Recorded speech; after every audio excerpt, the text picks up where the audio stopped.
hello. Oh my gosh. Hi. Wow. Okay. Hello. Check these. I see you took Secta strat of being the first chatter. Uh how's it going? Maybe that's the strat to winning the raffle. Who knows? How's it going? Check. Stuntman, Secta, Mockbox, Saint Pyre, K. Yeah, Ferris Ferret. Yeah, thank you so much for the sub. Holy shit. 32 months. Let's go. Dulcet, Iliad, Sitting Ox, Murloxy, Goro, Majima 55, Arth Lethal, Magus. Hey, how's it going? Moon. Nice. Tom Z, that intro song is cute. Do you have a link for it? Yeah, I actually do. So that oh my god. First of all, that was done by the wonderful Chan Free. Let me go get you the link. There you go. All right. So I'm gonna copy this. What is there? All right, let's see.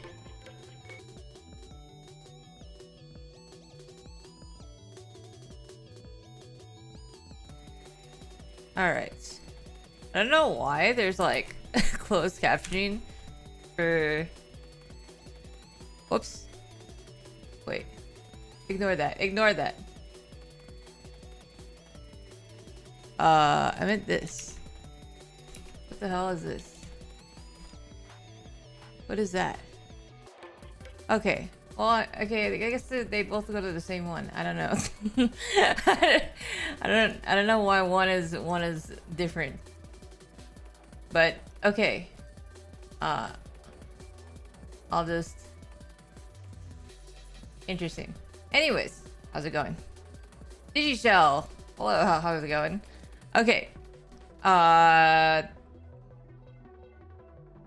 we go. Okay, let me start the thing. We'll give it a good 10 minutes. 10 minutes for the thing. Catch up with everyone. Oh, by the way, let me disable the arcane collab thing going on. Let me delete that. We are not collabing right now. It is just me. Make sure to pop it in the YouTube chat too. Yeah, we can do that. Last raffle. What the heck? It's already the last raffle? Nice. Okay, let's start this off. Okay. All right. So, for everyone who is new here, is not familiar with what this is basically a stream where I'll draw face sketches for whatever you would like.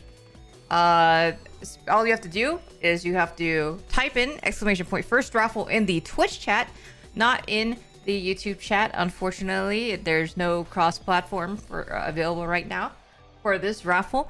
But all you have to do is type that in. Within 10 minutes, I will be pulling the I'll be drawing the winner, and please, the one rule I have is please have your references ready. So you can give them to me if you do win.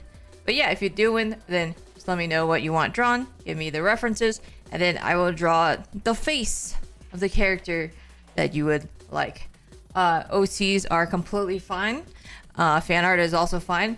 There is a rule that we have with OCs though, is that if you do win and you have me draw your OC, then we have the right to interrogate you, because the chat has lots of questions for you, because we love OCs and we want to learn more about them. So yeah. Interrogation. Yes, we ask the hard questions, like what kind of pizza topping would your OC like? Also in the meantime, okay, there we go. Yeah, what kind of pizza topping? has like 3 to pick from.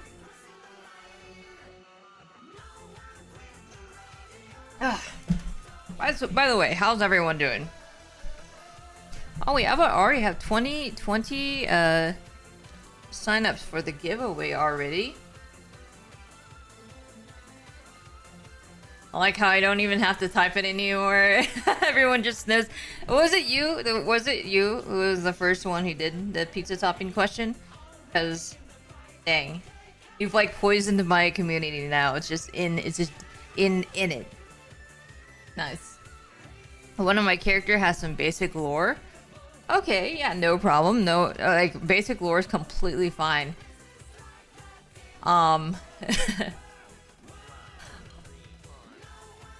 Hello, something shiny. Speaking of which, also something new that we've been doing for the last week is we've been dual streaming to both YouTube and Twitch. And the reason for that is, one, I want to try it out, see if I can do it. So if I do end up talking to, you know, people that don't exist in their current chat room, don't worry, I'm not crazy. There is another chat that's going on, and yeah, well, not crazy about that. But yeah, we're gonna be doing this for a bit. The reason I have it also is because I want to get monetized on YouTube, and I have every single requirement. Like, I know you have to get like 1,000 subs or something, and I've much more than that. That said, I do need watch time, and the easiest way for me to get watch time is by having people go on stream. I think there was like an average of like 5 to 7 viewers on my other stream, and I had like, it added like another 50 hours of watch time, which is really cool. 50 hours is nuts. So that's more than twice the amount of watch time as the last video I posted. So yeah. I made a mistake making a new persona as a treat. Now I'm building lore. Ooh, Matcha, I am so excited to hear the lore. I know you got the good writing stuff.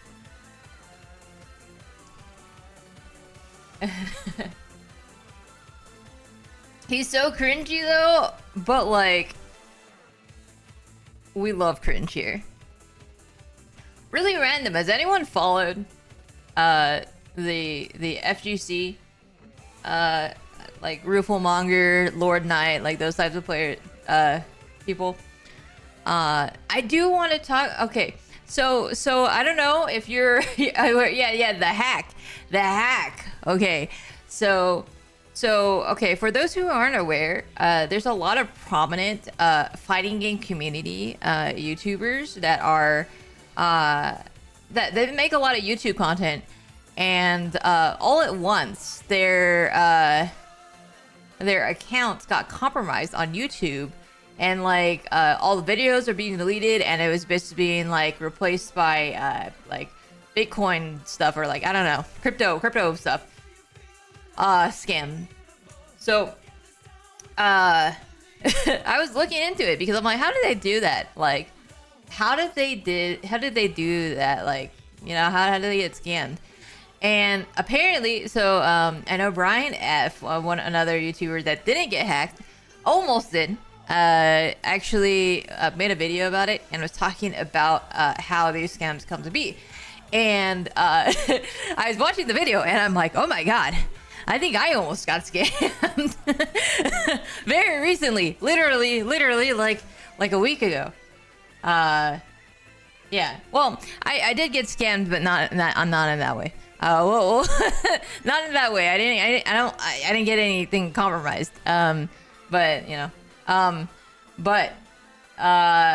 basically, yeah. Thank you so much for the tier 1.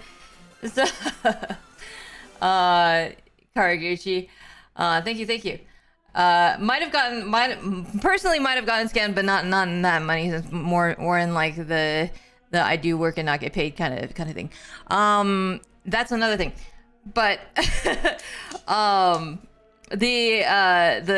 scam that they've been doing is that you have these people on Twitter who will DM you, and they'll be like, you know, they're all verified, or like they have the blue check mark and everything, and their entire account will say like, oh, I'm a marketing manager for X company or whatever, and they'll DM you and be like, hey, so yeah, we're interested in working with you or whatever. We want to do a sponsorship with you, and then they'll be like, oh, you know, just, you know, we need you to sign like an NDA and stuff, and then they'll send you a DocuSign or something, and in the DocuSign, you'll input the password that they give you or whatever.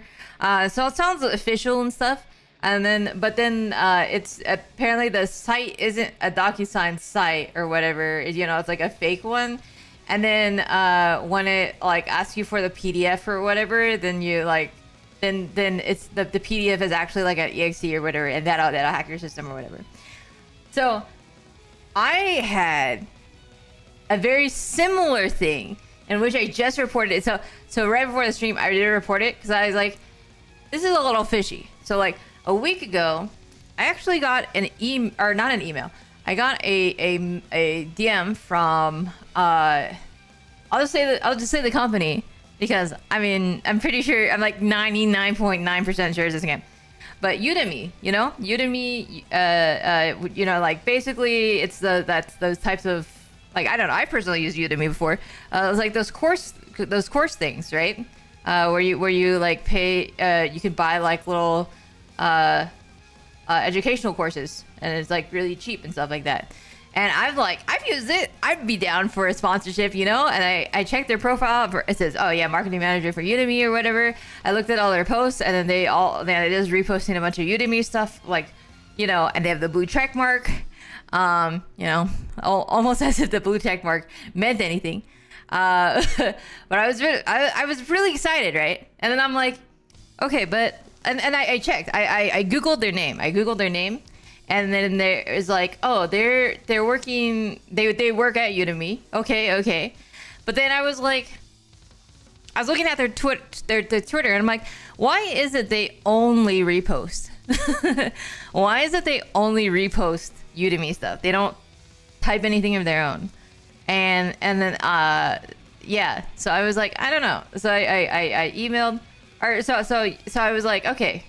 They were like, oh yeah, we like based off of your like your metrics, here's the rate that we want to go at or whatever. All you have to do is put like a 1 to 2 minute thing or whatever, and then and yeah, all we need you to do is sign something, or we'll get you the papers ready. And I'm like, cool. Can you email me this? Because I was like, I want them to email me pretty much, because like, if they email me, then I'll be able to see that this person is going to be emailing from a Udemy domain and not some Gmail account, you know? So I was like, because I cannot trust, you know, I've seen so many bots that I cannot trust. So I'm like, can you email me? You know, I really, and then at first they were like, oh, you know, we're going to sign paper, or no, they sort of like ignored that. And I'm like, look, I'm interested in this. You need to email me. And then they just stopped talking to me. So I'm like, all right, I see where this is going. And then I watched Brian F's video, and I'm like, this looks like the same exact thing, different company, same exact setup. So yeah. They usually don't have a problem with those. Yeah, I know, like there's definitely ways to like mask emails and stuff like that, but it's like an extra layer of thing that I'm like, okay, like I would be able to tell. I just need like some kind of other verification that isn't just a blue check mark, because everyone can just have a blue check mark, you know, which is unfortunate that's become Twitter is just riddled with bots and scams nowadays. So yeah, anyways, yeah, I'd love to be sponsored by them, but don't think that you know, the offers seem too good to be true. And of course, usually when that happens, it is actually too good to be true.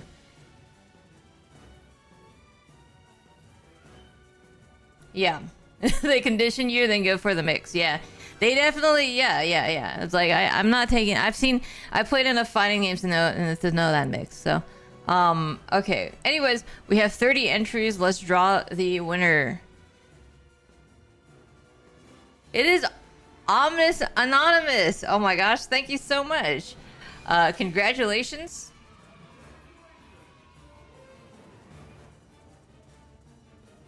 All right. What would you like? Don't worry if it says you're not following. The bot is just gaslighting. What would you like?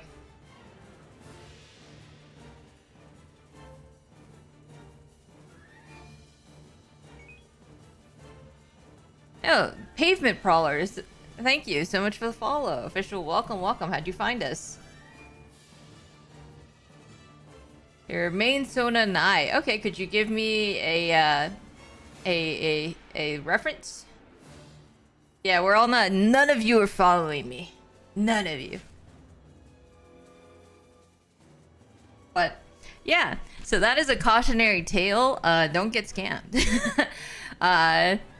If especially because, and then you know what's funny? It's that right after the Udemy one, I got hit up by another Mart brand, something I wasn't interested in, because it was like, I think there was like AI, which is like an instant no for me.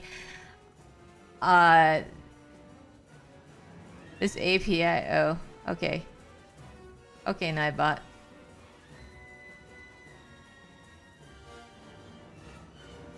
Yes, you can send it in DM.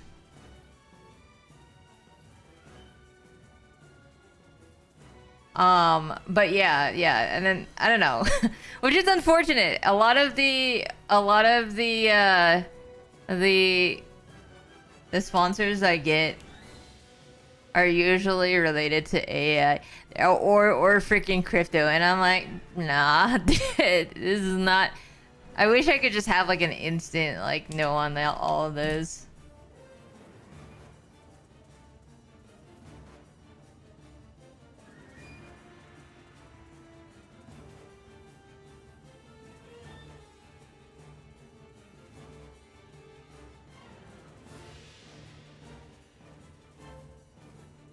Meowsy. Yeah, certainly. Okay, let me know when you've DM'd me. Okay, wait, I got the DM. Never mind.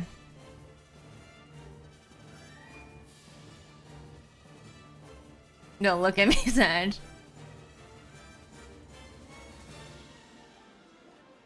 Okay, awesome.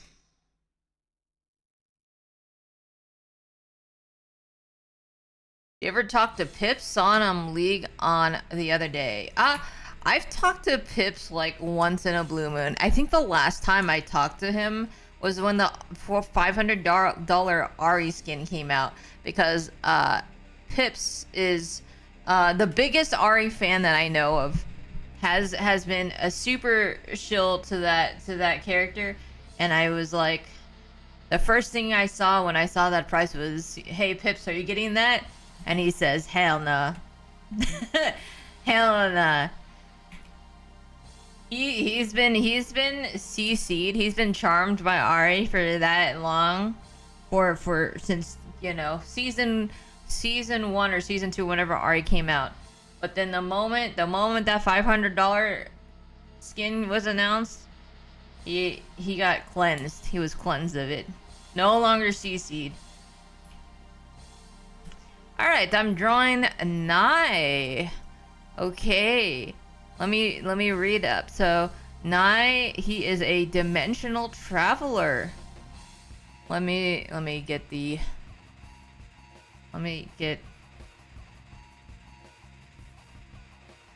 my Morgana is Ari. Would you spend $500 for a Morgana skin?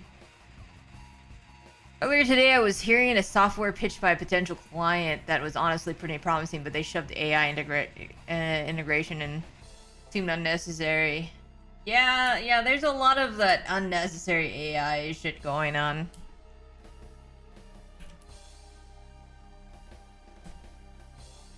I feel like I would find a way, and that makes me so sad because I don't have $500. Yeah. I would try very hard to, I don't know. If I definitely, I wouldn't want to spend that much, to be honest. Okay.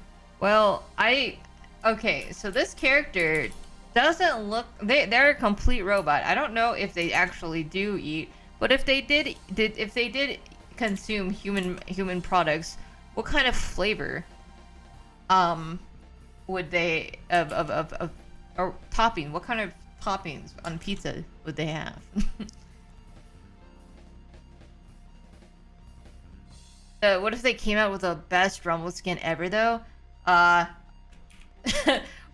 to be fair, I'm Rumble is no longer my favorite. Although he's still my most played, he's no longer my favorite. It's now Vex.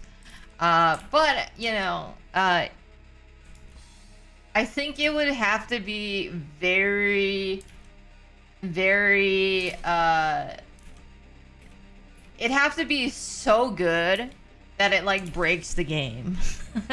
I think that's the kind of skin that I would need, because Vex to me is so perfect that so far, like I love all of her skins that are not the first skin that released with her. I don't know, I'm not a fan of that one, but I like all of her other skins. But at the same time, my favorite skin is her classic, and it's very hard. I cannot really imagine a skin that is going to be better than her classic. Also, I don't think I have to worry. Vex is probably one of the least popular Yordles, at least as of the female ones. So I don't really have to worry. That's.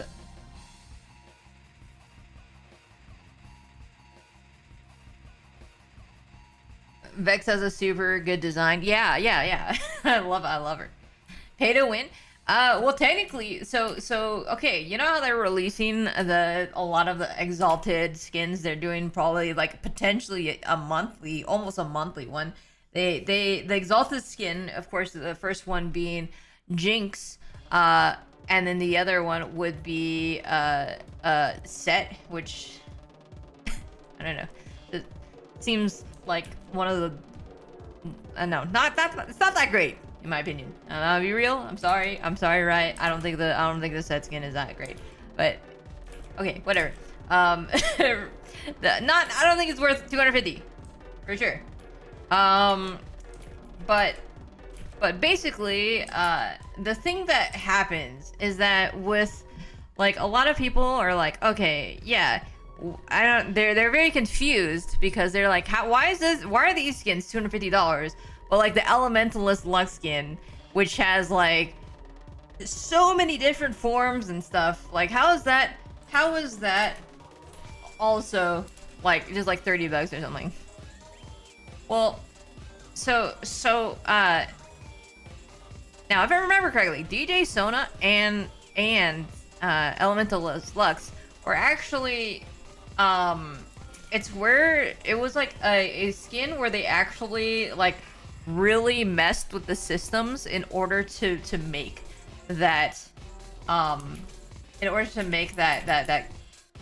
skin, right?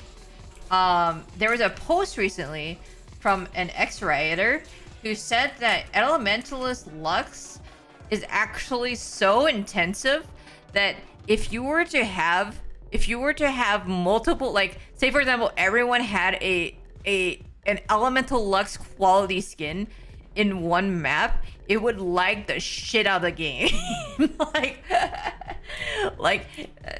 It's mostly rooted in the fact that the League is so poorly optimized and is built off of spaghetti code that literally you cannot have more than, say, you know, you can't have like 10 Elementalist Lux running around on the same map, or else it will literally destroy the game. So they're sort of stuck in the fact that they're most likely never going to make something of that caliber, you know? Every time I think of War Thunder's developer has the most predatory monetization practice in the market nowadays. Riot comes and kicks me through my stomach and goes, "That's for thinking there's someone more worse than me." Yes, I've heard that some of the monetization practices that Riot is doing right now might actually be illegal, but in some countries. We'll definitely see. I'm not exactly sure. They are. I think it's because that the monetization is very new. That there's some things that they haven't really like drilled out too much, and it definitely shows. Yeah, they're hiding the prices. They're actually the prices change due to the client just being buggy as well. When you first start or when you like log in, it'll say that you need like 70 for pity, 70 sparks or whatever, I don't know what it is for pity. And then when the client fully loads, it'll change to 80. So like I don't know why that happens, but that is definitely one thing that they do. The hiding the prices until you actually purchase RP, that's another thing that is I believe that like the EU, for example, I think that's not supposed to, you know, I think the EU is very not okay with that, because you have to like clearly label your price, the pricing for that kind of stuff. But yeah.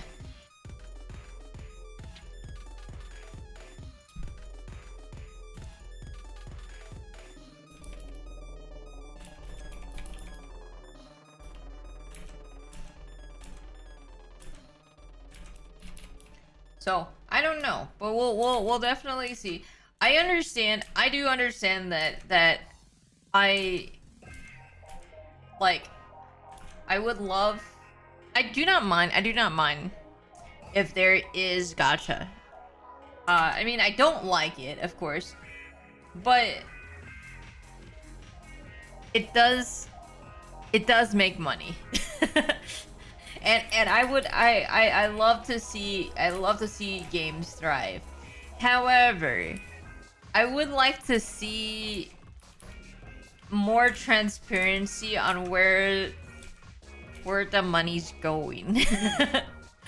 Because so far, at least specifically from Riot and League of Legends, and so this is not including like Arcane, but there hasn't been much. They sold a bunch of skins, and in turn they laid off over 10% of the employees. So I don't know. We'll see. I know definitely change does not come immediately, you know? So, you know, and I do know that Riot, I think, was bleeding a lot of money just due to lots of things, you know. But so you know, it's gonna take a while to stop the bleeding, and then until there's the you know, a rise. I just hope that there's a little bit of transparency. We can at least see where the money is being put into in some shape or form, whether it's really cool events like excuse me, like Swarm was really cool, or just like, I don't know, just better quality of things. Massive layoffs don't really inspire confidence in a company. Yeah. I mean, well, that, and it's just the way I think Riot has not the greatest PR. I will be real. I do not think that Riot has the best PR when it comes to things. And I will still find it mind-boggling how you do a dev post saying we are evolving League, and the entire post is about laying off everyone. So I do not know. I don't how you can say the evolving League of Legends and just be a post about laying people off. So I don't. I don't know. I don't know. I really don't know.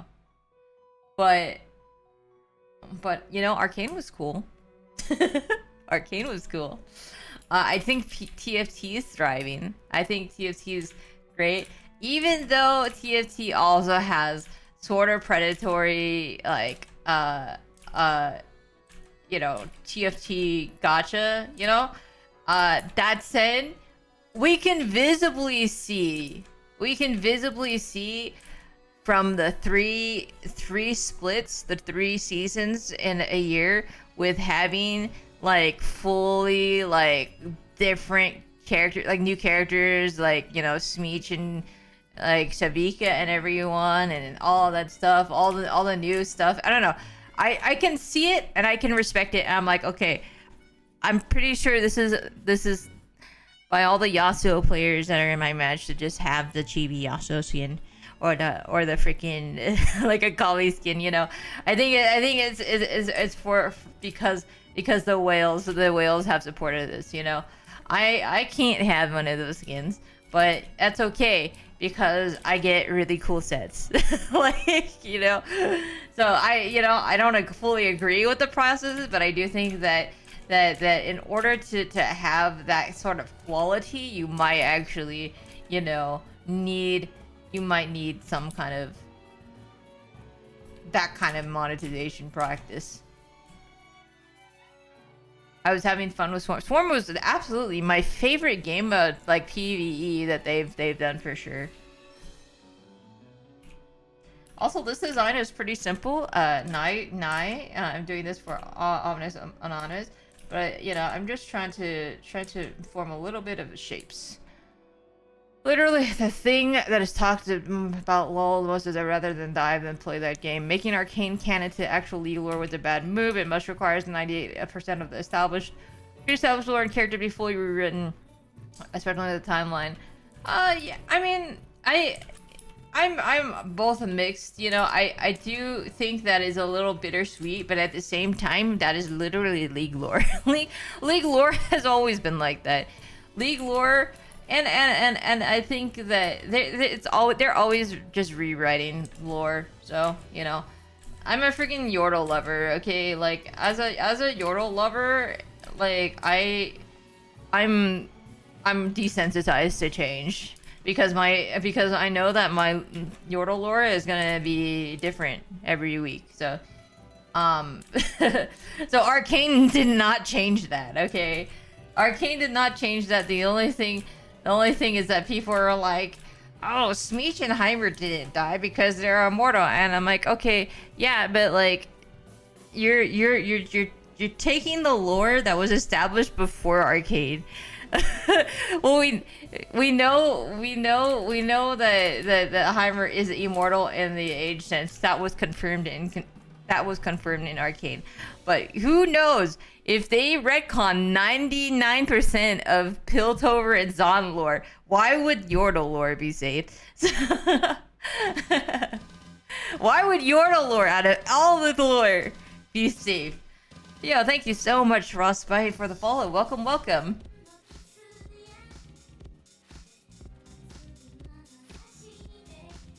Right, flips a coin, deciding if this is a Yordle or not daily. Yeah.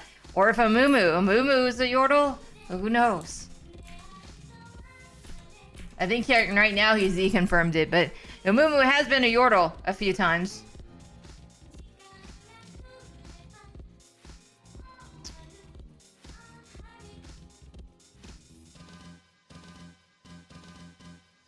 Let me just let me see if I can pop this chat out really quick. Is Sade a Yordle? What the heck? Oh, this doesn't work. Okay, never mind. Seeing if I could pop out the YouTube chat. I can, but not right now. Yordle Sade AU. Been following your YouTube and Twitter. Oh, awesome. Thank you so much. Not tall enough for you. What the heck? Yordles are like 3 feet. Hello?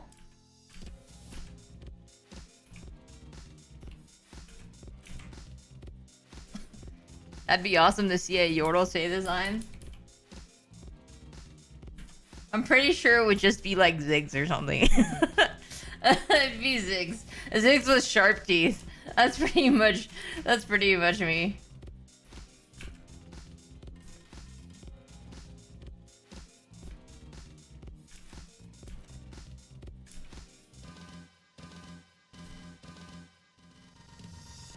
Plus some Yordle wear glam to not scare people.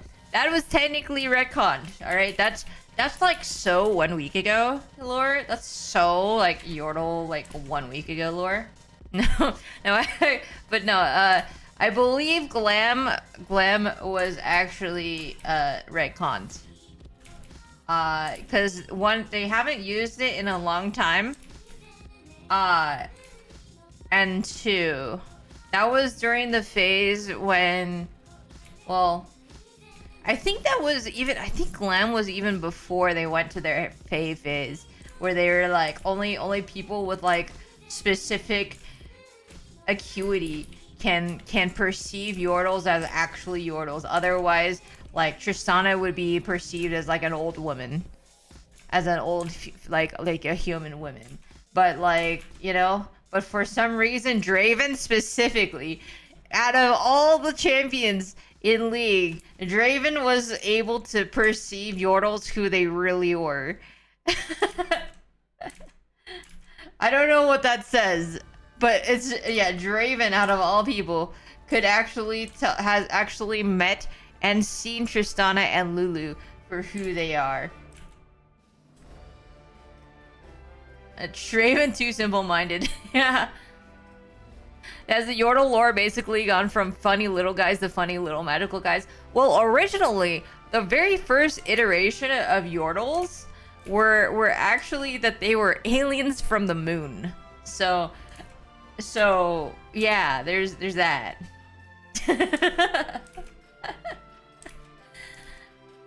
But that was very early on in season 1.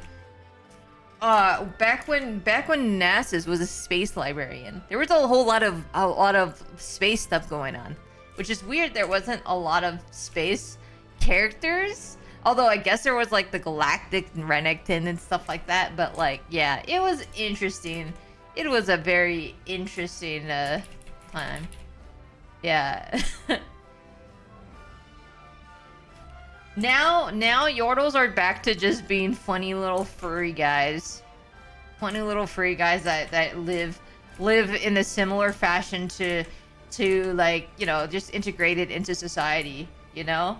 But with that aura of like, they do have that weird whole Bandle City going on, and Bandle City is like just a Yordle. It's a little funny little place that like both exists and does not exist. No one knows where it is. If you look at the League of Legends map, the Runeterran map, you can see that Bandle City will shift everywhere. Like, and it's basically just a series. It's a little tiny place where Yordles live and thrive, and then they go, you know, when they want to travel through the world, they just go through all the little Yordle portals. And yeah, that's how they get access to Runeterra, the rest of Runeterra.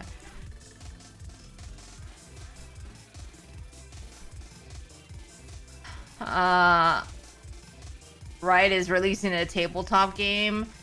Yeah, right now the cards are looking a little like iffy. But they do plan on, they're taking a lot of feedback and stuff. Right now they sort of look like just plain deck cards. They have a very like thick white border, which isn't really serving, I don't know. It's not doing it justice. But I think right now they're focusing on the gameplay. So they are showcasing the card game and the Macau, TFT Macau that's going on. And I've seen that it looks pretty fun. I'm not really into card games, so I'm not exactly like, you know, I'm not the most familiar. But yeah.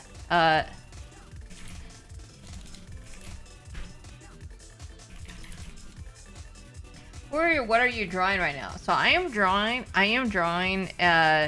Ominous Anonymous's character. So right now there's a we're doing raffles, you know, and Ominous was the first one who won. So now I'm drawing their character, Nye. So let me actually start coloring. Oops. Yu-Gi-Oh. Okay, I've seen some Yu-Gi-Oh clips. I don't know. But I don't think I'm not into card games. And if I was, I feel like out of all the card games, it's probably Yu-Gi-Oh might be the least interesting to me. It looks. I mean, I know it's a good game, but as a bystander, it looks a little intimidating, especially when you just like sit there for 20 minutes while your opponent moves. I've heard a lot of my friends who are into Yu-Gi-Oh are definitely more involved into, like, they like the old Yu-Gi-Oh, like the classic Yu-Gi-Oh, and it was like not as bullshit and crazy, I guess. Exceed. I'm okay, guys. I don't play games. I'm not a strategy person, okay? Like, like card games. I don't think I'm fit for that. Okay? In MMOs, I literally play the most bare bones, like brain empty human warrior that has, you know, just puts all the points into strength. Okay, do you really think I'm the type of person to to be heavily invested into a card game? I don't know. I am just not that type of person. All right, I will leave the strategies to people who can think.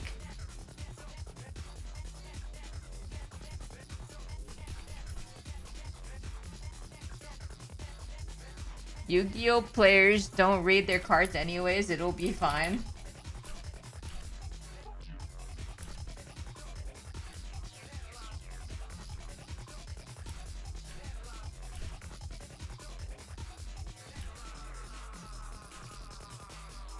A card fighting game.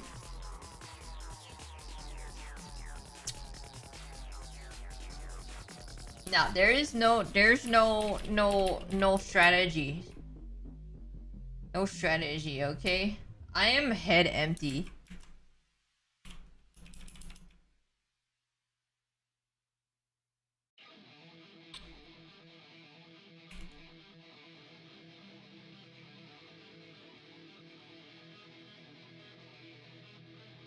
Any card game is a fighting game when I jump over the table when I'm losing.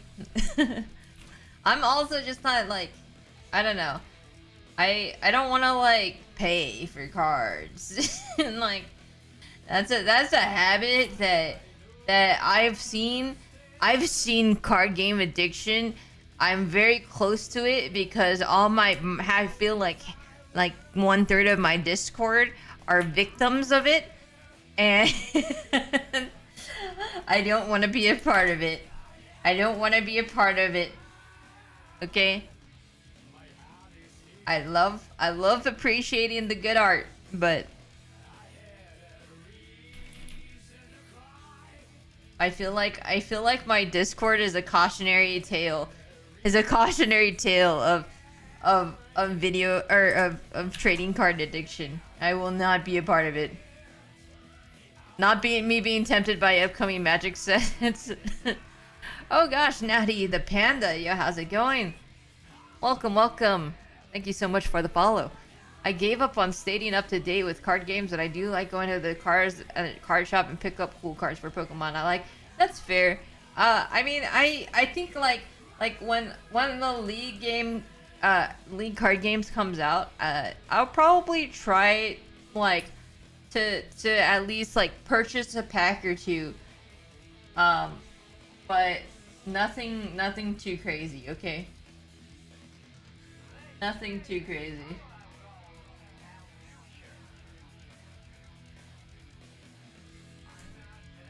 Even though that's like how it all starts, right? But you know, I'll be, right now, so far, I'm not too invested into the League card game because right now they're just using like stuff that's already exists in Runeterra. Like all the art is just like, you know, repurposed. But like once they start having like custom art and like really cool stuff, you know, maybe have a Junji Ito collab or something like in Magic, you know, maybe then I'll purchase a little bit. But you know, as for now, probably not. Give me Fiddlesticks Junji Ito. Then you got me, okay?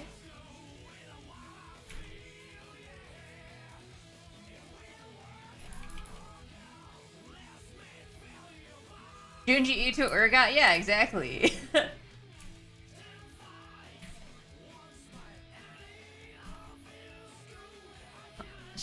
You straight up learn how to make my own cards because it's better to spend some time than opening thousands of packs. Yeah. My beloved Nico art gotchas. Yeah. I need to still fix the API thing, if that's even, I don't know. I have to look up on Discord to see what's going on with that. So yeah. It would actually be pretty good. Yes, anything Junji Ito. Give me anything. Give me anything of that. No, I'm not, I don't know. I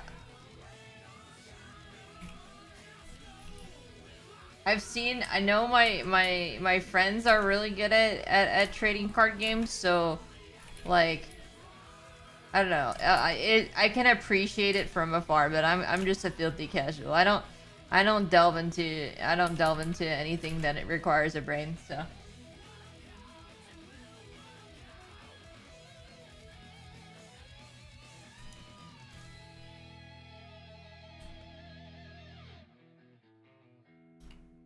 Junji Ito Fiddlesticks fan art? Oh, awesome!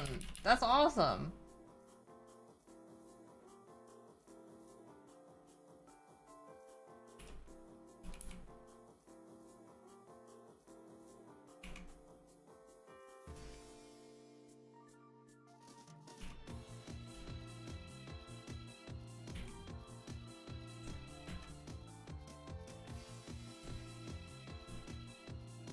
How's it going, Era?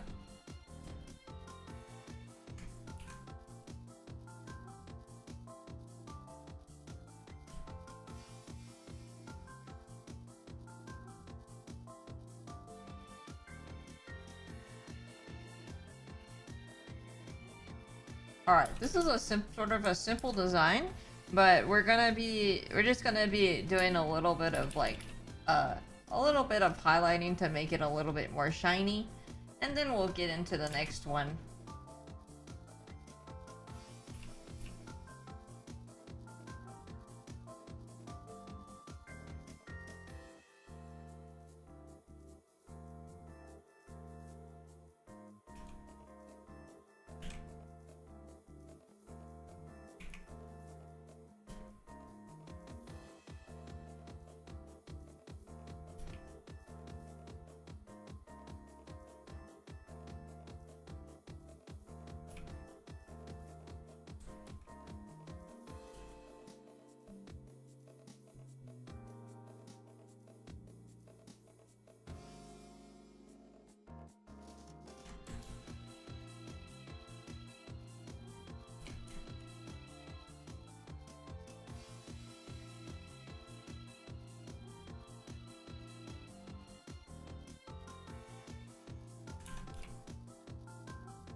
Yeah, I think right now the only Riot game I'm like super interested in is the 2x KO. 2x KO and TFT.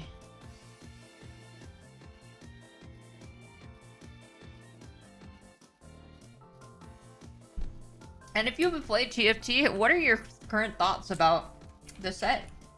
I've actually heard there's a fair amount, like a couple of people that have had very like, I don't know, that didn't really enjoy it. I think I enjoy it. I enjoy the set for sure. But I do not know how I feel about the 6 cost yet, but I'm not a huge fan of the 6 costs right now, but I don't know. I just see them too frequently for them being 0.1% chance sometimes.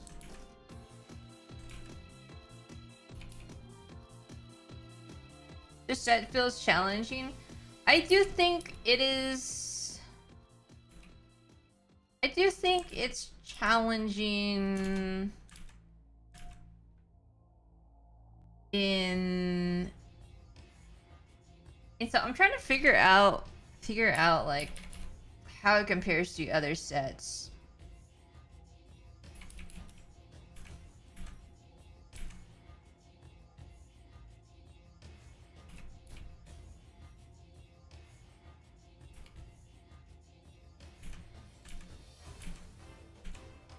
I do think it's sort of might be a little harder, but I feel like there's like a lot of, I think it's because there's a lot more chances to like technically high roll certain combinations. I think there's a lot of combinations that are just like extremely strong. This set, which makes it feel like I feel like it's sometimes hard to gauge the power spikes compared to previous sets, because there's so many factors that change the game drastically, such as anomalies and such as 6 cost, like getting an early 0.1% chance 6 cost, or getting like an anomaly like that, like the ultimate combination that takes your game from like an 8th to like a top 4, you know? So I feel like it's a little hard to gauge right now. But yeah, I think that's what makes it challenging so far.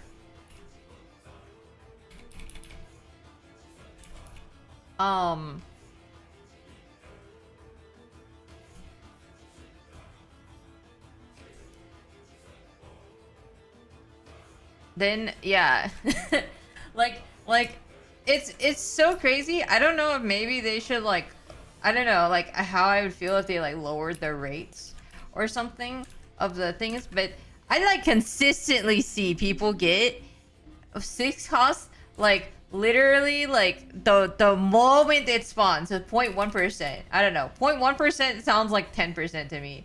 Like when like everyone will consistently, I have even gotten it once. I've gotten a 6 cost once at a 0.1%. And I think all I did was I think I was re-rolling like maybe I re-rolled like twice. So like I don't know. It was a very like what the fuck? Very crazy thing. I think it's still also a little bit too early to tell, because I think there's, you know, some balance issues with set characters. I think Warwick seems a little underwhelming compared to the other two. Unless he's like properly statted with the right items. Whereas like Victor and Mel have base utility that you can just slot them in and they'll do things. Warwick just sort of dies unless you have items on him, like the right items too.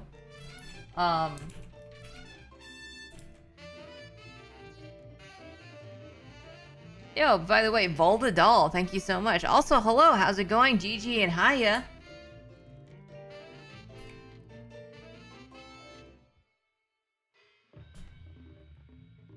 So we'll see how it evolves. I do think it is a little bit more RNG involved than before. But yeah, we'll see.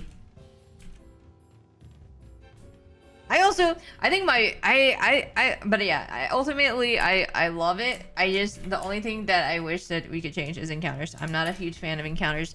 I think they should go back to the voting system, but you know, I don't want to keep getting no encounters or freaking Ambessa every single 4 games, because that never happened when it was a voting system. So that's my only gripe.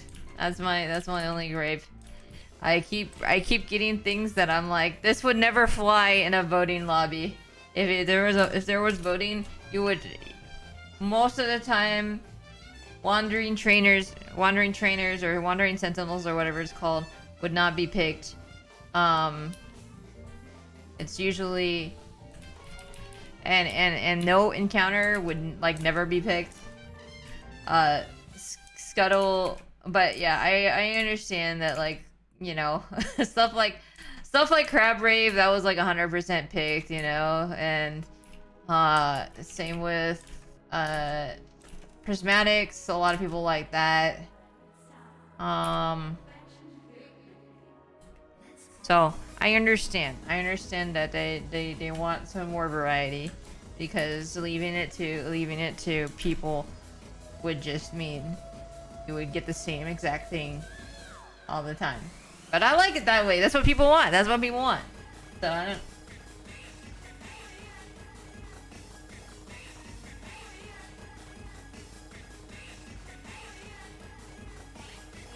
Crab, please. Yeah, give me crab. Give me the crab rave. I want to die to the crab.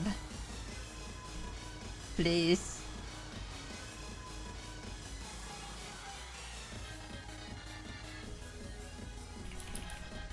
I've gotten it like once this entire set. And I think it's because it has like the lowest chance of appearing. Give me the freaking crab rave though.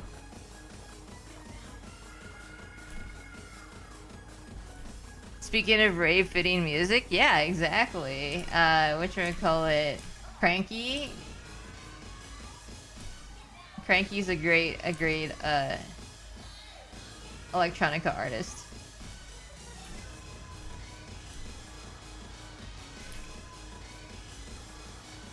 Also, right? I lost the rights to Monster Cat's Crab Rave, I'm pretty sure, because I haven't been able to hear it in game anymore. Which is very unfortunate.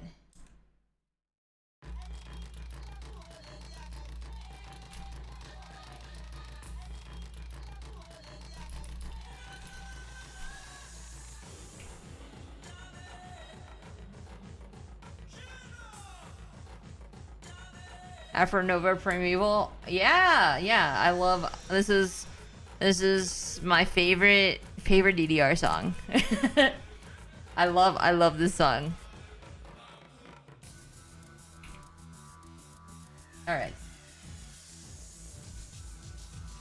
Okay, I think I'm pretty much done with this one. It's a fairly easy one, fairly simple design.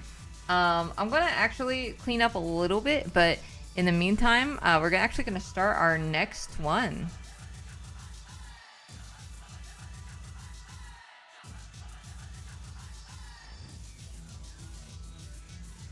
Crab Rave label makes both big companies pay them weekly. Oh wow.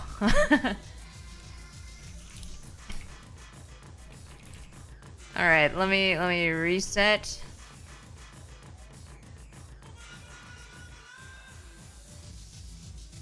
Okay, we're gonna be doing our second raffle. Okay, give it a good 10 minutes.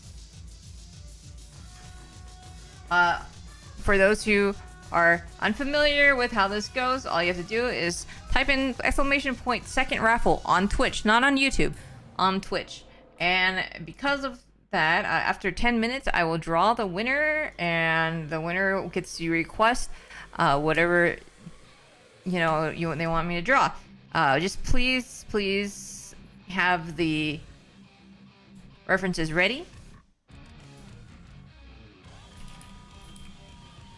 That's my only role. I mean, besides keeping it appropriate.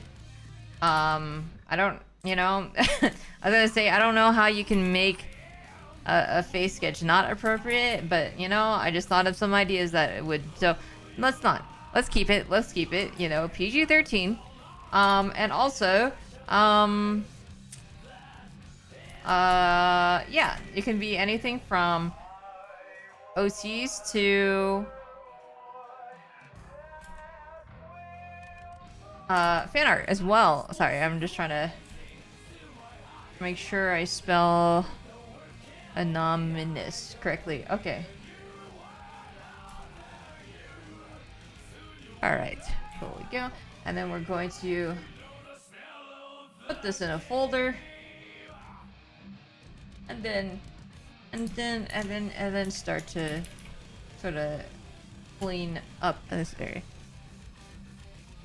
Pretty easy to do just that. Okay. All right. Look, I'm a say-so streamer. Okay, I can't. I don't really know about some of these things. All right. I'm pretty sure most of the not so say-so things that I've learned has been from chat itself or from people in my Discord. So, all right.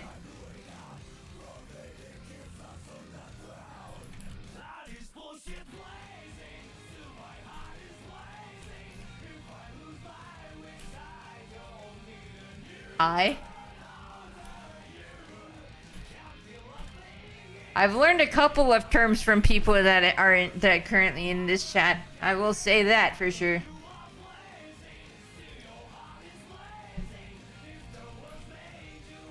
That's all I will say.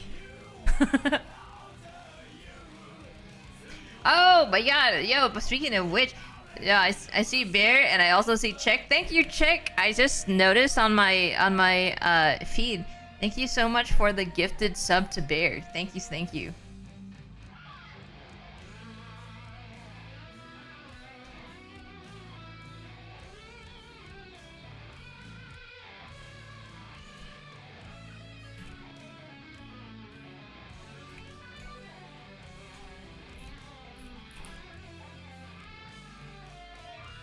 Oh, well, hey, thank you, Check, for the gifted sub to Bear. Thank you.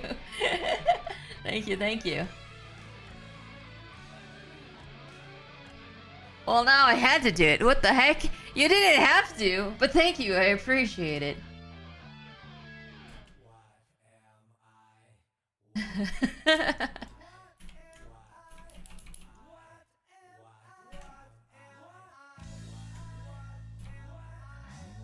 Also, Sade, question, what is your stance on fan art? Has any specific boundaries way you don't like seeing your character depicted aside from the obvious 18+ art? I'm pretty lenient on fan art just because it's freaking awesome that people just, even consider wanting to do fan art of my character. Yeah, I would say besides, just I'd say the only boundaries I would have is probably nothing like sexual, maybe. I mean, I have drawn or have people drawn sexy, versions. But probably nothing NSFW. Nothing NSFW. unless it's cleared by me. But you know, I think at that point, I think only mutuals would be would probably be able to do something like that with you know my permission, or probably I don't know, like romantic stuff. I don't. I'm not really into that, but yeah.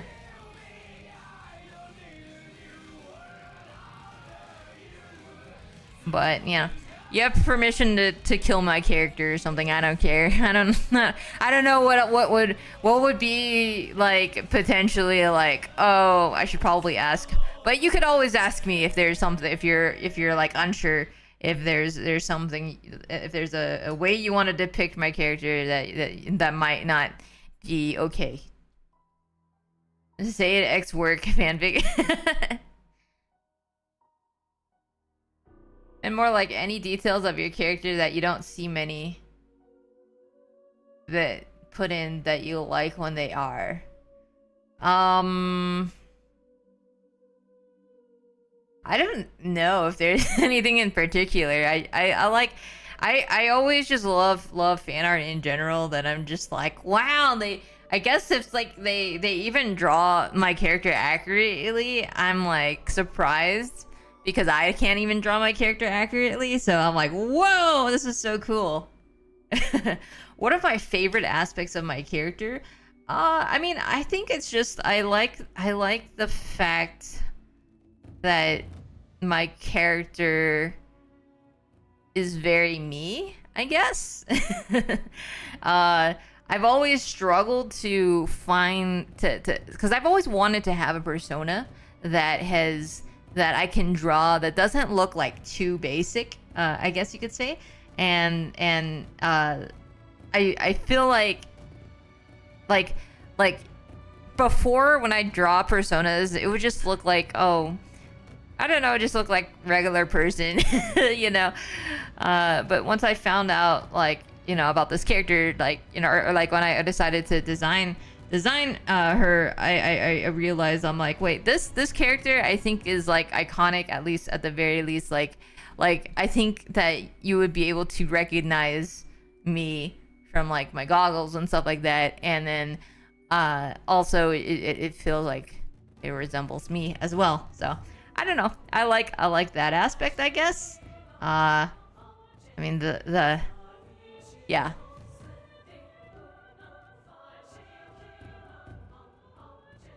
Very recognizable, legit cosplay worthy. Thank you. That's a huge compliment. I struggle to make like concept designs. So like some characters that I've made have taken years, and I'm still not completely satisfied with them. So I'm very happy that people end up enjoying this character. So for sure. The colors and patterns. Well, thank you. I appreciate it. Kira Nirai, thank you so much for the follow. Welcome. The goggles would be a very fun challenge. Yeah, that's something that I would be like, like whenever I get money and time, which are very scarce right now, I would love to try to do that. When I was making the concept for my VTuber, I referenced videos of protogen cosplays in order to sort of get reference for like how my LED would move, my LED goggles would move. So I saved those those tutorials just because I'm like, oh, an event that I want to sort of, you know, use or to make my own thing, then maybe that's like the project that I'll do. So all right, well, thank you so much, Ominous. Hope you enjoyed your drawing. I had a lot of fun drawing Nai, so have a good day. I like how your eye isn't one-to-one tracking. It's like limited movement is neat. Yeah, it is such a bitch to rig. It is one of the first things I learned how to rig which is because that was definitely the thing that I was like, this is going to make or break my VTuber, you know. So I need to know for sure if I can do this, you know. So it was the first thing that I learned how to rig, and it took a long time. There are a lot of layers that have to go in, or like a lot of like settings, I guess you could say, to fiddle with, a lot of parameters, in order to animate that. So sort of don't want to do it again. If it's one of the things that I'm like sort of hesitant on updating my model, because I'm like, oh shit, I have to do this all again. But yeah, lost access to my 3D printer when I left high school, so my current project of remaking the main weapon of my main OC is still on a standstill. Oh no! Well, hopefully you get access. That sounds fun. I have a friend who also does a lot of cosplay with 3D weapons and stuff. They have a 3D printer for themselves. Yo, Luxo, TF, yo, thank you so much for the follow. All right, well, this is the second raffle. We have 24 entries. Let's pull the winner. Okay. This is for the second raffle, by the way. It is Thundercloud. Congratulations, Thundercloud. Thundercloud, not Thundercloud. Thank you so much. Ignore the fact that it says not following the stream. Don't worry, the Sid bot likes to do that sometimes, all the time.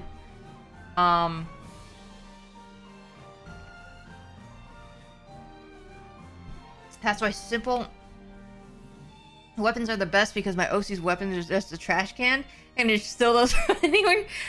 That's amazing, actually.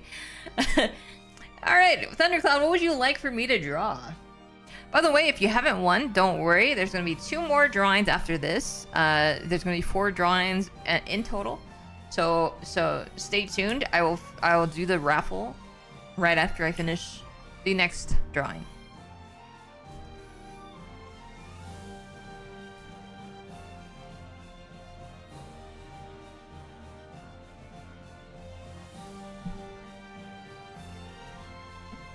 You have an OC ref. Where should I send it? You can send it here.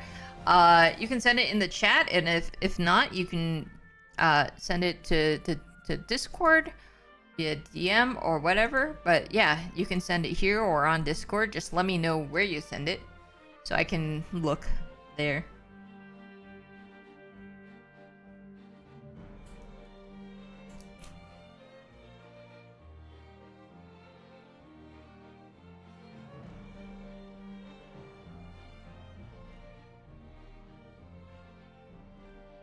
Also, while we're waiting, I have another topic. Okay, actually, let me go save this, because, you know, in the event that my computer crashes.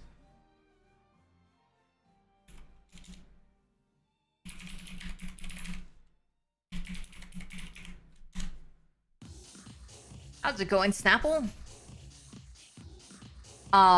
Okay, so, the other topic that I wanted to say is, okay, it is possible, there is a possibility that I may open a VGen. I do have VGen, and I have been setting it up. But, so in the event that I decide to do commissions, which I already have several sections planned out, but I just wanted to ask chat if they were interested in commissioning. What type of things would you be looking for? I have a list of things. I have a list of things already, but I just want to, like, you know, see if I'm missing anything. Animations. Whoa, animations, that's crazy. I would never.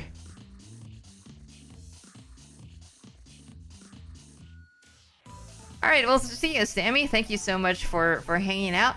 Also, thank you for the follow, Suitcase God. Welcome. Sadly, don't have money to commission shit. Me answering would muddy the pool. No worries. Again, like, this is like, you know, if you're interested, if you're not, that's fine. Like, I understand. I understand right now. Yeah. Everyone, it's Christmas time, so it's gonna, money should be spent elsewhere, in my opinion. But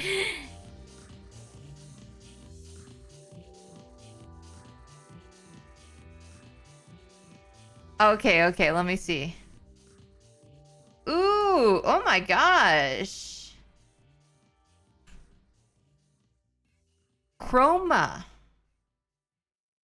Okay, wow, this is this is almost okay, well, yeah, definitely computer based, almost like the old like Windows like 98 style. This is awesome. Tell us a little bit more about Chroma as I draw them. Going for animated emotes. Yeah, I have like I definitely I have put up like emotes. I will be offering emotes for sure. I'm not exactly sure on how I want to animate or do like animated emote pricing, because I just haven't done enough. I haven't done enough to really like know. But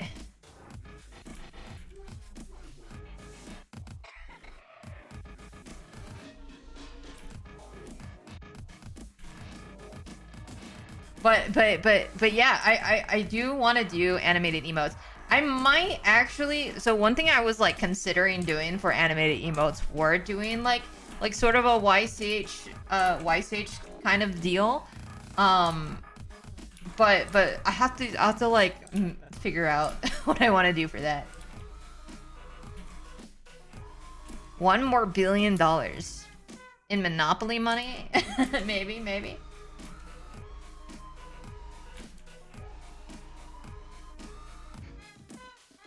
Obviously, I can do floating heads. Me? Drawing floating heads? Never.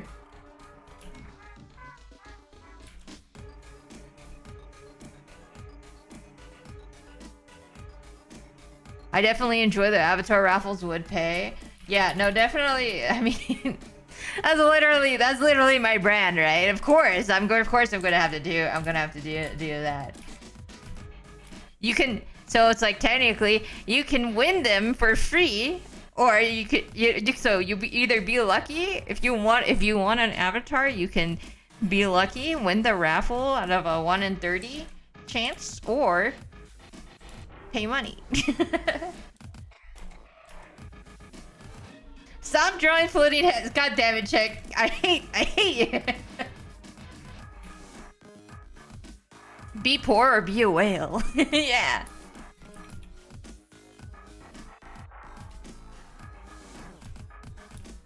Yeah, guys, be my whales, okay?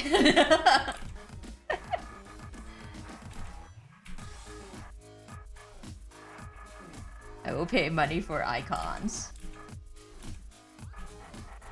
What type of icons? We could also do yes. So yeah, I said emotes are definitely confirmed, okay? Emotes are confirmed. I have several things, products that I am like listing, but I'm just seeing if there's like anything that people that I haven't like thought of, that I haven't written out. I spent the last 6 hours preparing. writing TOS and doing all that stuff. So it is a thing that is most likely going to happen, assuming everything sort of we might even get to see. There's a couple of things that I want to do.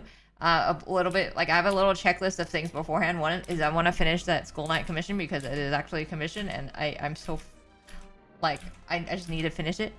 The second is something you might see tomorrow. Hint. Something. So those are the two things that that are like my checklist before. Yeah, a checklist. The checklist I'm sort of doing before I'm like, oh, let's potentially open up a VGen.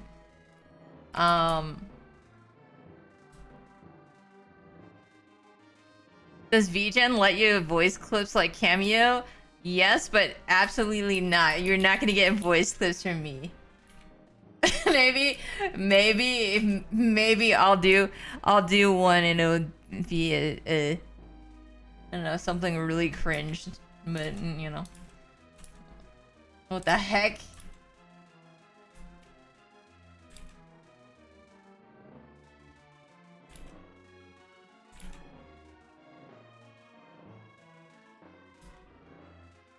Chroma is a sentient software that's drifted far away from his original intentions of being an interactive character. Hold on.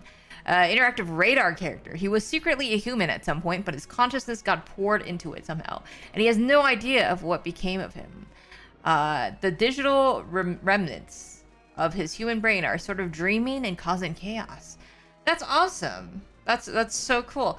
I absolutely love the theming behind this character.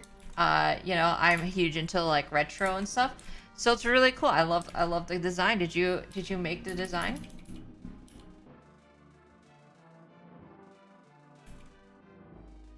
Get that bag, say it.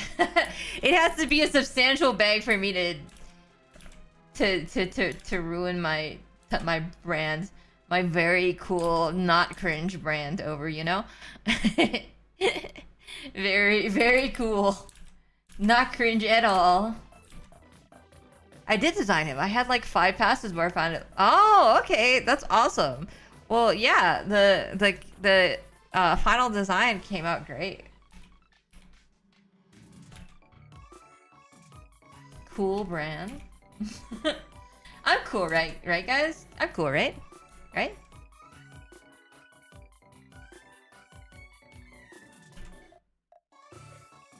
Oh, Ferris has a good question. Does he have full control of the dreams that are being created or random chaos?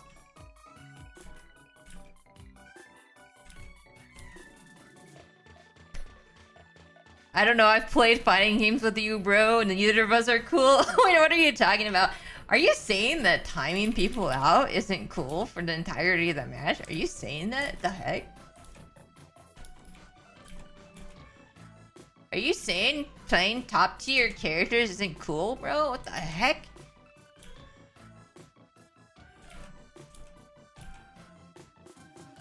I'm so confused.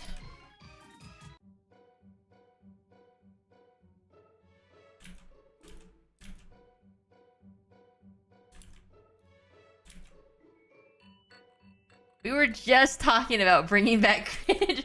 Hey, don't bring our private productivity hangout chat conversations into this, okay? Those are only for quiet library folk.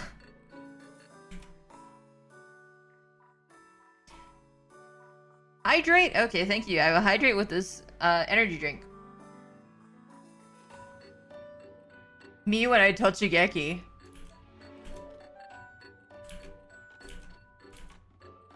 Sacred productivity, yeah. He has zero control over his dreams. He's really just a witness to what he's up to. He becomes, in his AU, he's become self-aware and gets up to even more shenanigans. Oh! That's so cool! What would be like an example of like one of the dreams that he has? Also, thank you so much for the 6-month sub. Holy shit! Thank you. Resubscribe for 6 months. Holy shit! Thank you, Killer Sove. Huge.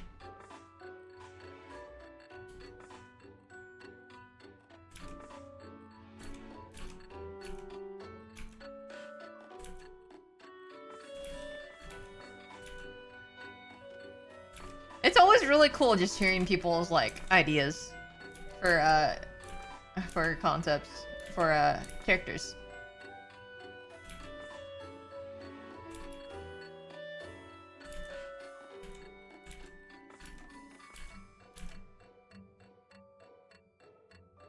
Whoa, hype train incoming.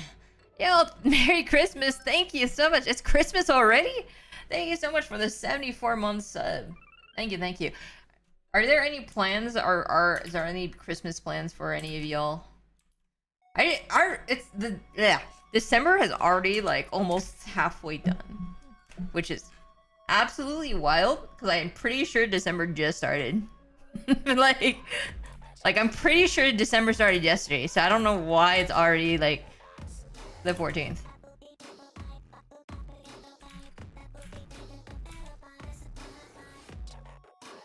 So I'm getting it out there before I miss it. Or before this is my last stream of the month, you know? No, I'm just kidding. I'll try my best to stream 3 times a week. Or as long as things allow. I have to bake like 200 cookies as my traditional suffering. What kind of cookies? Probably gonna have to work the life of a maintenance man has no breaks. Oof.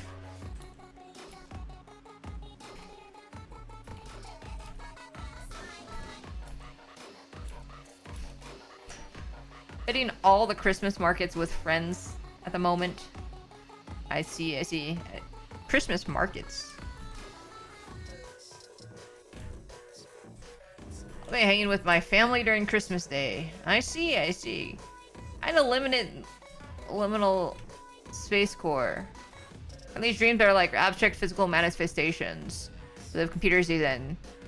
It takes the shape of an abandoned mall, like constantly changing with different styles, being different files or functions.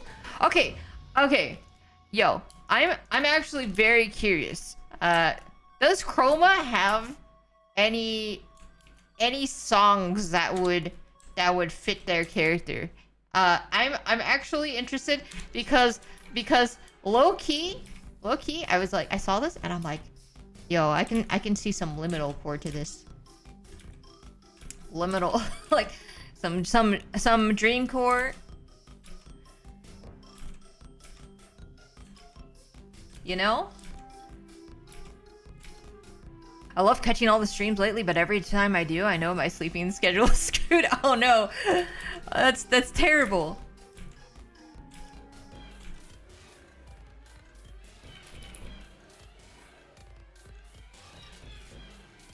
So crazy stories based on a pair of songs made by Ghosts and Pals. Ooh. Interesting.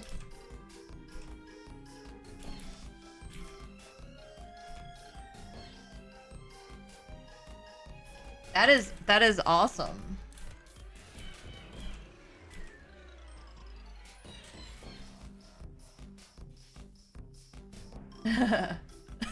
I have a huge love for like liminal core for dream core and stuff like that. When I was working on Sade and my other character Ato, I was working to some of the songs that I was listening to were from it's like a playlist that was based off of ENA or ENA or whatever. ENA. I've never watched it. I've never watched that series, by the way. I've skimmed through it, but I was a huge fan of a lot of the music from there, and it introduced me to Machine Girl, who is now pretty much like my favorite artist. And also Graham Cartna and Meta Room and stuff like that, and a lot of those sort of shaped a lot of the stuff that I sort of use today. Yeah. And yes. I still, to this day, I will always listen to, I think it was Graham Cartner's Browser History. Browser History is definitely my thinking music. But I'm a huge fan of Meta Room. And of course, Machine Girl is who inspired my other character, Ato.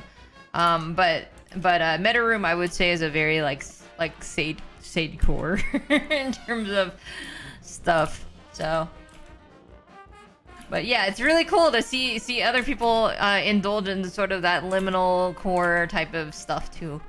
So, very happy. I'm a huge fan of FFC. How about that? Why would you be a fan of FFC? What the heck? You know who I'm a fan of though, and he's gonna be debuting tomorrow. Is it tomorrow? Check my. Hold on. Wait. Have this. Yes. It is in my calendar. 3 p.m. PST is. Check these. It's gonna be debuting 3D model tomorrow, as well as other goodies at 3 p.m. So please check these. Twitch.tv. Slash check these, not slash fuck.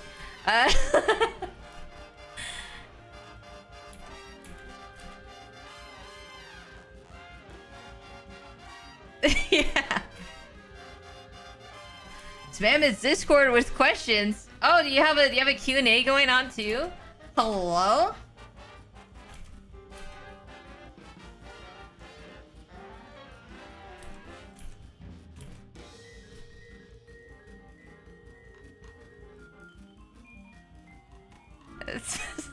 Let's check these. Lore, setup questions, meme questions. Ooh! Okay. Have you looked at the questions yet? I'll have to insert. Can you ping me your Discord again? I will have to ask a lore question or something. I've taken a gander.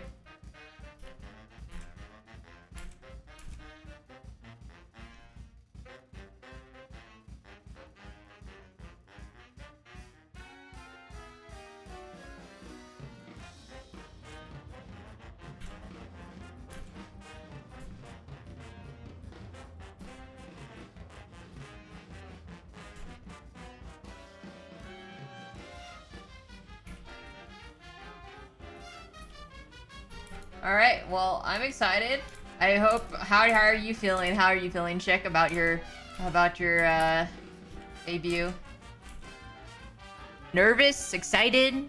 Both? Are you...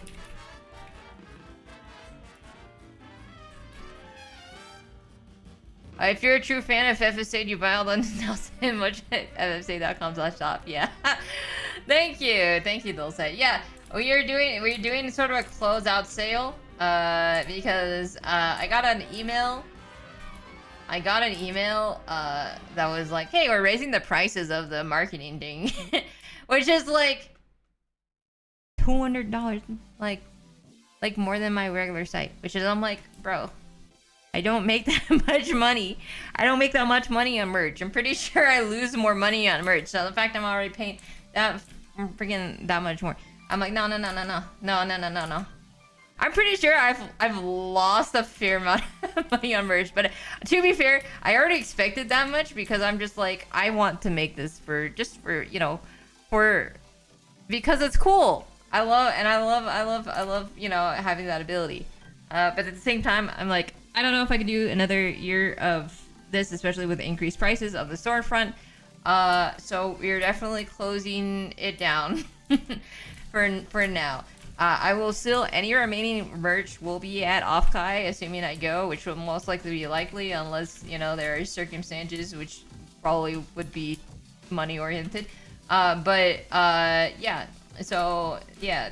Otherwise, most likely I'll be looking into probably like Shopify or something, Hopefully I get a sponsorship with them before I do that. For now, we're closing shop. So my Squarespace will no longer have the shop. It will still be my Squarespace will still have the website though. But yeah, I have a lot of things are actually like pretty much sold out. I believe yesterday the Sage standee sold out in one of the sizes of the shirts. I haven't checked which one. I'll be on Monday. On Monday I'll be doing packaging and at least ordering the pickup, so work all day, make no money. I mean, to be fair, that is sort of been a constant thing, which is why I'm opening a vegan commission, probably, because it has been a mix of doing a lot of work, but it being animation, which means it's just not gonna pay as well as, say, for example, like working for Riot, you know. So it has been a lot of just all work and still struggling. And I'm sort of not looking forward to taxes. So yeah. I'm preparing for that so I can keep my place. And hopefully like what I'm doing is, so I'm basically trying to do a lot of work right now on the side. Oh, and yeah, it's also been a mix of, I be real, not getting paid by some people. Not okay, by the way, not anyone that I've like, for example, like people like Limes and Doki and stuff, they've paid and they're great people to work with.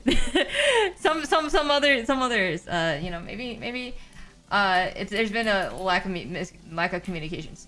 And there's also been like there's also a straight up company that I did like 7 hours for work and then they just like dipped like completely. But it's okay. That was a very recent experience. Like, it was literally like last week, and I'm like, oh, add that to the list of things I'll never do again. But yeah, thank you so much, Sherbert, for the bits. Thank you.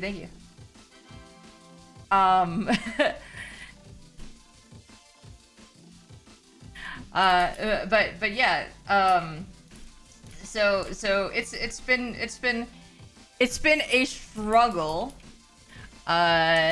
So that's why, you know, if I am pushing any type of like shop thing, that is also a reason as well. That said, you know, I will do anything in my power to keep afloat, so I can still make animations, to do art, and also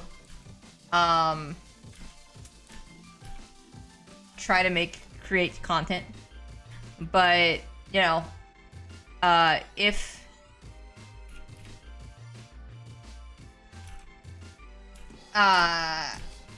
things are still like not as stable, then there will probably be a lot more content. So until I can get a better footing. But like I said, it's something that I sort of expected, just because after the Riot layoffs, I just haven't been contacted for work again. And so that sort of means switching complete gears, and there's gonna be, of course, a rocky transition from working, you know, freelance for a company for 10 years to not.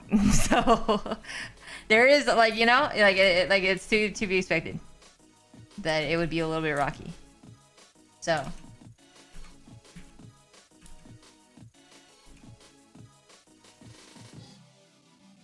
have you thought about selling digital goods? I mean, I have, but I don't really know, like I definitely want to like sell things that people would be like really interested in. And it's just that I don't know. I know that I've sort of like, I probably shouldn't do this too much, but like, I always just like giving things for free. And I know it's sort of biting me in the, like, you know, biting me in the ass right now. But it's just there's some things that like I just I don't know. It's like I just think it should be free because it's easy for me to do. So it's like, you know, why should people pay for it?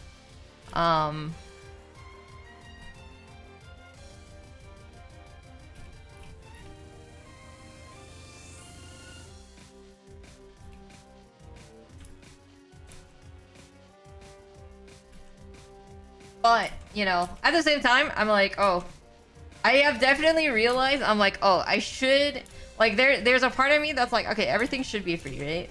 You know, like, but then there's also me that I'm like, okay, well, if I had money, I would actually be able to stream, so without like, you know, worrying about stuff, or without disappearing for like forever. So yeah, I'm starting to trying to like, you know, I don't want to be like, you know, like I don't want to be greedy or anything, but I'll at least like open up commissions, you know, probably just because to at least offer paid services. But like for example, what I was so one thing that I'm sort of doing right now is I've been a bit more aggressive when it comes to doing like content. Like recently I put out a short or at least the last 2 days I've been doing like a lot of like scheduling and stuff like that. And so what I've been doing is I've been sort of like writing up just like little checklists and just like notes about like content creation in general. And as I grow, I just have like sort of expanding that. And eventually, you know, when I feel like these notes are comprehensive enough, I do want to give that out for free, you know? I'm not gonna like, I don't want to monetize off it. I want to give it like an entire guide out for free, you know? Just like what I personally learned and stuff, and hopefully it'll help people. But like, yeah, stuff like that. And so I feel like I shouldn't like monetize off of that. But like, you know, obviously for like paid services, like, oh, like draw me an animation and stuff, then yeah, I'll try not to do that for free. I have actually, I have to have stopped myself because I have actually done stuff for exposure as well. And I know that's like the meme is like, oh, you know, I'll just pay you an exposure. But for me, I'm like, yeah, I'm down. But now I'm like, okay, maybe I shouldn't be down. Maybe I should actually work for payment. Rent should be free, yeah. For sure.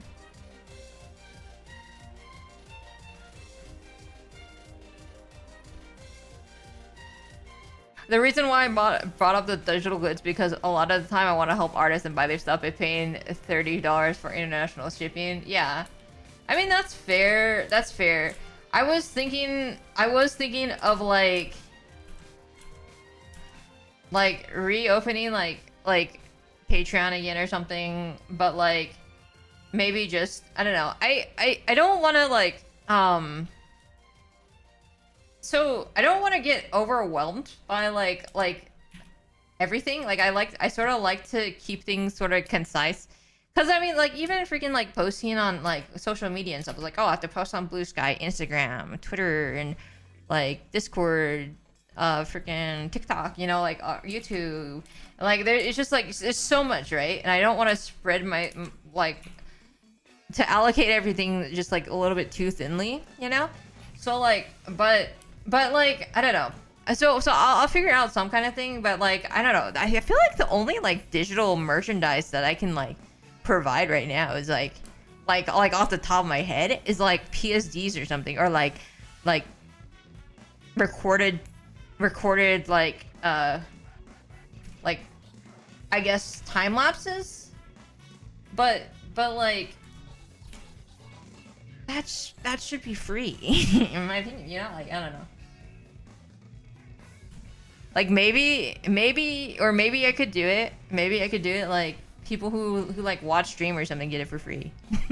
But like otherwise, you know, it's like you could buy it right here, or you can just watch like 5 streams and get it for free or something. I don't know. That maybe something like that. I feel like that would be something I'd be more like down to do, because it's like people who like support me and stuff, right? They can get it for free.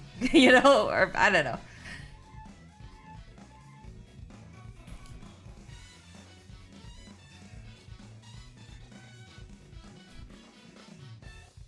Digital Sade art book. I feel like I post everything online though. Like I don't know. I don't feel like. But besides things that are clearly spoilers for like my lore, which, you know, I would just probably, you know, I feel like I post everything, but I also don't want to post spoilers. that would ruin the surprise. Sounds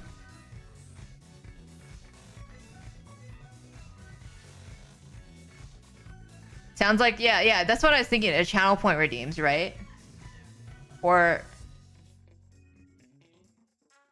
organized content is worth spending money for versus combing through a bond. Higher respawn. All right, I'm gonna give you a secret though. I want to give you a secret. My files are never high res. I work at small canvases. I work at whatever canvas. I work at whatever canvas that they want me to, minus like maybe I do like 1.5 times the size, but you know, I'm never working at like 7,000 pixels or something. The anti-crash jet, yeah. But that's the thing. That's the thing. I used to be on Paint Tool Sci, right? So I used to do all my stuff on Paint Tool Sci. And when you're on Paint Tool Sci, if you go past like 5,000 by 5,000 pixels, you're gonna have a problem once you start putting down layers. So I always instinctively had low ass res things, unless the only like non-low res things would be like my VTuber model and like my my VTuber model. And like the Red Bull mural that I did. That's a raster. That's a raster image that I put that's on the LCS wall. It's not even a vector. And I just had it on a fucking large ass such a large thing that I actually did on Psy, but I segmented it into puzzle pieces where I'm like, oh, here's Rise. Here's Rise, and here's half of his body, and I matched it up and I put it into Photoshop, and then I matched them up pixel by pixel, so it all just came together. So it was actually like 12 different pieces just put into, you know, put in from Psy. It was crazy. Sounds like we need a fun save-a-thon too. I will probably do a subathon at some point. But I definitely need like to me, I can't just do a subathon without having like hella fucking plans, you know? Like I would want it to be bigger than my last subathon. Okay.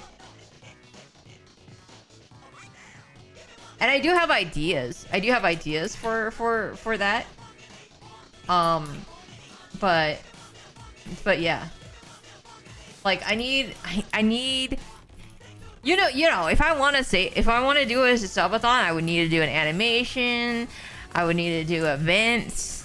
I would need to host collabs and stuff like that. And so yeah, I do. It's just not, it's not as simple as, you know, like I can't, you know, do it spontaneously, but I want to make it something really kick-ass, you know.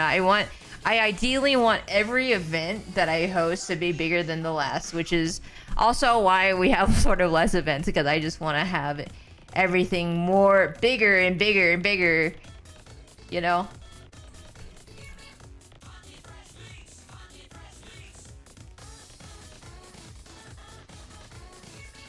Let's see.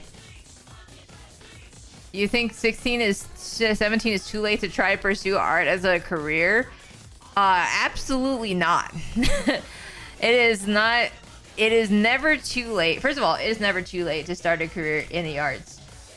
Second of all, nowadays there's a lot of resources available, so you can literally start in your 30s or 40s. I have seen people start in that age and actually become professionals. There are people who I've heard stories of people who have legitimately changed their careers. Like maybe they worked as like, you know, maybe in tech or something, and then they're like, hey, you know what? I want to do art, and they actually become you know, and they switch really late into the game, and they're still at the top level. I think there's a lot of, I think right now it is the best time to do that, because it's just that there are so many resources available, and like all it takes is time, some critical thinking, you know, and good work. So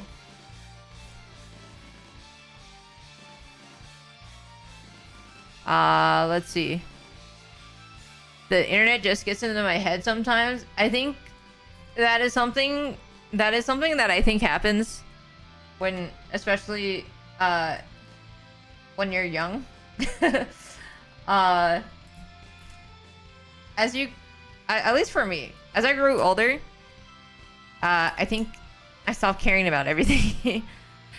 And now I'm like, and it sucks, because when I was younger, I was too afraid to do things, because I was too afraid that I would be cringe or that people would make fun of me. I'm like, wow, what a fucking loser, you know? Or like, you know, like that kind of stuff. I was too afraid to do things. I was too afraid to write fanfics or something, you know, cringe fanfics. And what can I not do right now? I can't write anything. I can't write. It's so hard for me to make to make kind of like to make storytelling, because I have no experience in that. Because I didn't write those cringe fan fictions. I just didn't write at all. and now I'm the one who's the loser, because I have no experience, and now I have to learn how to write by being cringe while also being old. And that's something that I have been doing, right? I've been like writing, at least for, you know, I've been writing more, but my skill level isn't where it's at, because I was too afraid of what other people would think. Okay, and now I'm sort of paying the price for that.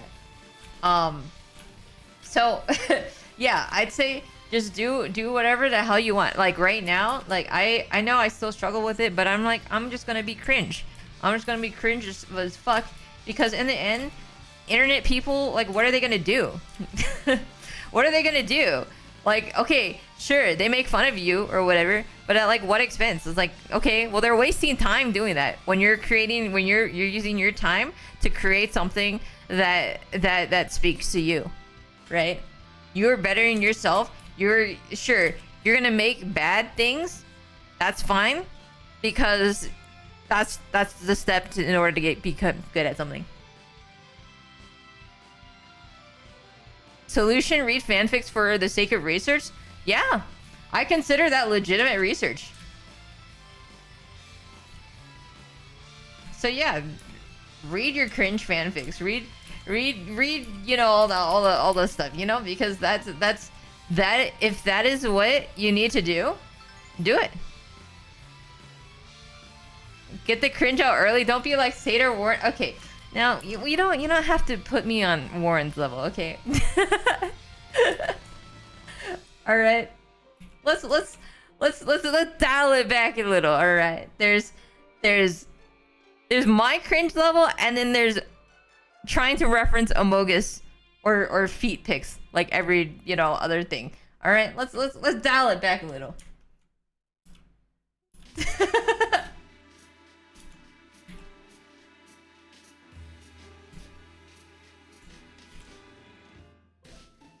It's my fault. It is your fault, Alec. It is your fault, actually.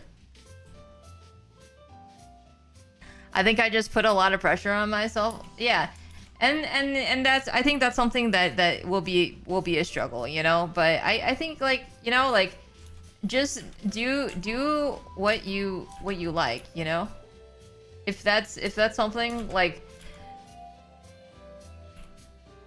oh, there's a lot of shit in this world, and sometimes it's just nice to just try to be happy, you know? Like, isn't that's like, honestly, a huge goal. And sometimes it means just not listening to people who are trying to put you down, or to try to say, like, try to prevent you from seeing things, or like saying that, like, thinking people who think that the path you're going is like unreasonable or something, you know? I mean, like, maybe the path is unreasonable, but like, the path to be great is going to inherently be unreasonable, right? Because it's not, you know, it is the road that's less taken, I guess.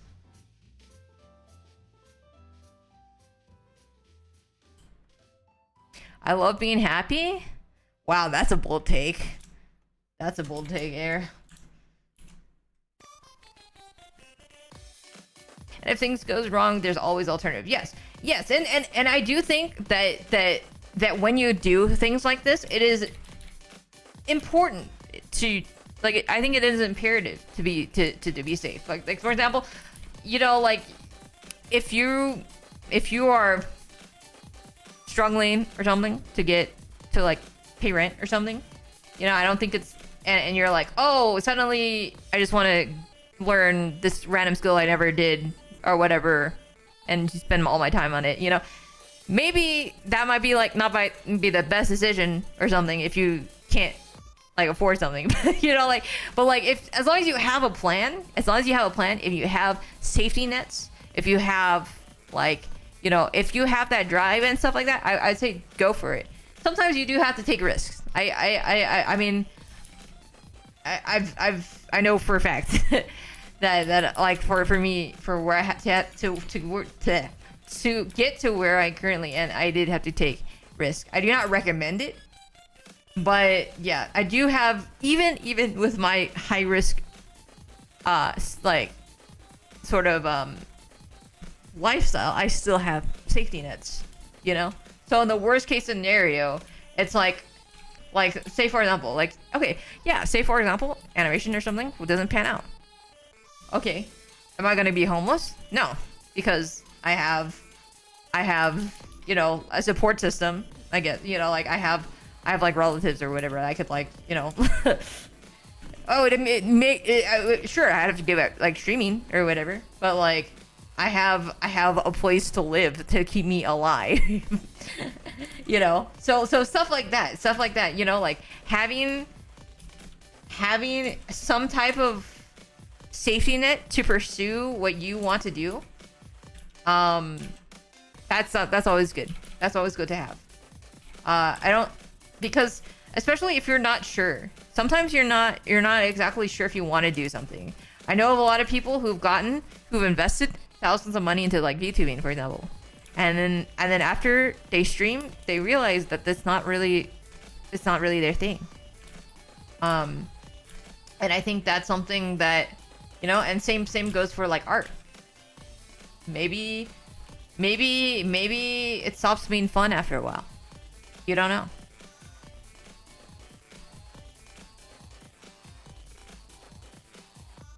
Steve Harvey was living out of his cars in his 30s and he became a household name. Yeah, exactly. Sometimes there's, I mean, okay, as a person who is in their 30s and a person who knows several people in their 30s, there is a common misconception that people have their shit together when they hit that adult age. No. At least people that I know and myself, like I don't think we're the typical, like, you know, like you watch cartoons and you see the 30-year-old and they're like, you know, businessman, and they're like, you know, they got a family and stuff like that, and they have the perfect life. No. I'm pretty sure not having your shit together is a very common thing, actually. People have burned into your mind that like by college you have to know exactly where you're going, and college doesn't really do that a lot of the time. A lot of the time you're still trying to figure stuff out because you haven't really experienced like a lot of your life, you know. Sometimes you just don't, to figure out what you're going to be passionate about for the rest of your life. That's a hard ask, you know? Sometimes you don't figure it out till much later. At this point, I have my doubts that there's any age where anyone has their shit together. Yeah, I think maybe adults are just better at pretending that they have their shit together. Imagine having your shit together at 18. I don't know a person, I really don't know a person that has truly had their shit together at age 18. I don't know. I do not have many of my shit together. Yeah, my shit is on the floor. Like it is my shit is not anywhere right now.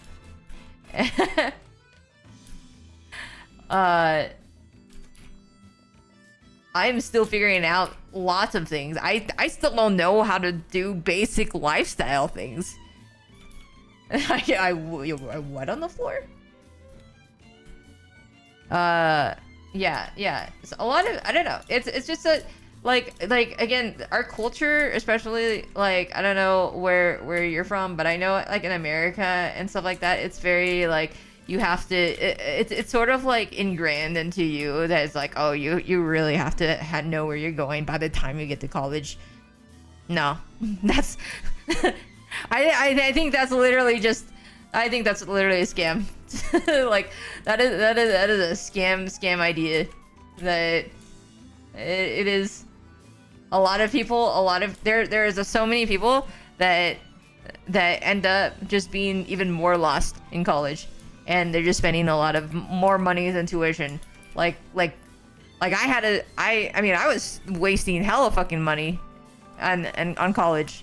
I kept on switching majors until eventually I was like, I don't like any of this. I don't like any of this. I'm gonna take a break from university, and I'm gonna just go draw, because I'm like, I've told myself I would rather die than become an artist. But it's, no matter how much I try to escape it, I still can't, like, because I'm like, I don't think I would ever pursue a career in the arts, because it's too unsafe. It's too unsafe. I don't really want to, I don't want to deal with the inherent risks and stuff. But at the same time, and I was like, I can't stop drawing. Like I've been trying, I'm forcing myself not to draw, and I can't stop because I just have so many ideas.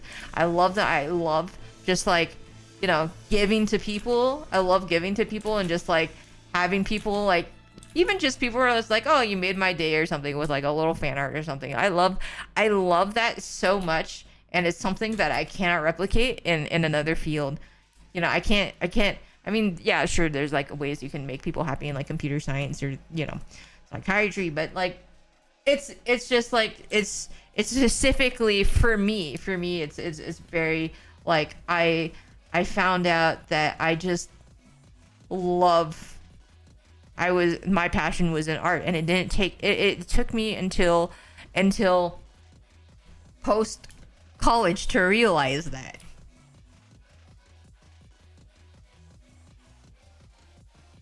I think I know what I want to do. I just have no clue how to get there. That's my worry, but you can fail in anything, Yeah, well, the first step to knowing how to get there is to actually take steps to get there, I don't know what, I mean, you're mentioning like art and stuff, or I believe, but is there a specific thing? I think that it's, there's no in a lot of these types of like things, if especially in the creative field, there's no one way to approach something, because sometimes that way might be wrong for some people, that might be right for others. There's just a specific, there's some things that, you know, you have to do. Like, for example, if you want to pursue an art and a career in art, you do have to draw. You do. There's no way that you like learn how to do, or you know, get the career in the arts without actually drawing, unless you're like a scam AI artist. But, you know, I don't know how long that field's gonna last, and that's like straight up illegal. But, you know, but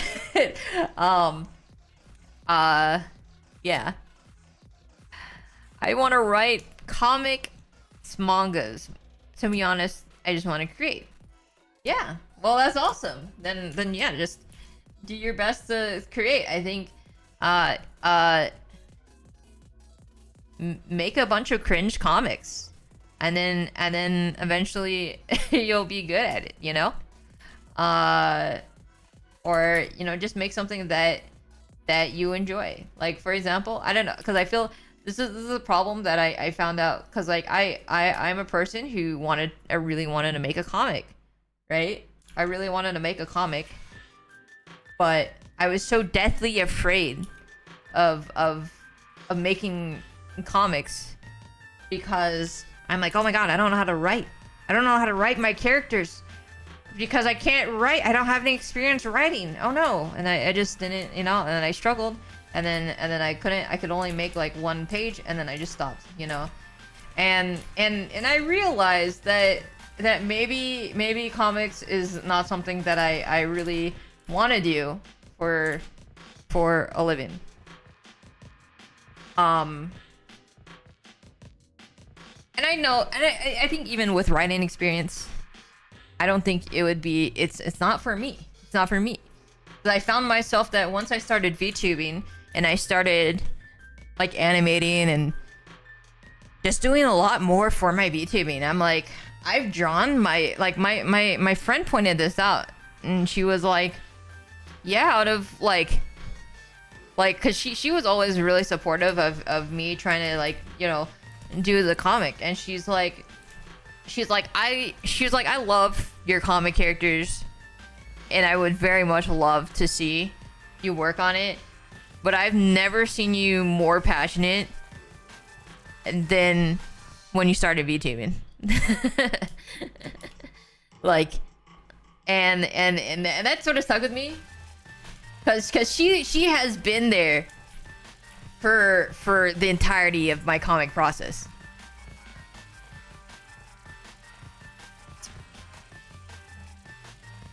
So I was like, yeah. I mean, I absolutely love my characters for my comics and stuff like that, but it's just not, I don't think it is for me, you know.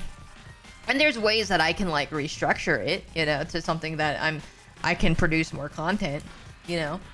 But yeah, but it is something that I had to sort of like learn.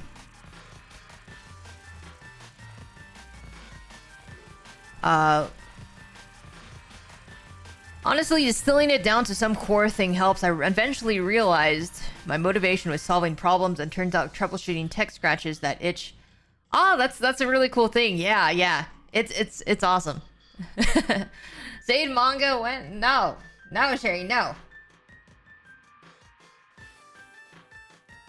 I just didn't. I don't know. I do want to learn storytelling, and still I am plagued by the ability to fucking not be able to write. But I've sort of made it like, oh my god, I have to like sneeze. I sort of made it like a little bit easier for myself. Like I get to write a little bit of stuff for my like VTuber stuff, and at the very least my VTuber characters are a lot more like chill. It's not like I'm writing like some like sad emo shit. I mean, we'll always fit emotion into it, but you know, like, you know, it's just like there's not as much weight, I guess. I think that's one of the things that I feel like has made things easier for me to write dialogue for characters and stuff like that. Is just, okay, well, one character doesn't even talk, so that's easy enough. The other character is me.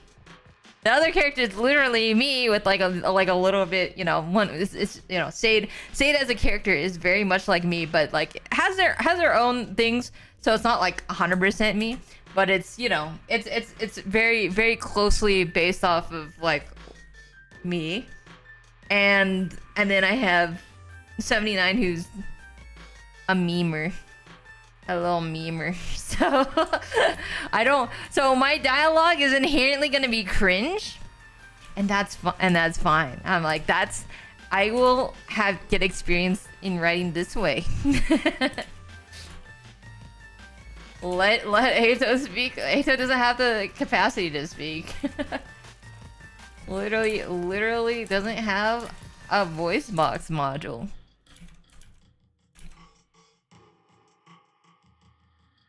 I'm the opposite. I'm really confident in my writing, but my insecurity stems from the art. Well, I don't know if it helps, but okay, I don't know if it helps, but at least for me personally, and I know that there's gonna be people from different sides of the spectrum. For me, I would rather read something with really good writing versus like a piece with really bad writing but with really good art, you know. And we have an example of something that is sort of like that. One Punch Man and Mob Psycho are two examples of works that don't have the typical like strong traditionally strong artwork, but the writing's there and funny and entertaining, and it's become successful. Granted, to be fair, Yusuke Murata ended up redrawing One Punch Man. And Yusuke Murata is a freaking god. But they wouldn't have done that if one's manga wasn't already fucking cracked, you know? And okay, and also in One's offense, One has also done some really crazy stuff as time has gone on, because One has gotten a lot of experience, because One has done the manga for One Punch Man. By the time that he got to Mob Psycho, his compositions and framing is exceptional. Like, I know a lot of people just excuse One as just oh, it's bad art, entertaining writing, but in my opinion, One's paneling and compositions are actually way better than a lot of other artists too. But yeah, I don't know. I think it's like yeah. The thing about the comics is that comics are a type of medium that they do require a lot, right? Because it requires art and writing, right? And marketing as well. And I think art in general does require marketing if you want to be successful at it. But I do think that you should start. You should just start. If you have ideas, just start. It doesn't matter. Make them stick figures. Make them stick figures. Okay? Because I guarantee you that when you start like actually making your comic and stuff, you're gonna be starting to learn a lot about your characters, your story, and how they look. Because I think that's what, when I started drawing, because at least for me, when I started drawing a lot of my characters and stuff like that, I started learning a little bit how to write. because my characters became more alive, you know. And I think that's like something that only happens when you actually start and work on it.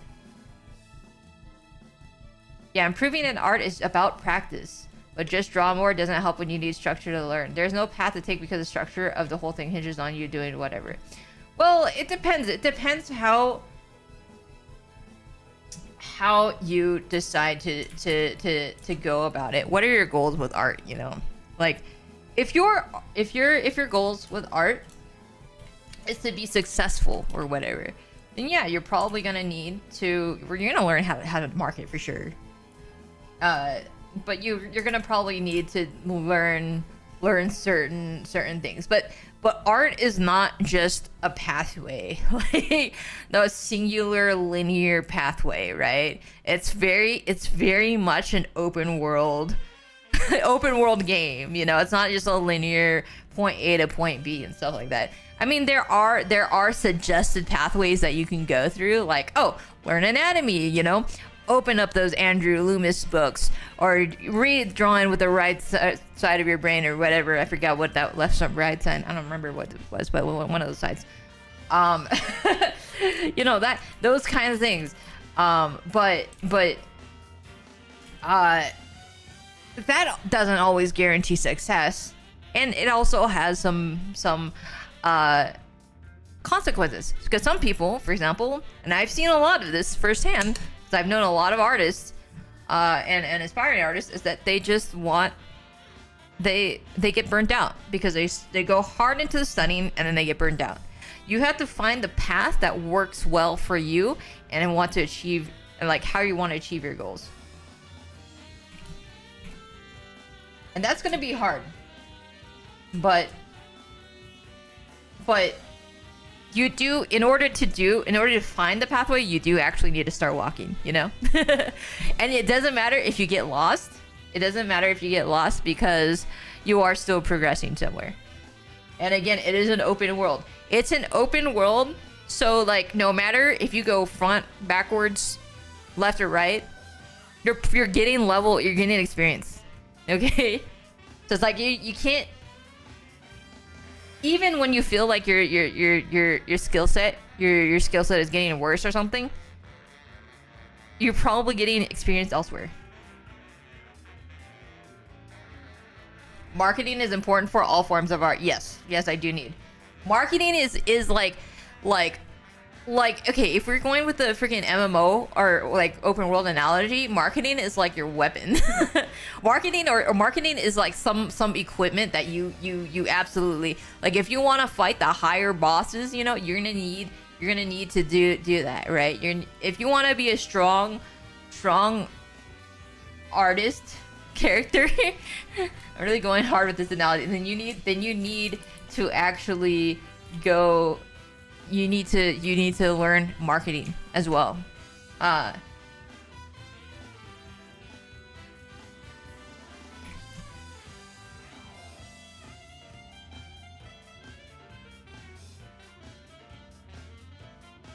Okay, there's a lot of early web comics that emphasize story over art. 8-bit theater was just like Final Fantasy sprites and MS Paint, but it was a cornerstone of early internet culture.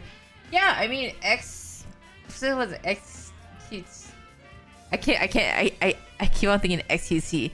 I forgot what it's called, but there's a one with the like stick figures. That one, XQCD or something. I don't remember what it's called. There's that.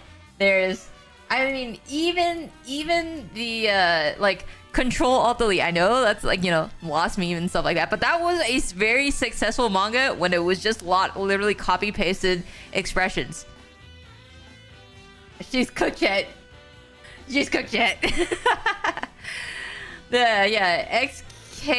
XKCD.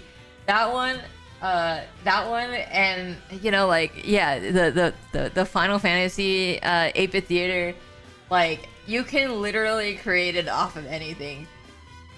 You do not need to have spectacular art or whatever to even be successful.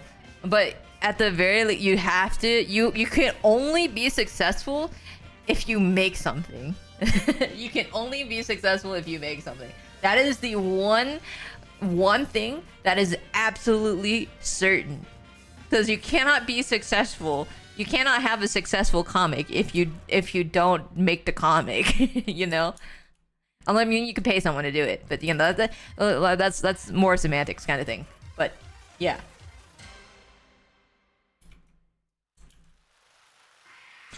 I just need to hop off the internet and duck my head down and draw for the next few months. Yeah, go for it. Go for it. I would say that I know, I mean, like, I can't, I'm not strong enough to do it, but I know a fair amount of people who have taken to sort of like an internet detox, and it's worked pretty well in their favor. So yeah, do what you need to get what you want, you know. If you need to take a break, and I do think that right now there's a lot of volatility within the internet right now with you know, just a lot of negativity, especially on, you know, Twitter. And if you really feel that the internet is keeping you from doing what you want, then yeah, detox.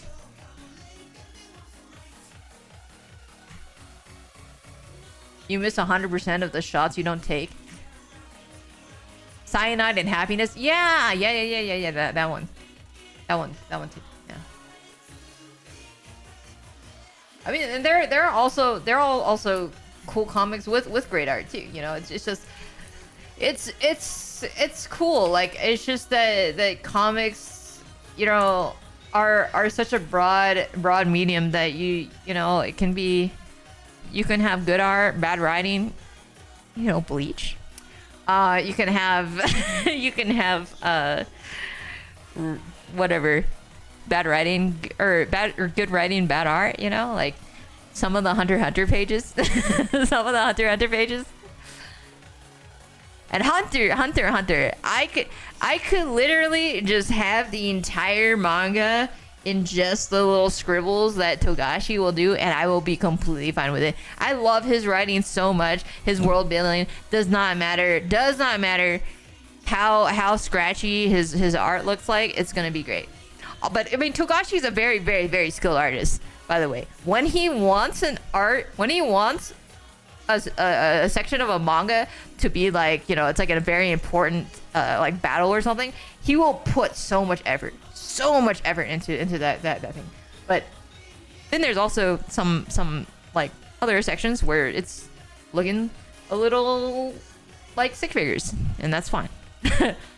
At least for me. Not you know, not everyone, you know, he'll get trash talked and stuff like that, but like, if it means having a story,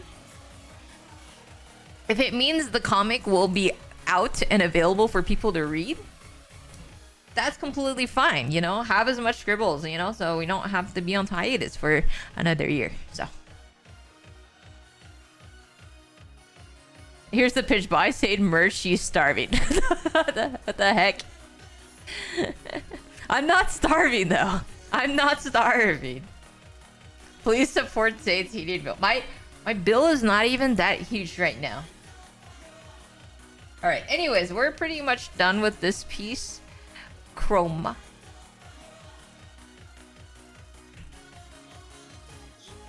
Or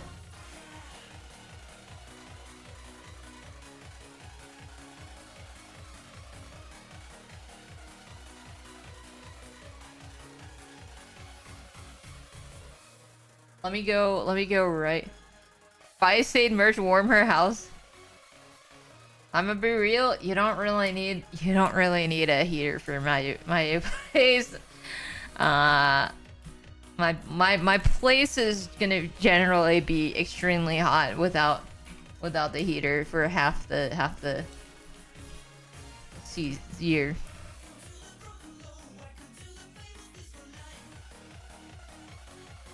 A normal people wouldn't, but you? What the heck? She's shivering in a corner with only a single match for heat. Okay. Really a funny story about that though. I was actually really cold today. I was really cold today, and I checked my thermo, and I realized it was at 79 degrees instead of 80. And that 1 degree makes such a difference. it goes from cold to just right. And I was like, Jesus Christ. Okay.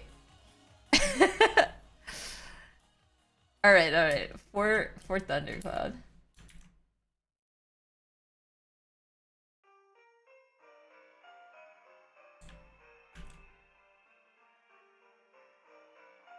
I need to remember to put on the heater in the winter or else my brain won't be productive. That's fair. I mean, yeah, like some people just have to have certain conditions to make the brain work. For me, I have to have it 80 degrees or higher. The pea-sized temperature difference, yeah, it really does. Because I put it at 79 degrees because I think I was like I was doing a lot of just like random physical work, and you know, if it's physical work, then yeah, then I'll have to put it below 80 degrees. But 73 degrees being optimal? What the heck? Alright, in any case, we are pretty much finished with this one. Thank you, Thundercloud, so much for introducing me to this character. Lovely chroma. I actually don't know if... Wait, actually, one more thing. Well, okay, we'll start the next raffle. I don't know if the little... it looks like a... Like effects on the sides of the hair. I'm not sure if that's just... if that's actually designed. But yeah, I'll add that in as well. Okay, let's reset it.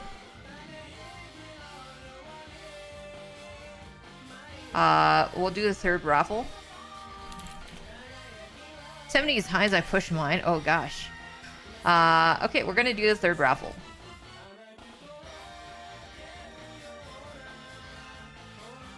Oh my god, also, yo, Raviel, thank you so much. I saw your recent short. You're insane doing that challenge. Thank you. Max Plus Arts, hello, Sir Ethereal. Thank you.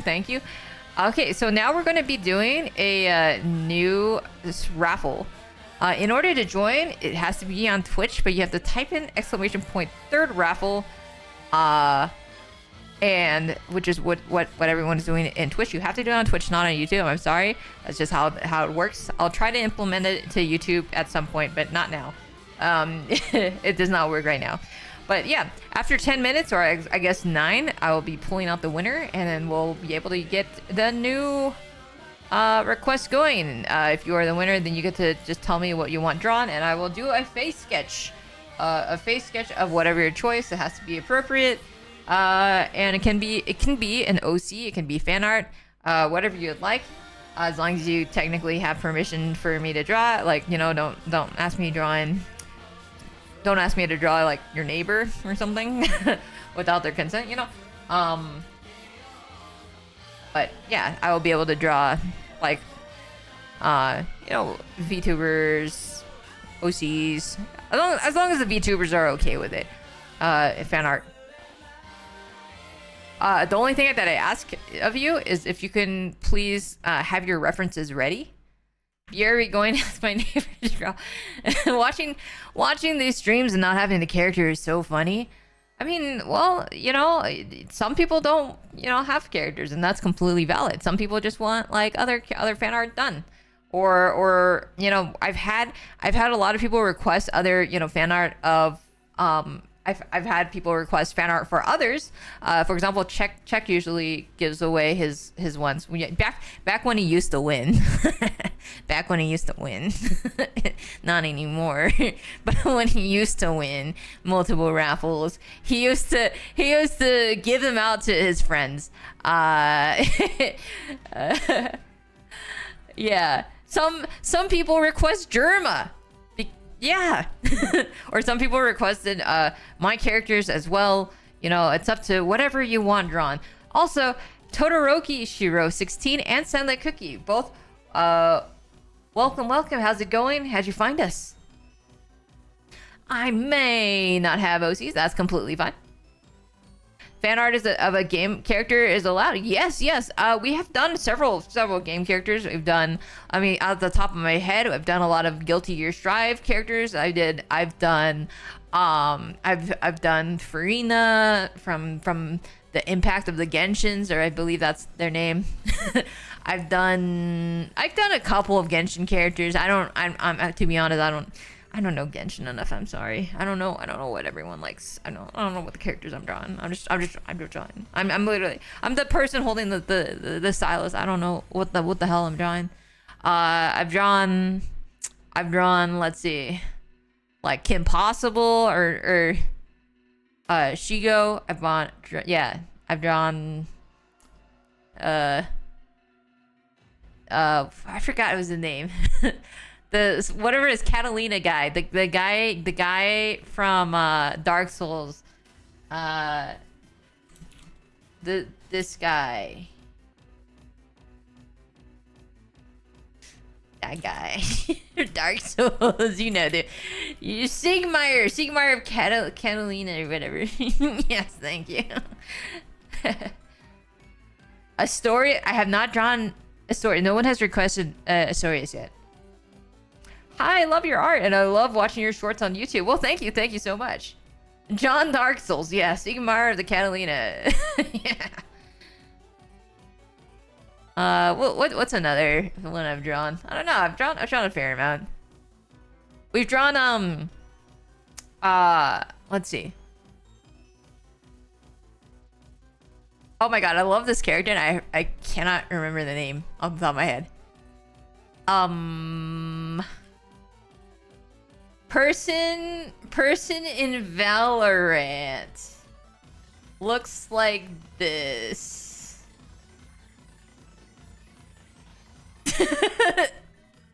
That person.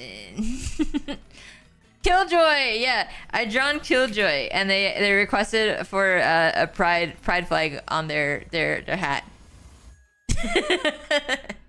Yeah. I'm glad you guys know exactly what I'm drawing. I love Scrunkle Say Doodle. Thank you.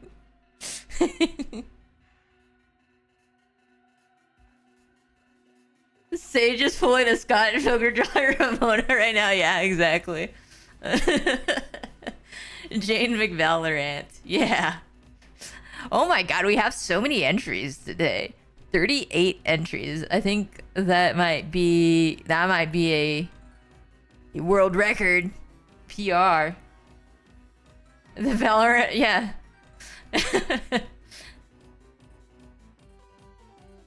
Killjoy Flowers. You love the Riot art styles. Oh yeah, I'm a huge fan of Valorant art style. I think that's definitely one of my favorites. I'd love to study it at some point. I'd love to adopt some of the style from it. If a raffle was for an OC, how exactly would we submit the ref image? How would you recommend it be shared? We've had it shared. URLs are fine. In the stream chat, as long as it's not from, you know, virus.exe.com, you know. Imgur Discord's fine. You can send on Discord as well, either by DM or you can post it in state chat. Please just let me know where to find it, you know. Where am I looking? Technically speaking, you hold the world record for most raffles entries in a free sketch stream where you draw basically anything at a specific point in time on a Saturday in December. I'm pretty sure I have the world record on my street as well, you know? I've been studying it. The skin coloring kills me though. Yeah, rendering is hard. Terrence Cantel. Oh, isn't Terrence Cantel the one that did the least splash art? Cause that is fire. Yeah, Terrence Cantel. Yeah. Terrence been putting. a lot of the splash arts have been really, really good recently. I mean, I will always be extremely biased towards Hosier or Horse Horse, but yeah, Hosier art. He did I mean, he did the Vex splash art, you know. He did the Prior splash art. He did the recent Kindred, the Chosen of the Wolf Kindred splash art.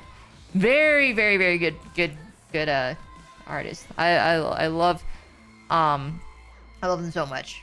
So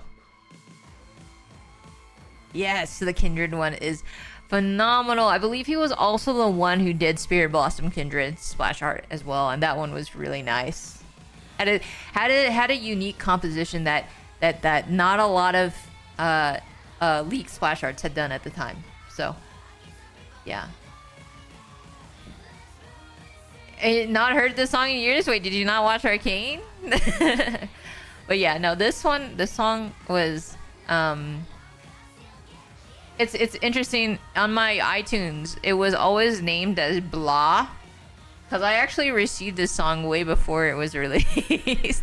Because I worked on the Jinx teaser, not the animation, not the Kid Jinx animation, but basically when they would release Champions, they would do just like a teaser post a lot, and then I mean I didn't do much. I'm gonna be real, I didn't do much in that. I just they wanted sketchier versions of like Fishbones and stuff, and I had the material, so it's like it was literally just tracing over the thing in a sketchier way.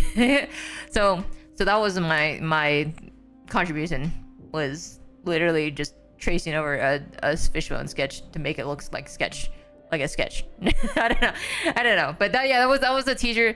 But they when they're and yeah, so when I was working on that though, they sort of gave me all the assets for the video. So they gave me sort of a base rough draft of the video, and then they sent me the song, and I was so hyped about the song. So I had it listed as Blah because in the event that my people would see what I was listening to, I didn't want people to know what I was listening to, so it was just like Blah. Can't believe Sade made Jinx. No. All right, we have 39 entries. 39 entries. This is the third raffle, by the way. There will be one raffle after this, so we're gonna have four raffles in total. But today, for this one, Magus Fendar is the winner. Congratulations. Ignore the not following the stream. Sabot always does that. You know, it likes to gaslight a little bit. Sage single-handedly animated Arcane. Yeah, did I? Yeah, thank you so much, Magus. Please let me know what you want drawn. Yeah, what would you like drawn? The only thing that I could say that I feel like I actually made a huge difference in the conceptualization is with the Star Guardian line. The Star Guardian line was you know, I don't like to brag, but no, the Star Guardian line, when it was coming out, I had actually gotten a commission from someone else within Riot to make a concept design of a different type of Star Guardian that was more of like a mature like Godoka, like Madoka, God Madoka type thing, you know, like so not the stereotypical like Precure like inspired kind of stuff, you know, but more of like a more mature setting. So I did like some concept design, and the concept design that I sent did have like basically the skirt was sort of like pointed like this, you know, like I don't know, something like that. I don't know, but basically obviously my concept didn't get used in any shape or form. However, they used the person who did the concept art, Paul Kwan, did concept art for the Star Guardian skins, looked at my my design and took the skirt inspiration from that. And you can see that more closely on Star Guardian Lux's skin. So, if there's anything that I have permanently done damage to in the League thing, it is that I have affected the crotch area of Lux, the Star Guardian Lux skin. Okay, but that's my claim to fame, I guess. Can I send my OCs on DM? Yeah, you can. Weird flag. That's a great claim to fame. Yeah. We should thank Sage for Lux's backside. Yeah, exactly. and then yeah. And also I'm the reason why I'm also the reason why emotes are in the game. But that's another story.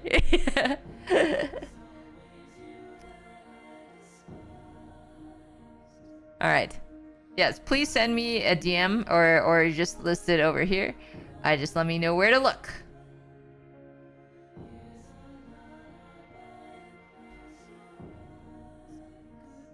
But yeah, I've never been super big into the League, but I do remember loving the stuff presenting to Jinx. Yeah, I was fortunate enough to work on some of the teasers. My first major one was I did the teaser. I worked on the teaser for Aatrox. And I sort of helped canonize. I was the first canonical artwork, like Riot endorsed artwork of Lux and Ezreal being cute together. So I will always support that ship, I guess. I'm also one of the, I think technically the first romantic official Riot endorsed artwork of Graves TF. So yeah. If you ship those, I helped make that. Not really. I was literally just, you know, again the scribe.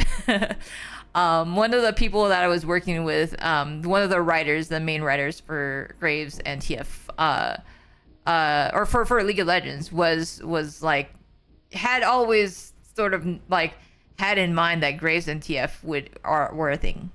But it wasn't until later that Riot finally was like okay with saying, yeah, they are a thing. First Jason L. Lux, they made so many chants. Oh gosh. Lux, I believe, was heavily designed by, there was a person named Riot Shirelia. And Lux is actually based off of Marisa Karisame from Toho. So yeah, that's why Toho hijack. Yeah, exactly.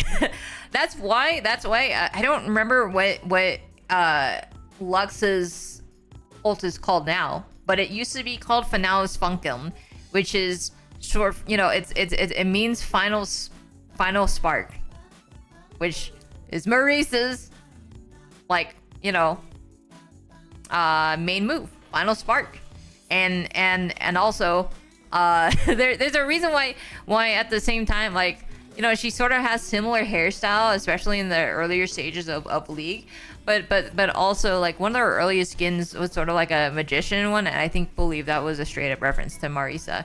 And we have Toho hijack, and before Yomi's Ghostblade is definitely a Toho reference, so yeah.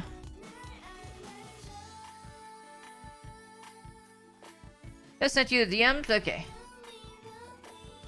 Oh, Final Spark with Murray's the teacher's move. Oh, okay, Murray. Okay. Whoops. I'm a Toho casual, I'm sorry. I played on EG mode. Oh. Alright, let's see. Just sent you the DM. Wait, where did you send the DMs? I do not see.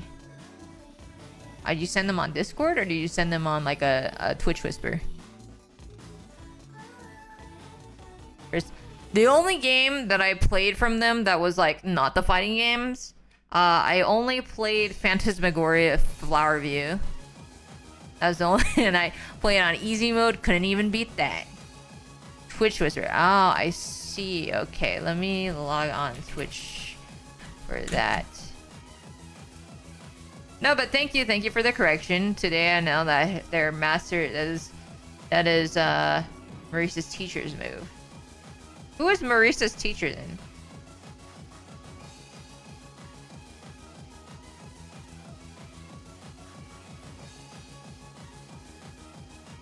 Okay.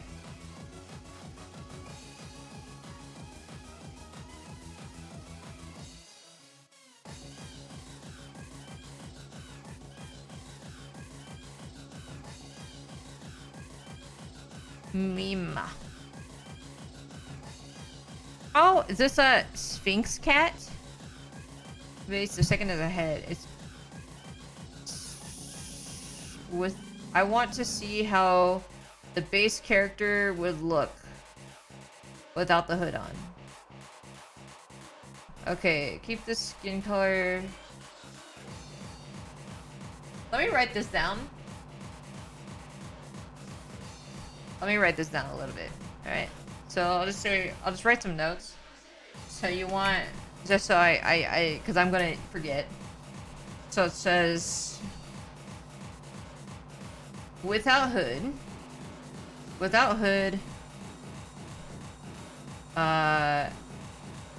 head shape and ear size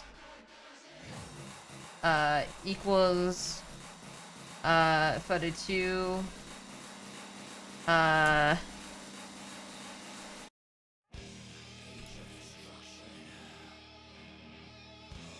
keep skin color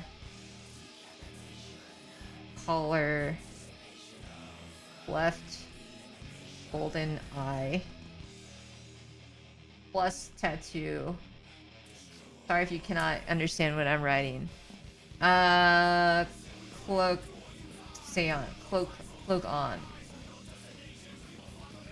Next act 2. Okay.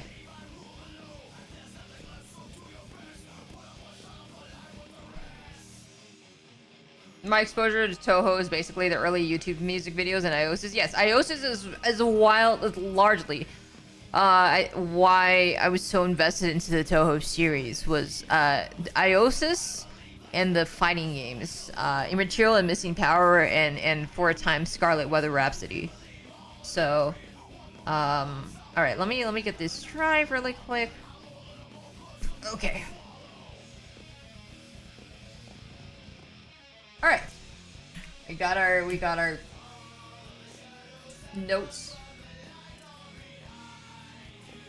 I mean, there's also other ones. There was like cam music. There's a lot of Toho music.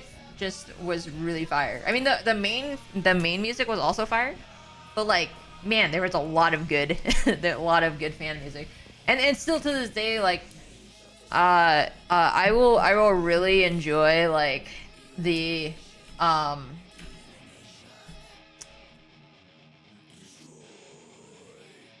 shape and ear size photo shoot golden eye. I'll still play all the Iosis stuff in a lot of games, a lot of the rhythm games. Marisa Still the Precious Thing is definitely my go-to in any.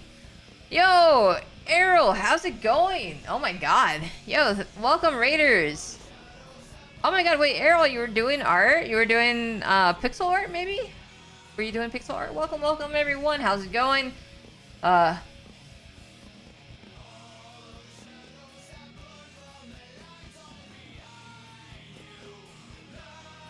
I've returned after disappearing quietly. Animation! Oh, hell yeah. That's awesome. What were you animating? Right now we just started our third raffle. We're gonna be doing that for a little bit until I sort of want to do like side view.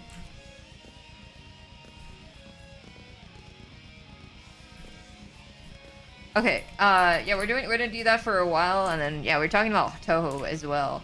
Yeah, but Toho was great. Iosis is amazing, and of course, Iosis is very prominent in the VTuber scene now, with them doing work for like Hololive as well. So I'm glad to see that Iosis, everyone gets this hear the Iosis bangers. It's not just like a thing that just like disappeared, but yeah. First swing at it since being on my ADHD med. Oh, how's that going? They help? Oh, I see. Interesting. Very cool.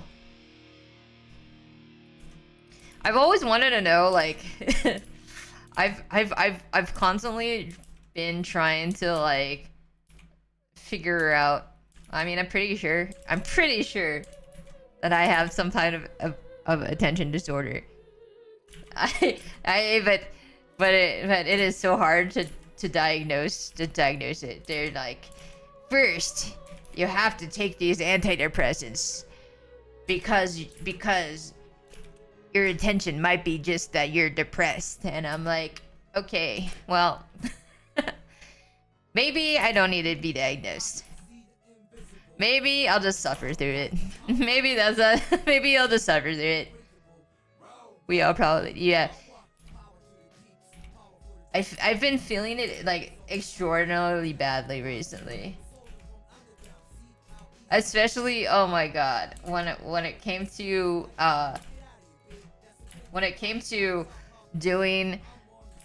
like moving and settling into my house. Oh my god, it was the worst thing ever. My friends literally were telling me, look, I think you suffer from ADD or ADHD. They're like, because I was like scrambling around and I literally could not do two things at once. Where I kept on losing like my freaking like 5 box cutters.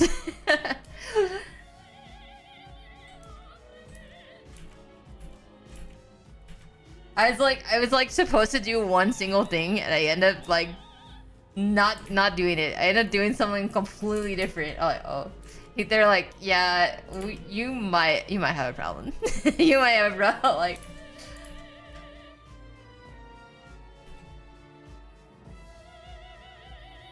relying on stuff like Adderall or other ADHD Schedule 2 meds and not seem like a good time, national shortages and stuff.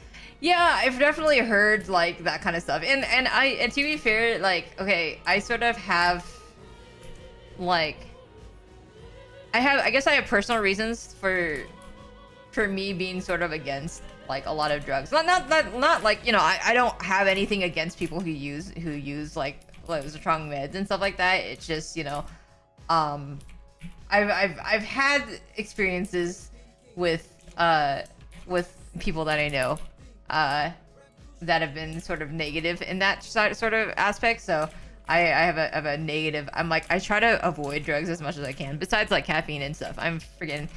Also because I'm freaking addicted to freaking caffeine and everything. You know, like I don't know. I try to avoid as many things that could be potentially addictive or something that would change the chemistry of my body as much as I can, just because I'm like, you know,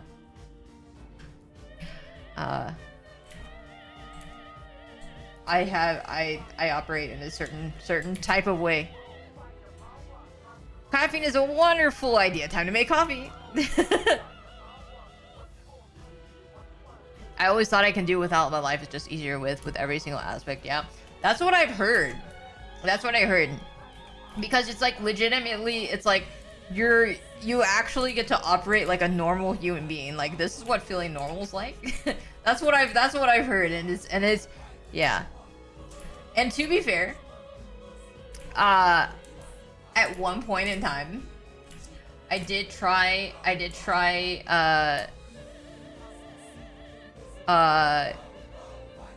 antidepressant that was supposed to be like a little bit like have a similar effect as like Adderall and stuff like that. And holy shit. Like everything was different, like so different. I was also really fucking good at video games. for like the 2 days. I was only on it for like 5 days because I started having freaking seizure symptoms, and that was no bueno. But for those freaking 3, like 5, well, I think I only played games for like 1 or 2 days. I had the most godlike reaction times, and also I was fucking like 20. I was like 25 and 2 as Kog'Maw. Like, huh? Like, I was playing, like, my friend, actually, one of my friends who was playing with me was actually visibly worried because I was performing so well as an AD carry. And I was actually, like, kiting. I was actually kiting and microspacing perfectly. They're like, dude, like, we need to talk. I had the most, like, oh my god, yeah, Emily! Oh my god, thank you so much. Thank you so much for the follow. What the heck? I actually had, like it wasn't just above average reaction times. It was like fucking godlike. It was like professional level reaction times. And that was the most wild experience ever. And then now I'm back to like I can't react to jive impacts. I'm like below average reaction times now. But for those 2 days, I was actually a god. And it's funny because like when it came to drawing, because I had a lot of work to do, and I just it was just such an extreme focus where like usually when I work on an illustration, I go from like I'm like, oh yeah, I'm gonna like work on the ear, and I'm like, okay. 2 seconds later, I'm like, okay, let me work on the mouth. Okay, let me work on the eye. Let me zoom out and go back. You know, so it's like everything. And when I did work on it, I was literally just like hyper focused on one thing, for the entire time until I was finished, which is again very wild.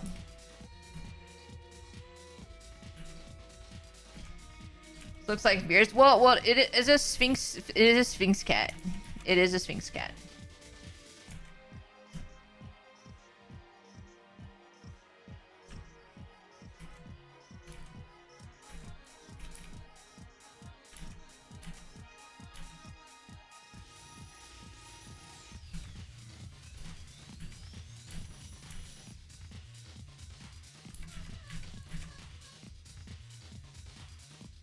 First time I took meds, I kind of got high for a few minutes because I was yeah.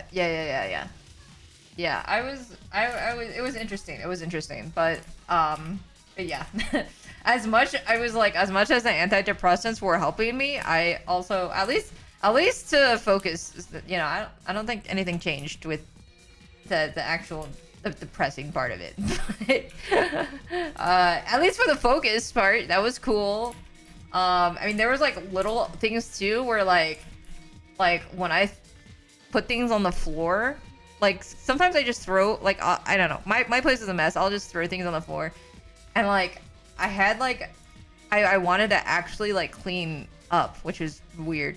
It was a weird thing that I'd noticed that things are on the floor and I'd want to pick it up or something. It was weird. That's like never happened to me before. It's weird. But yeah, you know, as much as I wanted to, it's like I was getting too many weird side effects, and so they're like, oh, we're gonna stop you, and they're like, we'll prescribe you SSRI instead, and then I was like, oh, I'm too scared to take SSRIs, and so I've never taken them. They're far expired now, and then when I'm like, could I potentially have ADHD? They're like, you gotta take the SSRIs. To before we can rule that, or like we can even test you for it. And I was like, I guess I don't have ADHD then. I guess I'm never gonna know. I guess I'm just gonna live life not knowing.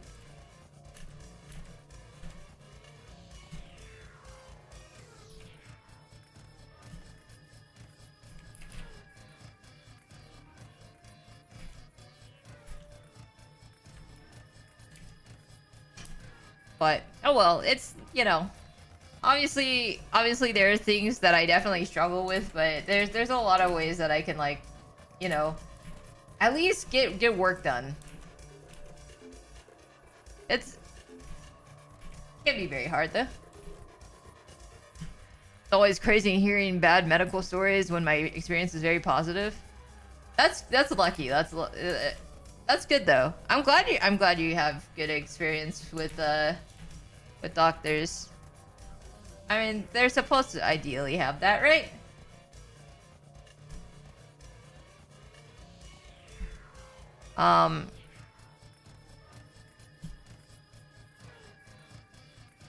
I've had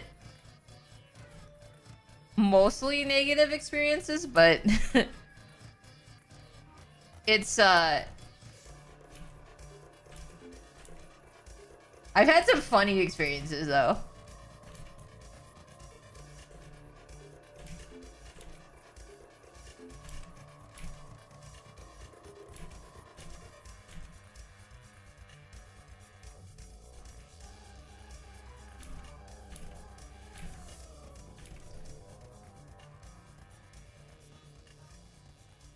I was actually diagnosed back at 4 to 5 years old.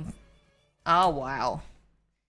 Got put in an SSRI for the first time prescribed and was actually able to do stuff without deadline rush. It gave me severe heartburn. Oof. Oh, it's good that you haven't had any issues with your newest one. Yeah, it takes a while to figure out one that works for you.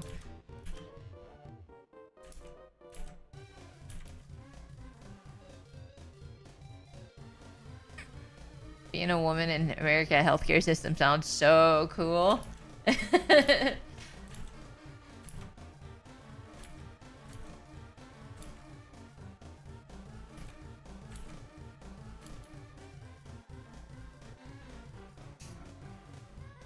This OC is so sick. Yeah, it's what should we call it? It looks really cool.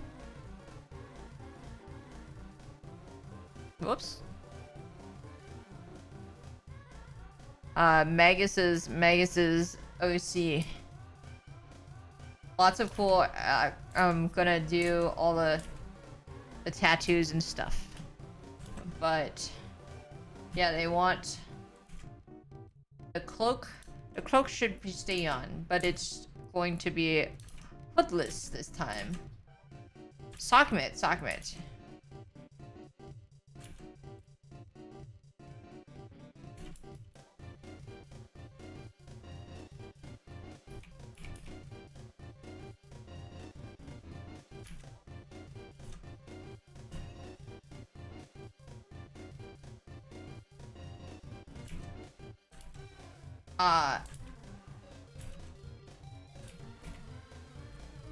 Yeah, Magus, tell us a little bit about Sockmet.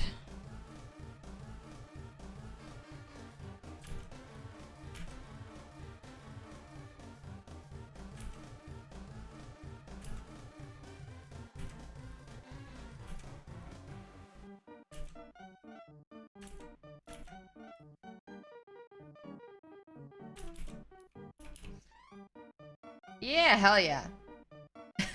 I think, okay, so one funny story about the healthcare system is, like, I went to a therapist. And this was like during peak pandemic, right? So it was like online, and then they were like, I was telling them about like my problems, and they were like, oh, did you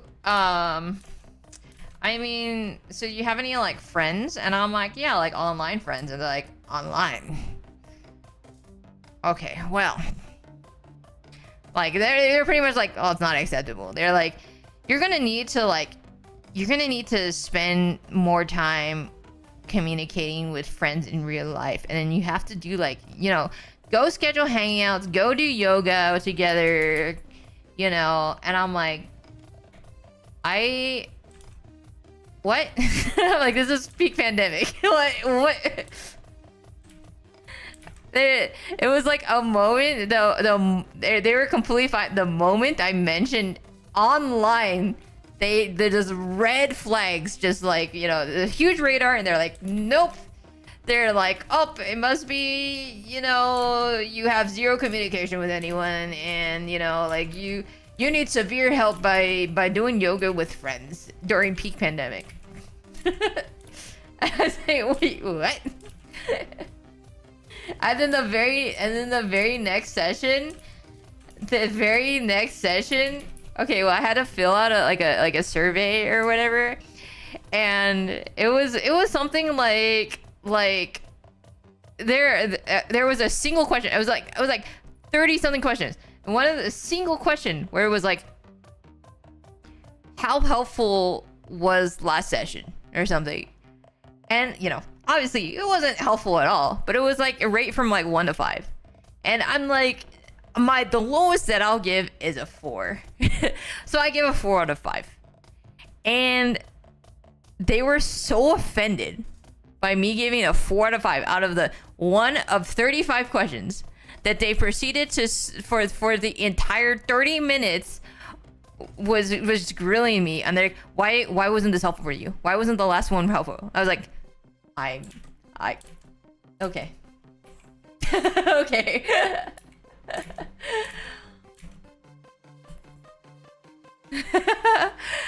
I would have dropped a 2.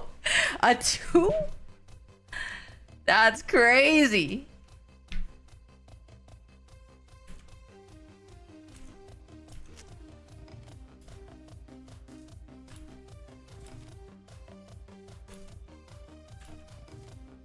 A 0. I will not. I refuse to give, because I'm like, maybe that's just they have a bad day or something. So I always refuse to give low scores. I'm pretty sure that I think there's yeah. There's one review where I think my most scathing review was literally a 4 out of 5 as well. Before, when I had moved, I've moved somewhere, and I hired movers, and they were literally breaking my shit and not taking care of anything. Like, they were literally like, okay, this is them. They're holding like boxes, like 2 boxes, right? They're holding 2 boxes, and then like when they just didn't bother to bend their back or anything. They just straight dropped it on the floor. Like just because they needed to, like, I don't know, take a phone call or whatever, they just immediately just dropped it on the floor, like, whoosh, just completely they just completely, like, you know, whoop, here we go. And then and then they took my, okay, first of all, I provided like so many things. I was like, here's blankets, here's whatever, like whatever you need, right? So first of all, they weren't even using the material that I gave them, right? And then they got my desk, and when they moved it, they definitely did. They dragged it along the wall, and the wall not only had this huge ass like line where they were dragging it, but also I just saw like large amounts of just like of drywall that just fell off. And then when they didn't say anything, right? And then when I mentioned it, I was like, hey, so you sort of damaged the property. And they're like, well, it's your fault. You didn't give us the proper like equipment. I was like, what? I was like, I did. First of all, I did. You didn't. And why are you blaming me? and then they didn't even finish the moving process. They just sort of dipped halfway. Like they took forever and then they dipped halfway. So I did all like they moved the heavy stuff, right? But yeah. So after that, I was like, okay, they're getting a 4 out of 5. Who in the fuck did you hire?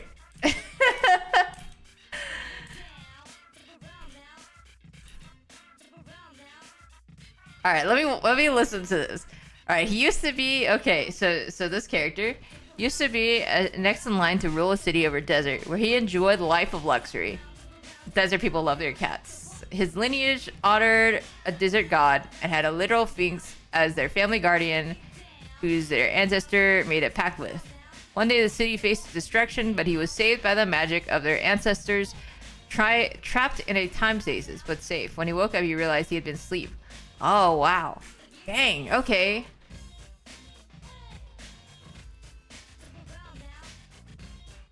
Not the 4. Maybe they just had a really bad day.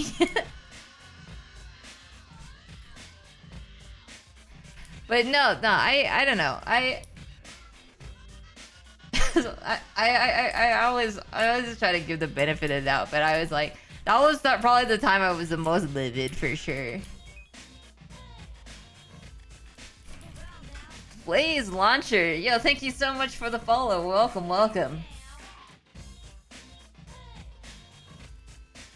No, that's a really compelling story. So that's like a good setup for like how is Sigma gonna deal with just like his entire, I mean the place he was supposed to lead just like completely gone, you know?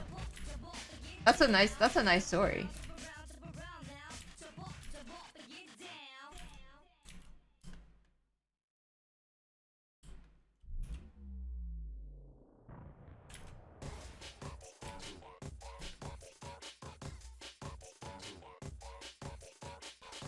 Now he roams the land trying to gain back his status and serve others, as he couldn't protect his closest ones and pay back the guardians' debt. Ah, I see.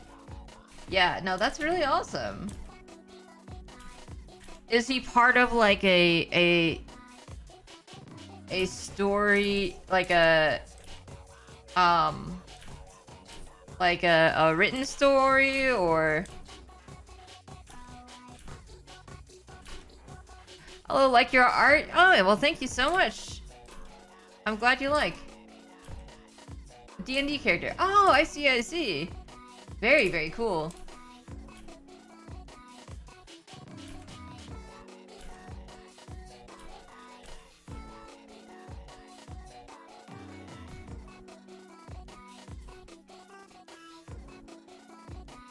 Oh, Tabaxi. I see.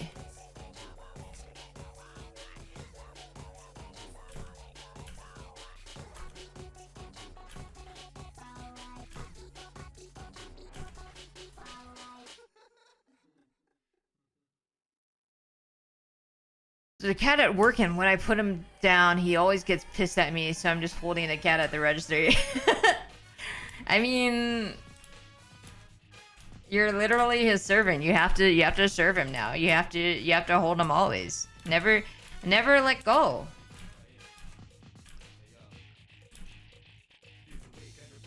You can never let go of the cat anymore. That's just how it is.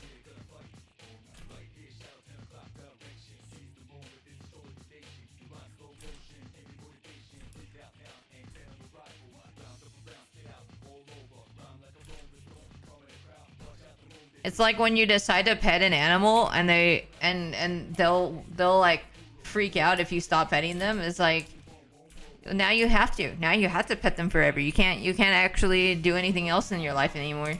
That's your sworn duty now.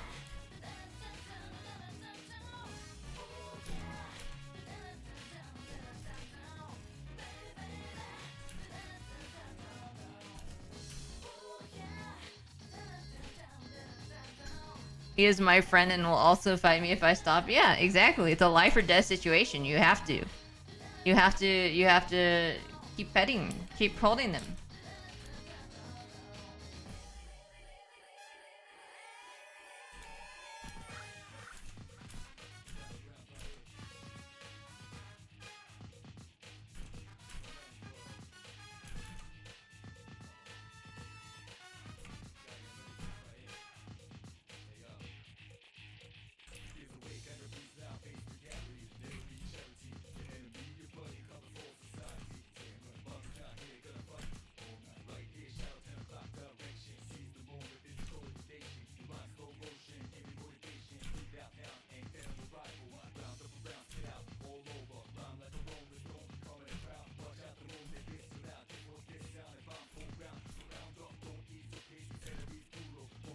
Is this Persona? Yes, this is Persona 3, Mass Destruction. One of my favorite Persona songs.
All right, let me see. I'm excited to work on the designs, the patterns. A fifth of the way to VIP with the old stream schedule. I'll be there in 3 years. Yeah. You'll be 70 years old by the time you get VIP.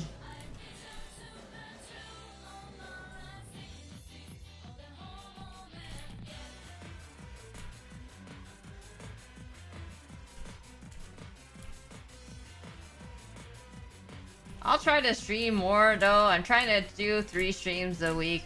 I don't know how much I can do that after December. We'll see where everything work is and stuff. But we'll see. Hopefully, that's one thing I was like hoping for when I do actually open commissions and stuff like that. I do have like, I'm hoping that some of the commissions that I end up getting will be like not NDA, so at least I can work on them on stream, at least partly. There's some parts of it because, you know, like I ultimately want to give them the best product available. There are some aspects where I probably can't stream, like especially during the early iteration phase, because I just can't really use. I have to allocate all my 2 brain cells to the project. But for like coloring and stuff like that, I can definitely do more streaming on that, you know, if it's not an NDA kind of thing. Or, you know, again, I might explore other ways to sort of work while keeping it secret. Would love to see some PCAT style long form videos from you. I haven't watched too many PCAT videos, but I'll definitely look into it. I don't watch too much stuff, honestly. But I'll check a look. I do want to do more long form. It's just that long form definitely, like, the problem with long form is that the way that I edit, like, usually it'll take like a week for me to make a video. I don't know. We'll see.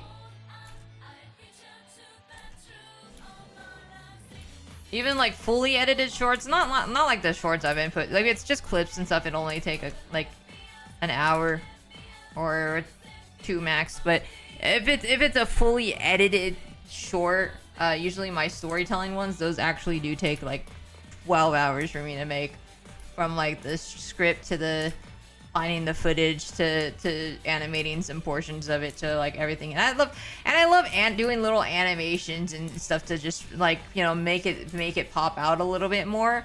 But because of that, it does take a little bit a while. And I usually I've estimated that those types of videos, the ones that actually do go the most viral, those ones that do take 12 hours to make. And I think for long form, it definitely takes at least a few days to make. So we'll see.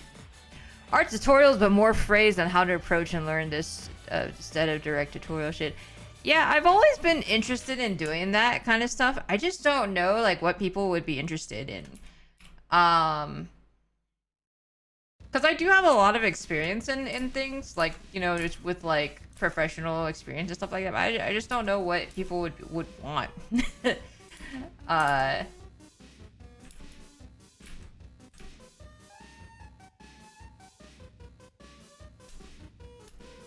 Cause I'm not really the type of person that people go to advice for, you know. People go to me for just like, cause they want to watch me suffer in a video game or something. So I'm not exactly sure what people would want advice wise for me.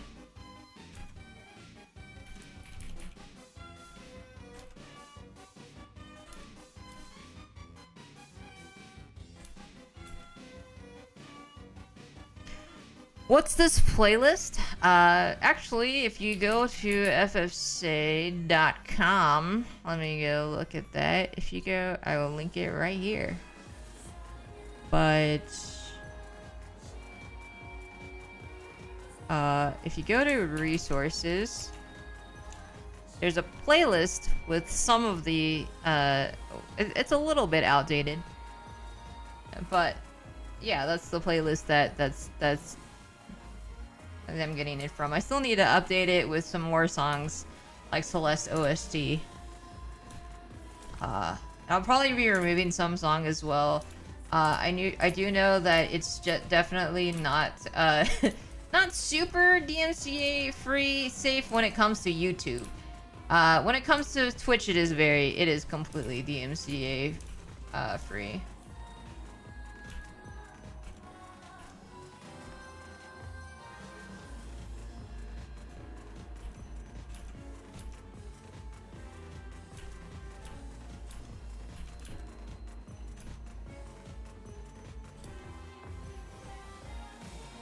I wouldn't sell yourself short. You're a successful artist has worked with famous companies and VTubers.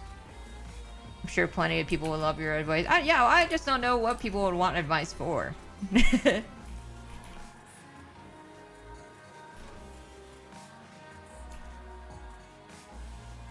I do love talking. I do love giving advice. But yeah, again, like at least on stream, I don't think a lot of people usually ask me for advice, so I sort of just don't know what people would want.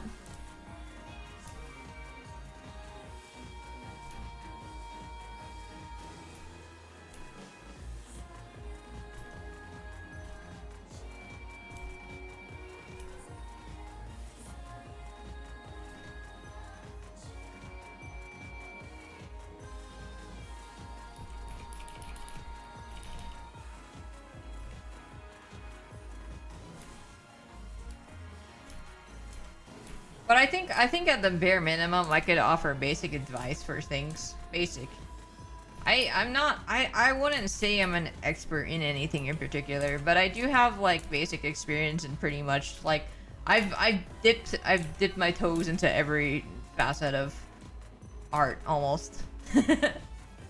Or and content creation as well. From like professional stuff,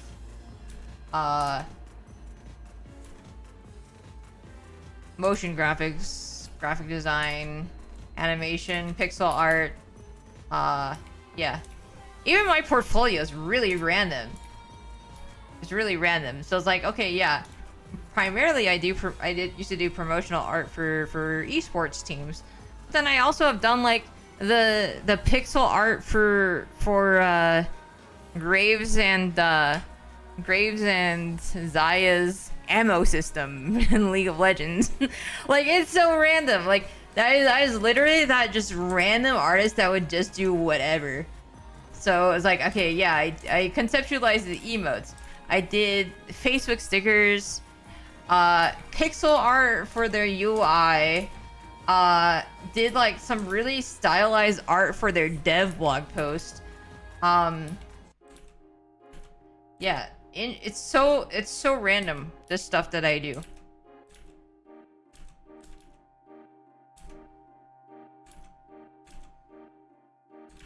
I did a game jam for them once and was paid in Red Bull.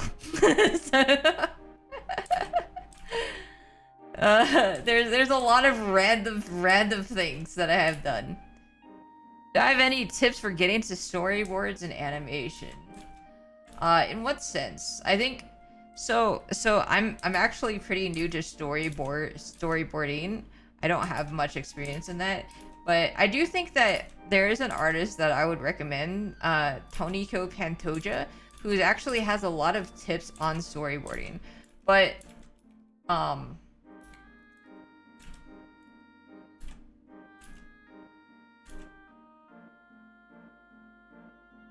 love that. I need me some Red Bull. Yeah. Right?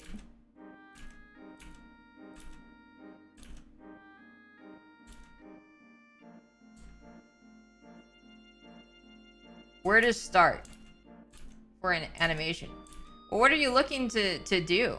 What are you looking to do? Because again, like, I think the best way to start is just to start, you know? To draw, like, you can do... I always recommend, there's a book called The Animator's Survival Guide. Or The Animator's Survival Kit. I don't look over at what it's called. It's by Richard Williams, who did work on like Who Framed Roger Rabbit and stuff like that. But that is the animation Bible. That is the animation Bible worldwide. Even anime industry will use that sort of as like a guide. But it talks about everything from timing to walk cycles to just you know, everything. Very good thing. That is when I started animation. That's for the very first gamepad event, which is like our productivity event. I used that to sort of, I read through it all. I haven't digested all of it, certainly not, but that definitely helped me. But yeah.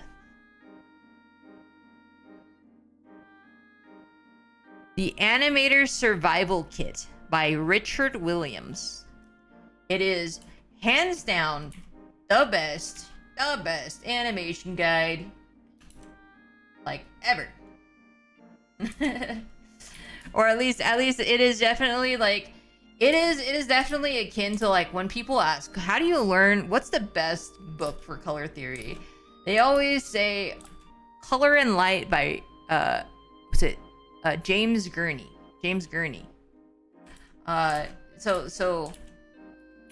Yeah.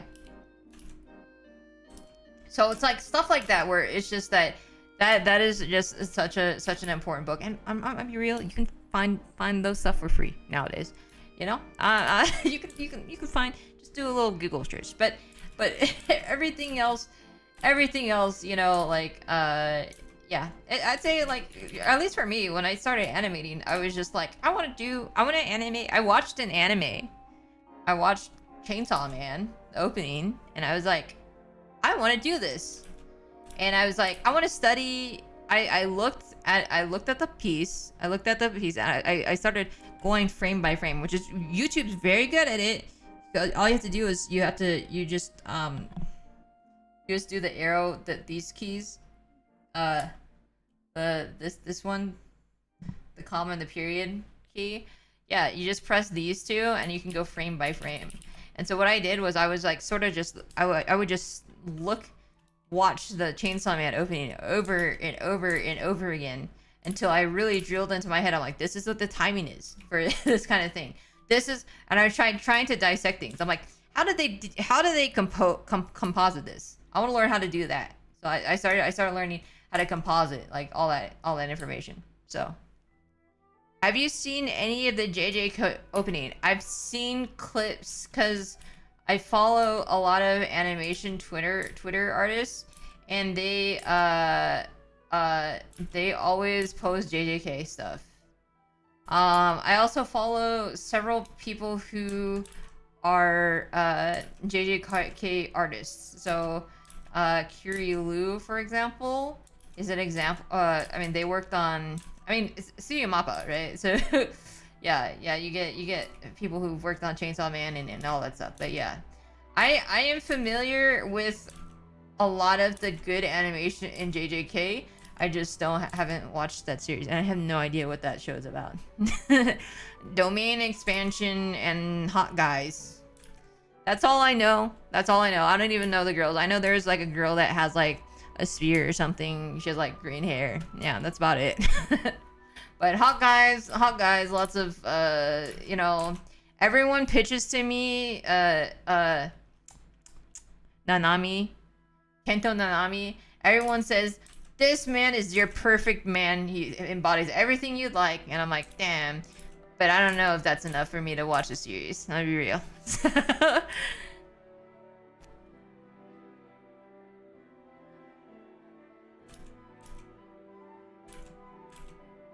Like, I'll be real. Like, I don't know. Kento Nanami is very, very fucking hot. I will agree.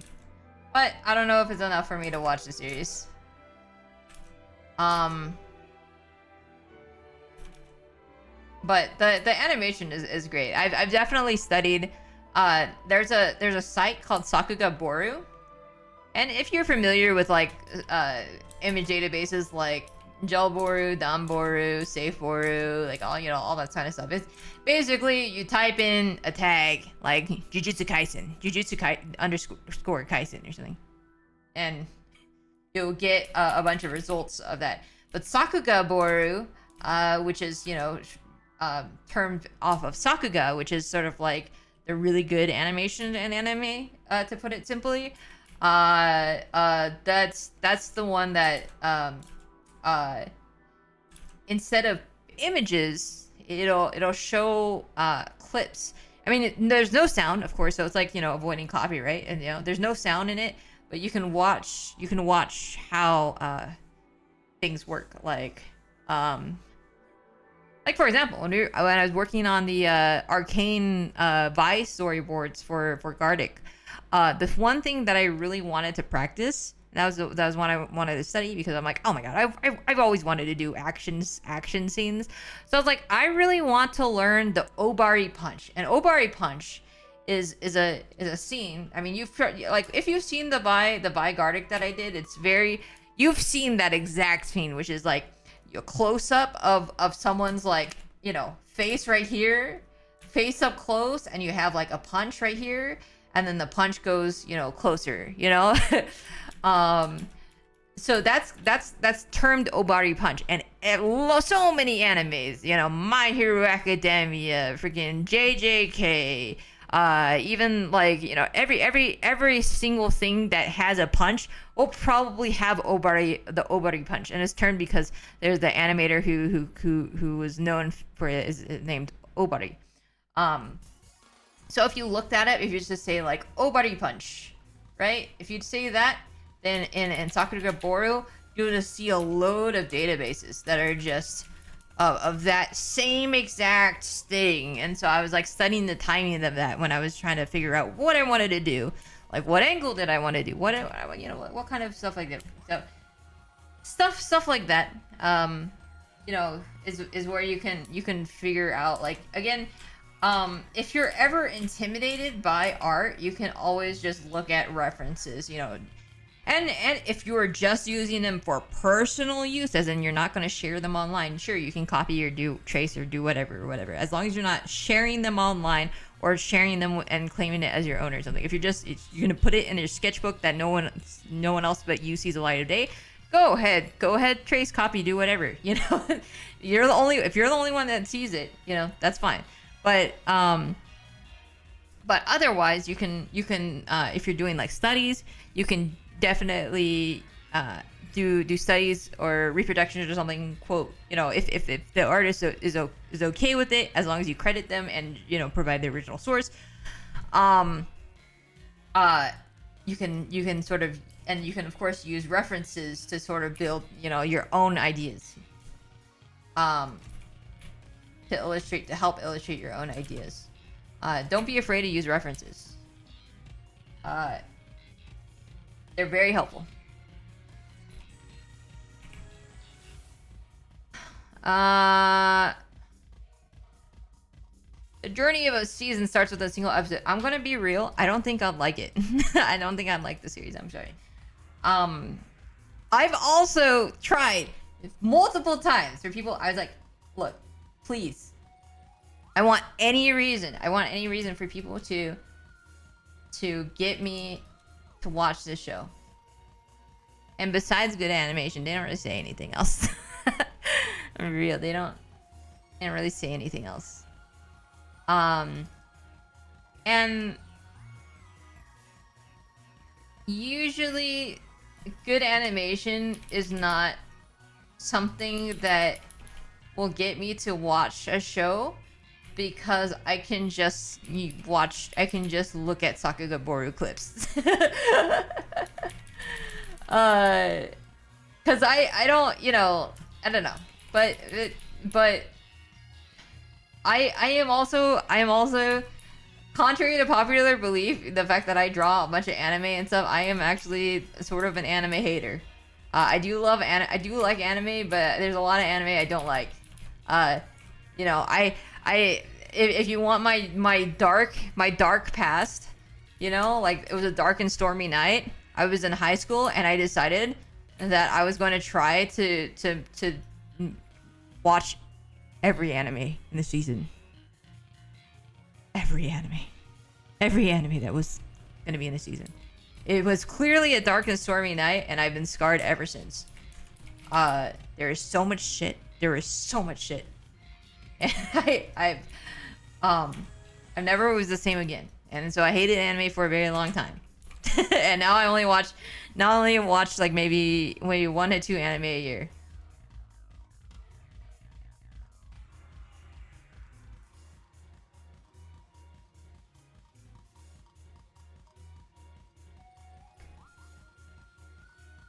Tracing your own 3D models is actually quite helpful for studying perspective and anatomy. Yeah, I mean, I'm under the impression that, hey, if you own the rights for something, yeah, go ahead and like trace it, you know, like rotoscope or whatever. There are definitely like caveats to like rotoscoping. It's definitely very apparent when you use rotoscope, and the timing of rotoscope is a lot different than the timing of like standard animation. But it's an industry practice. It is an industry practice of using rotoscope, of using 3D models. Studio Mappa, who is, you know, JJK and Chainsaw Man, actually does quite a lot of rotoscoping and 3D modeling tracing. So, you know, I'd say, as you know, it does. I know there's gonna be some people who disagree, and that's completely fine. I think it's up to public opinion. But if you own complete rights to the property, like, you know, tracing your hand or something, tracing your the 3D model that you yourself made, you know, or that you have, or, you know, completely you have free rights, commercial rights to it, you know, why not? It'll be obvious you did it, but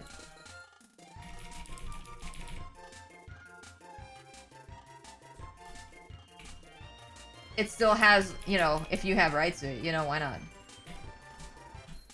If if you choose, if you so choose. And some people like to do it handmade. That's completely fine. It's up to you. Want to look into 3D modeling? Well, yeah. I actually do use 3D modeling for some of my projects. For my and I'm starting to use that more just because I want that consistency. I want that consistency for some specific things. I don't like so what I'll usually do is, at least for reference, I think what's really useful is for it, like even if it's like, for example, like Blender, like say for example, here's like my scene and I just have like humans, but they're like blocks, you know, but I have the camera like right here. Here's the camera, and then I have like another block here or whatever, you know. But like, you know, I feel like it's just easier if I can just like sort of move the camera. I clipped some of those things, but yeah, like moving the camera like up and down, you know, like all that stuff like that, and to maintain that consistency. I just find it easier to use Blender, and a lot of like industry professionals nowadays, especially Mappa, because they have to make like a lot of things at once. They definitely use 3D reference.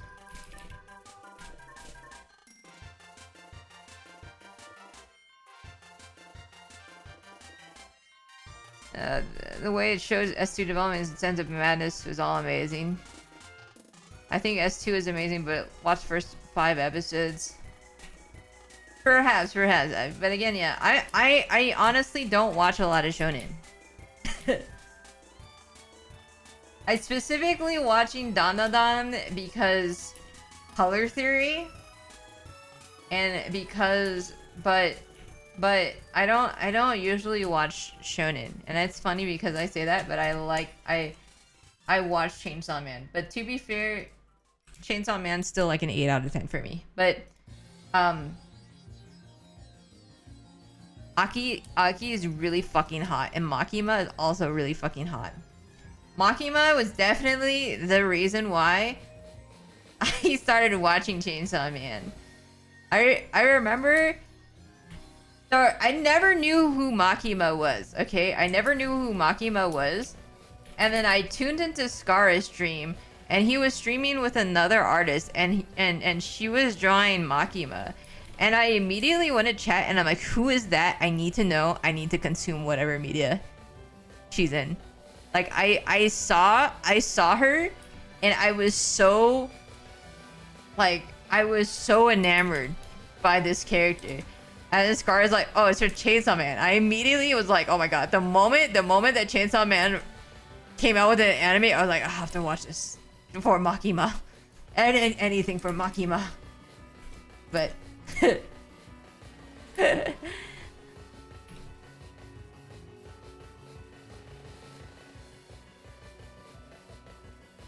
Clip Studio makes it pretty easy. Yeah, I haven't actually messed around with the 3D elements of but I have messed with like a little bit of camera stuff. I just find it easier for me to just work on After Effects for camera.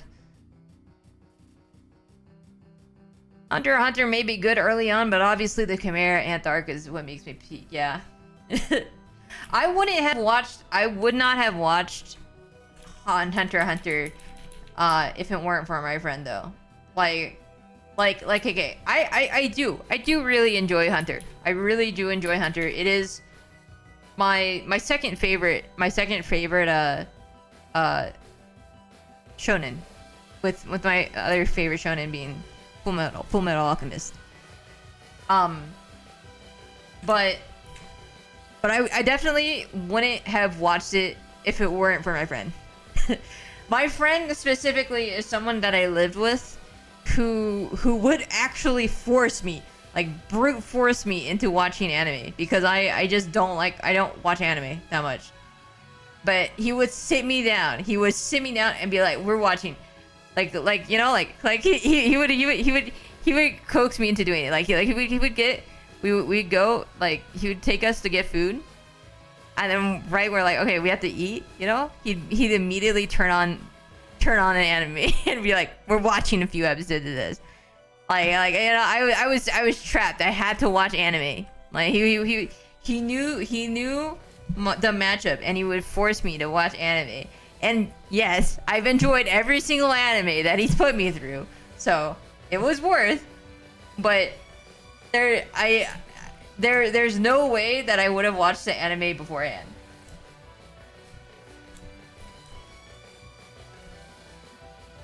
Mecha is really cool. What kind of mecha are you enjoying?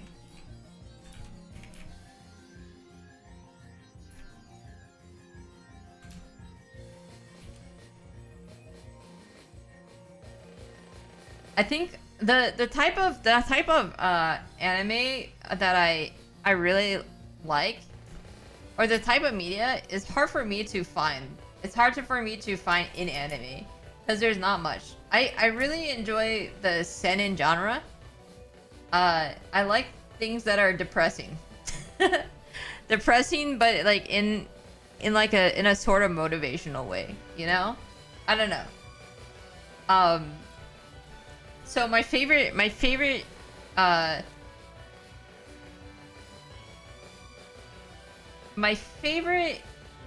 anime is Ping Pong the animation, which is, by the way, extremely motivational, but it also shows sort of like the downsides of passion, the consequences and success of passion, and just like inherent talent as well, or just like, you know, you can try your best and still not be the best. You still not be good enough and stuff like that. It's just like random stuff like that I'm like, oh my god, I really like that. I really like that exploration. I mean, I'm literally the person who likes who really enjoys Whiplash. That was another one of my favorite movies. Probably my second favorite movie now. I really like Everything Everywhere All at Once. That was a really good movie. Probably my favorite now. I'll end off the JJK conversation because I'll never stop that. You got me started, but seriously, it's worth it. Season 1 is cool. Tears fell. I'll see. I assuming you watched Look Back. Yeah, of course. I watched that in theaters. Tried my best not to cry. It was very hard, but I at least had a mask on, so, you know, a mask on and a hoodie on, so it was sort of hard to see. Yeah, that one's really good. That's a very good show.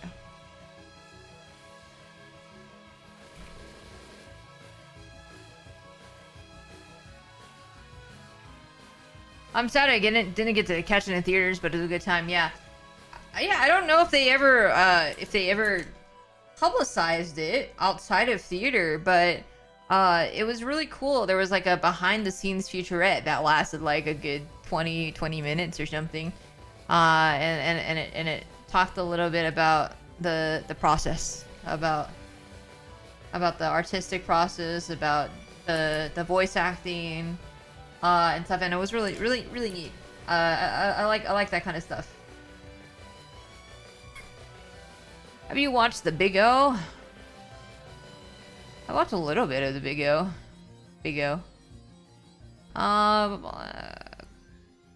Bought $150 worth of comics. Oh my god. Comics is one thing I don't know how to get into.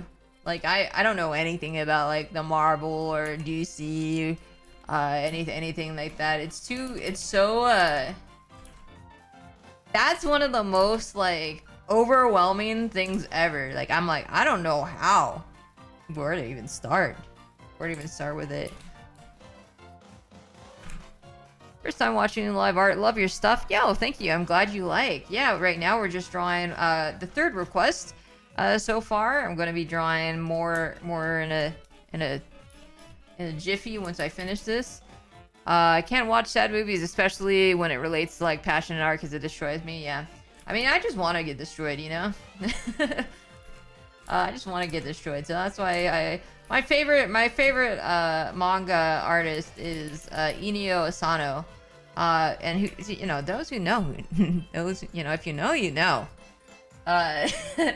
Inio Asano Has some very really cool artwork. I especially love.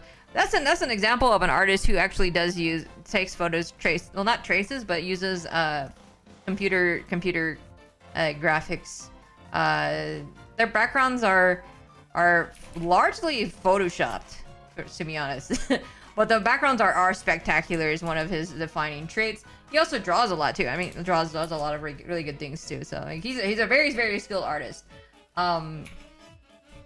Very, very detailed backgrounds. But Inio Asano is known for mangas such as Oyasumi Poon Poon, Goodnight Poon Poon. It's a little funny little story about a little bird, a little birdie. Highly don't recommend that manga. It's my favorite manga, but I highly do not recommend it. Whoops! Hold on. Ignore that. Alright. and yeah, the Solanin is another one. Dead Demons, the Destruction. Very, very good manga. I haven't gotten too far into it, but it's very good.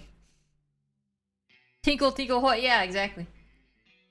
I own it, haven't read it. Yeah, I mean, I don't recommend it for a good reason. First of all, I literally think that it's actually a very triggering manga.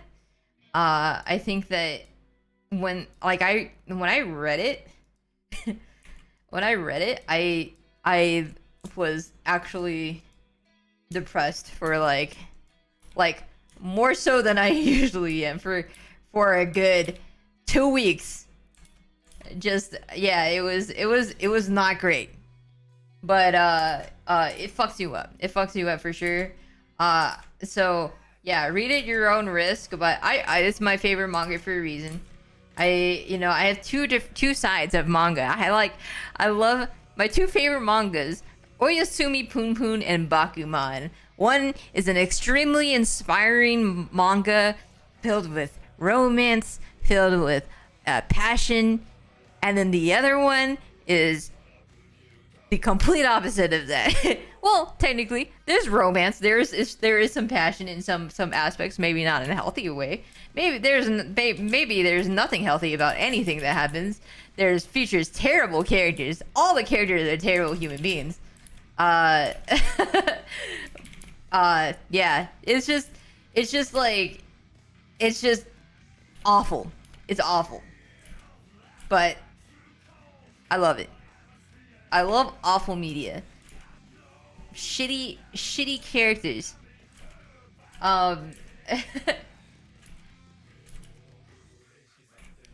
Bakuman is so peak. Yes, Bakuman is freaking amazing. And to this day, one of my most prized figurine possessions. So I have two whatchamacallit, two figurines that I always put in the forefront, and they're two what are they called? They're the small chibi ones. Nendoroids. So yeah, I have a Nendoroid of Umari-chan from Umari-chan, which I've never watched. I've only watched an episode. It's definitely not my show. But Umari-chan, who is, a gremlin and absolutely loves Coca-Cola, loves video games, stuff like that. Everyone literally, like all my closest friends were like, "This is you."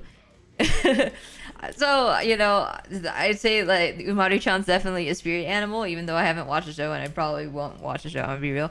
The other one is Eiji, Nizuma Eiji from Bakuman. I don't think he's a spirit animal, because I think he is a literal god of manga, but he's like everything that I want to inspire, that I aspire to be. I used to calculate how much time it would take to freaking have like how many pages he makes per day. I mean, I know he's just a fictional character, but yeah, I was definitely very much like I have to be I have to aspire to be like him.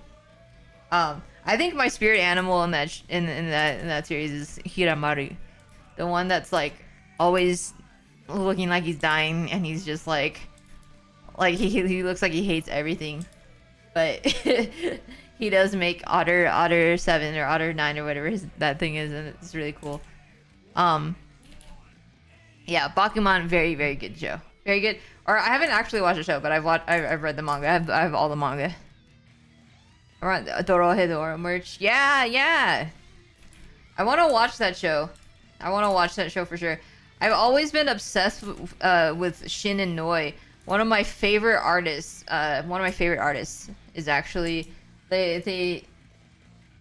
Early on, when I was in high school, I saw art of them, Shin and Noi, and I was so captivated, but I never watched or read it. But I have a little bit of hesitation with that just because I know it's Studio Mappa. I love Studio Mappa. I want to animate just like Studio Mappa, but I just don't like. I really don't like how they did Dorohedoro's. They used the CGI in that show. It's just not it for me. Especially when it released with alongside Beastars, and Studio Orange definitely like knows how to animate animals, and I don't think Studio Mappa really knows how to animate at least Kaimon very well, at least from what I've seen, so I don't know.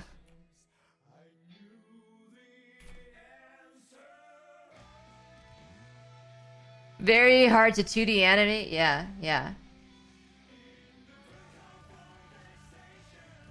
I mean, they can. I don't think they would. I don't think it would be profitable. That profitable with the budget. Mononoke, yes. Mononoke is something that I explored a little bit because I sort of wanted to make. There was a time when I wanted to make a League of Legends comic, where the character, it would be like Ezreal sort of as the main character, and sort of like exploring the parts of Runeterra, and just like every chapter or whatever, or every like arc would just be like exploring a region of Runeterra and sort of like helping people with their problems in his own annoying Ezreal way, but like, you know. So I was super into researching about like that type of adventure type of comic. Or adventure story. I call them adventure stories, but it's like stuff like Mushishi, like Mononoke, where it's like a traveler just going to different places. Hino's Journey is another good example of that. Also has one of my favorite characters ever. Hino is amazing. But yeah, that was sort of like the thing that I was looking sort of at, and Mononoke is a good example of that. Also phenomenal artwork. I wish I might actually have to revisit it because I was not interested in animation during that time, but now I do.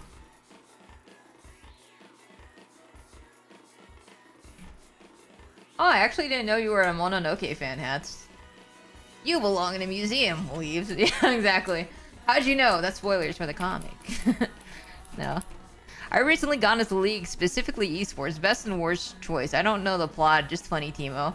Hey, that's all you need to know. You can be like me. I'm a Yordle enjoyer, and that's pretty much it. I mean, Yordle and plus Aphelios. And Victor. Basically the twinks. I love all the twinks. Hoi is so cool.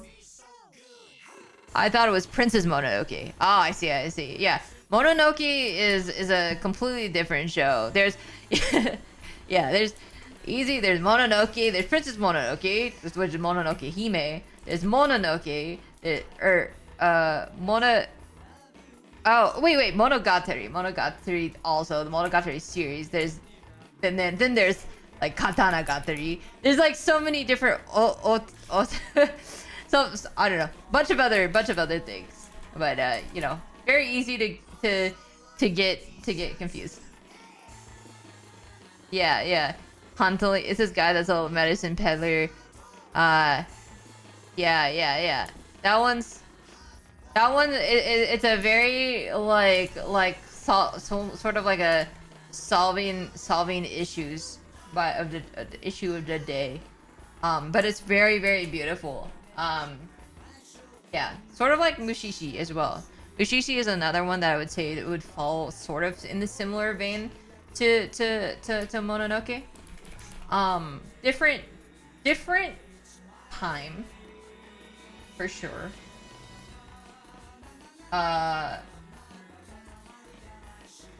But yeah, very good. I'm a huge I love that kind of stuff. I was actually referencing when I was working on Lime Malicious's winter outfit debut. I wanted to see how Snow would interact, how people would animate Snow, and so I looked at Wolf Children and I looked at Mushishi, which Mushishi was directed by the same director as the first episode. Let me just get this straight. The first episode of Uzumaki, which, by the way, the first episode of Uzumaki, absolutely phenomenal. And then that director got kicked out of the project and became shit. But yeah, but I've always been captivated by his works because he always does a lot of neat things with animation. That guy directed Mushishi, and then he also did Aku no Hana, which, to be fair, I think a lot of it was sort of critically planned because of the use of rotoscoping, but I think he really took that experience of rotoscoping and sort of developed a nice sort of medium with Uzumaki. I'm gonna pass out now. Enjoy the rest of the stream. All right. Well, thank you so much for hanging out, Arkami.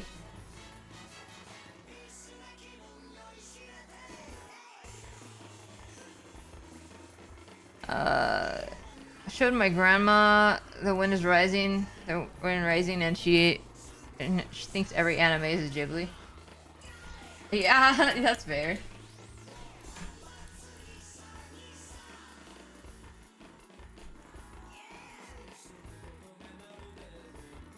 Any anime where characters have a tail, I make them into a tier list of how well the tails are animated. Interesting.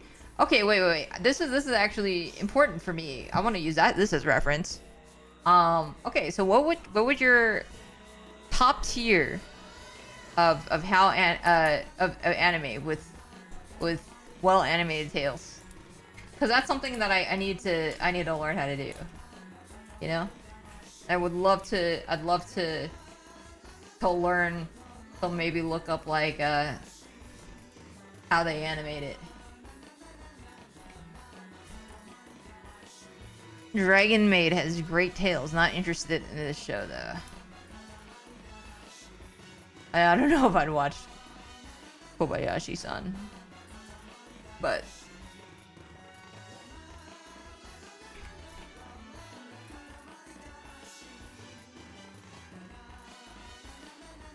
Cat Returns is a special little place in my heart because I went to a daycare, played it occasionally. Oh, I love Cat Returns. That was a good Ghibli movie. I'm a huge fan of Kaze Ninaru, which is the song, the theme song of it.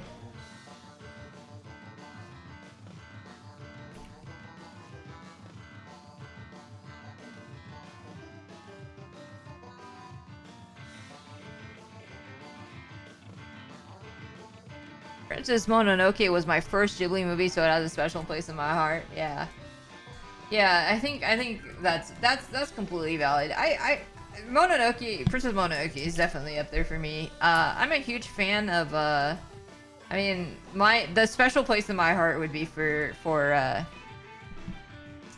My Neighbor Totoro, because I watched that religiously when I was a kid.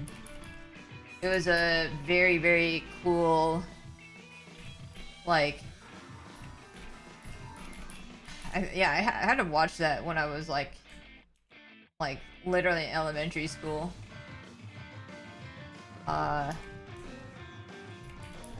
I'm still salty that,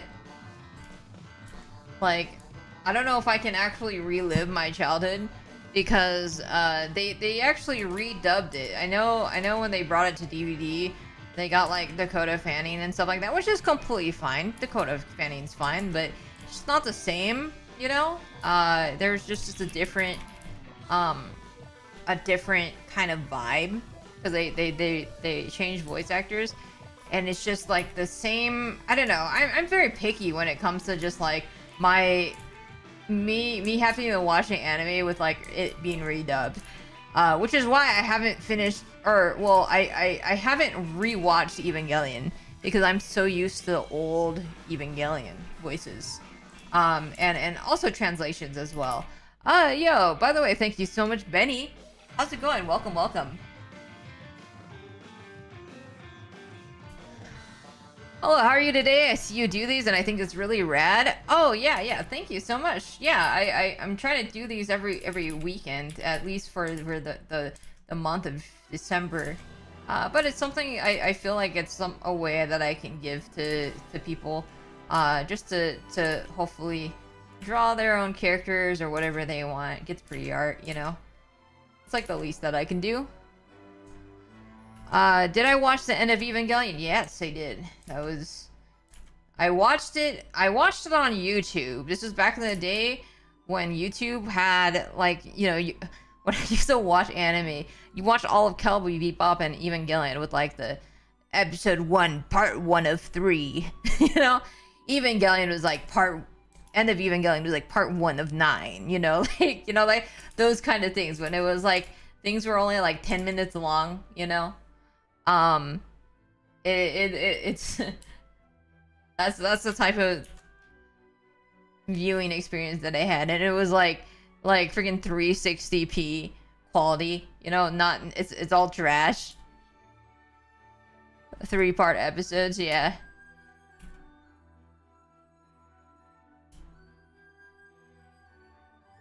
There's a spin-off manga based on Evangelion characters called the Shinji Ikari Raising Project. Yeah, I remember seeing that on I remember seeing that on like at Borders and stuff. Rest in peace, Borders. You guys remember Borders? I don't know if you guys remember Borders, but I used to always see that kind of stuff, and I don't know. I was just like, what am I reading? Like, it's just like, this looks so weird compared to.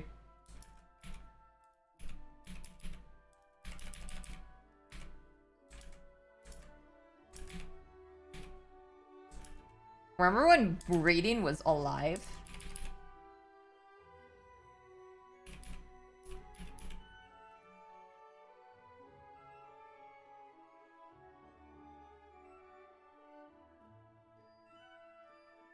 Borders is where I bought manga growing up. Yeah. That Borders, because Borders was like the better one, right? Compared to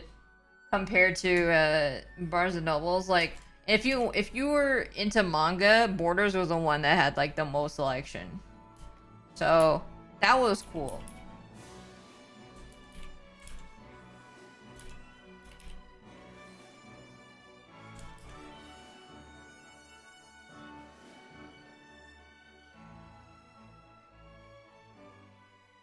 I feel like Barnes and Nobles had more art books, I feel. I don't know.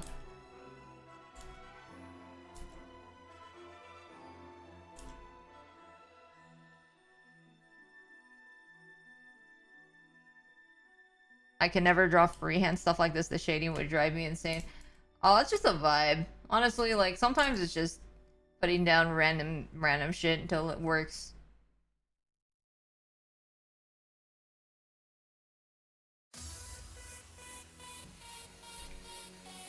It's also where I bought Watchmen at an age where my parents wouldn't let me buy it if I knew what was in it. Oh, really? Really?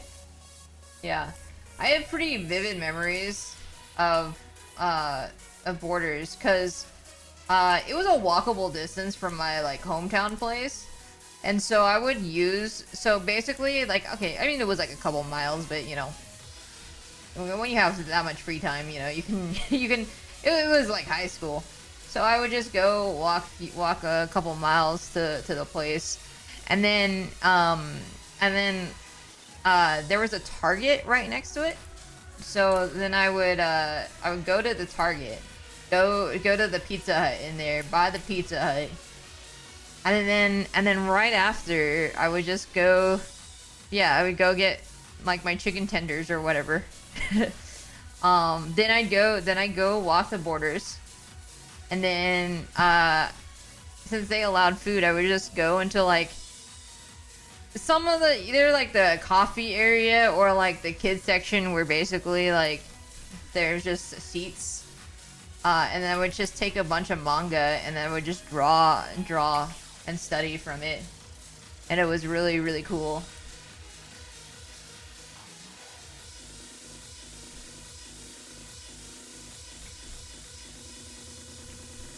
You recognize the song Based, Super Based.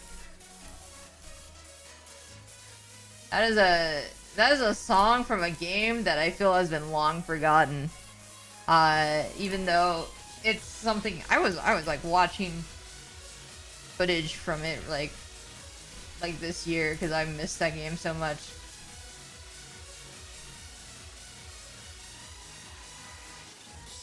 I only do pixel art stuff, so I sort of slide the RGB values a little and call that shading.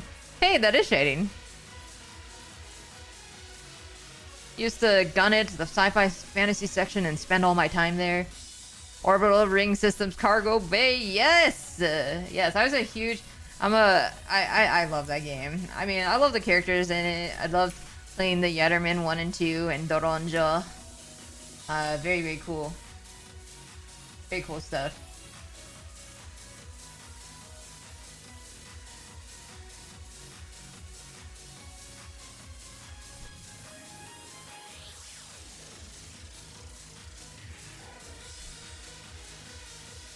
Alright. I'm like almost done. I know that there's a lot of like stuff, a lot of detail, so I really want to push some of the things, especially for the golden values. So I want to definitely get some like random shit in here. So it'll be another like 20 minutes, I think. Or maybe 10, I don't know. I want to get the to sort of just vibe to the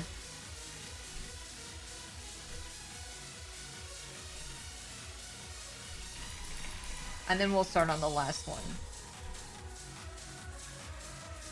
Alright, looks amazing. Thank you, thank you. Yeah, I wanna make sure that I get some of the gold, push the gold out a little bit more.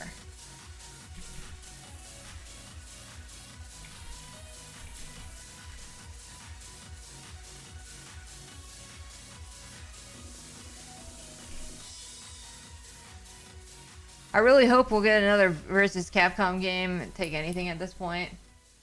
Yeah, well, I honestly think that's sort of what they might be going towards with the recent collabs with SNK. I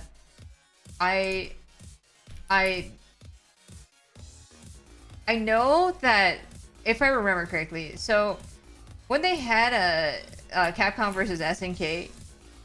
There were a lot of problems with that arose with it, or mainly on the development side of things. And apparently they ended with them not being at the greatest terms. So they were not, well, like, Capcom and SNK just did not like each other. which is why it just ended up being like, you know, after CVS2, there was no more. But I think they've been, you know, exploring with a lot of the recent collabs and stuff like that. They're definitely exploring those connections again. So it might be pretty apparent like that there's probably going to be like potential, you know, there's a non-zero chance. There's a non-zero chance that another Capcom vs SNK is on the horizon. And I'd of course love Marvel, but you know, after MVC Infinite, I think there's probably a lot of hesitation between both IPs to try that again. especially with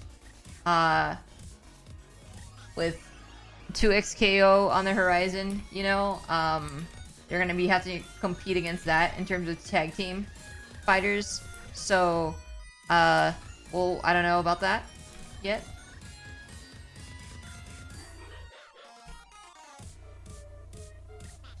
If Capcom and SNK hate each other, then they definitely need to make a game where they beat up each other's IP. True, true. That is true. Valid. They should just take it to the game.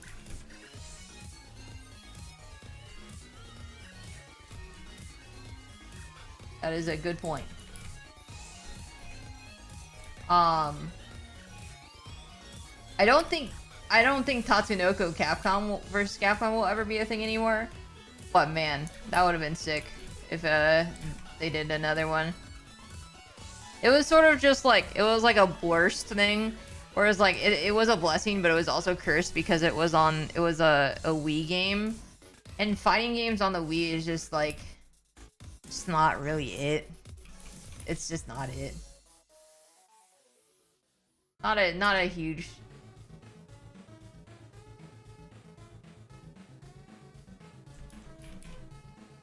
Not it at all, yeah.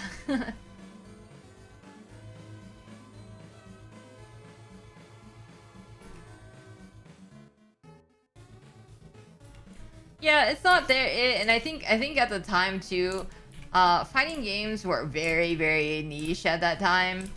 Like if you weren't Street Fighter or Tekken, or like maybe like Soul Calibur, I think at the time, like and then Mortal Kombat. Mortal Kombat's always like, but Mortal Kombat's never been like super like in the competitive scene, I guess. I mean, it has a competitive scene, but it's never been like Street Fighter levels.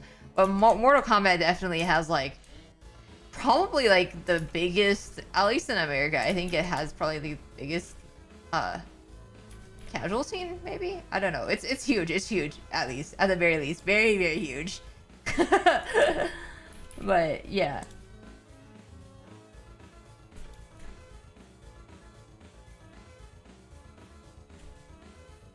Besides Smash. Yeah, Smash also was pretty big.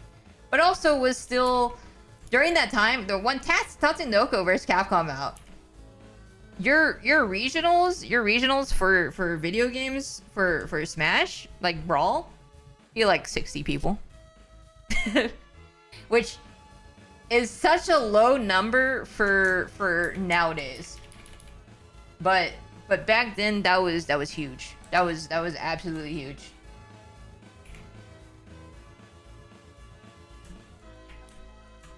Like, I know it's so funny because I would get so much shit for it for people outside of the scene, but going to a local tournament for fucking 6 hours and getting the prize money for getting like second place or third, and getting like 20 bucks out of it, that was the best fucking 20 bucks of my life. That was the most hard-earned 20 bucks I've ever gotten. Fighting for your life, an entire bracket, local bracket for 7 hours and getting 20 bucks, like that was so good. That was a time, you know. But that back then, like games were a lot of the fighting games were just, you know, they didn't have the scene that they have now today.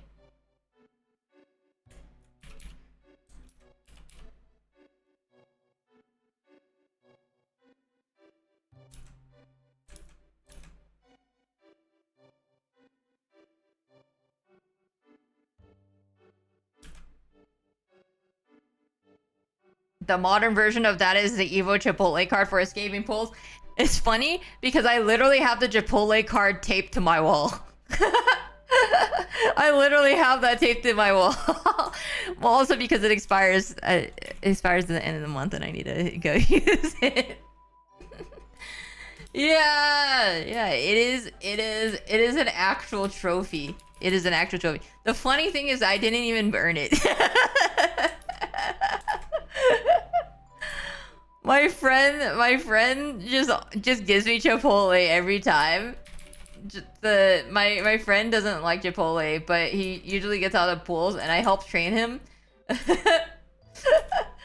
So like before pools, this Evo or whatever, I pretty much beat him up for like the entire 2 hours before pools, and he actually got out, and I did not get out, which is funny.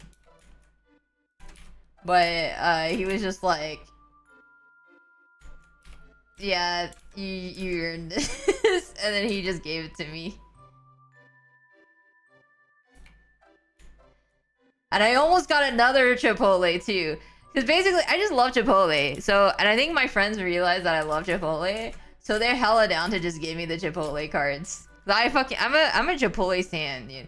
I'm like Sage Jam. Like Sage Jam is my spirit animal, you know? Like, I'm all about that. When moment he advertised the brisket, I was like, I'm immediately on that, you know? Like, I'm immediately on the Chipotle brisket, even though it costs fucking like $4 extra. It's just sort of insane. But yeah. I wish I was good at fighting games because I do find it really interesting. Yeah. I mean, fighting games are, you know, like I will always say that my favorite line ever is when Tokido won Evo and he said, fighting games is something so great. And that always sticks to me because it really is something so fucking great, you know? It has changed my life. I would not be here if, I mean, at least in this career, I would not be drawing, I wouldn't be doing that if, you know, if it weren't for fighting games. Everything was sort of built off of this kind of stuff, which is a lot of short stories from this actually. Like for example, you know the voice of oh man, Lulu from League of Legends. She plays Matera in Grand Blue. A lot of other characters, I don't know the animes. She was in Konosuba. I don't remember. I don't know. I've never watched Konosuba. But basically, yeah, Faye Mata. So she was actually what got me into starting doing commissions. Faye Mata used to be part of the Smash community. She used to play Game & Watch. She used to, and you know, like, like, you know, I don't know if you know Faye Mata at all. She specifically loves this very bright, what is it, like a cyan, like this color. So there is this Game & Watch, and she would always play that color. She, you know, like this is, you know, Game & Watch. But basically, she used to go to like Genesis and stuff.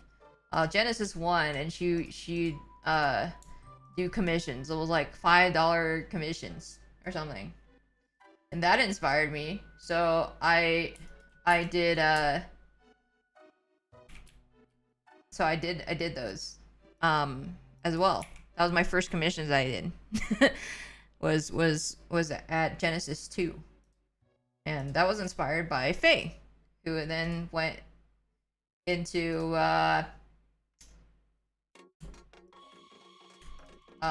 voice acting, which is cool.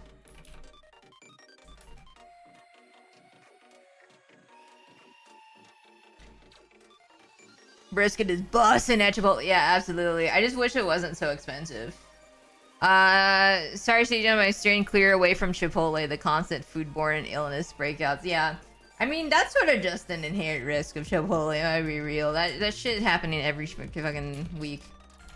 I haven't heard of any of it recently, but I just remember there was like a time when it was like literally every week is like, oh, norovirus, we're shutting down Chipotle and stuff like that. I don't know. Very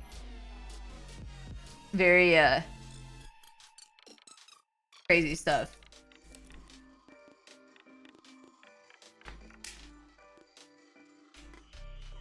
Thank you for the hype. Oh my god. All right, I'm just about finished. There's like some remaining touches that I want to do, But in the meantime, I think we're actually gonna start our last one. I'm gonna actually give this a good 15 minutes so everyone can join. We'll do the last raffle. We'll do reset. And we will start. So, alright. If you are not aware of how this works, all you have to do is type in !, last raffle in Twitch, not on YouTube. Sorry, YouTube. I'll have to change that at some point. But right now it's just YouTube, or just Twitch. It's just Twitch. Sorry. And then after 10 minutes, then that's when I'll draw, or after 15, sorry, I'll draw, and then the winner gets to choose what they want drawn, and I will do a face sketch of said thing. Also keep a note, you cannot win more than one time for each stream.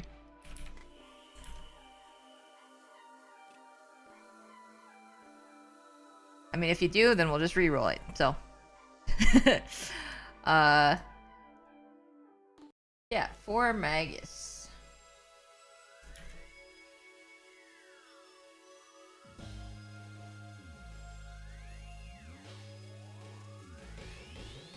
No, you're good. I could double check really quick. Thank you, Magus, for letting me draw your character. I loved hearing about their experience, their history. Hold on 1 second.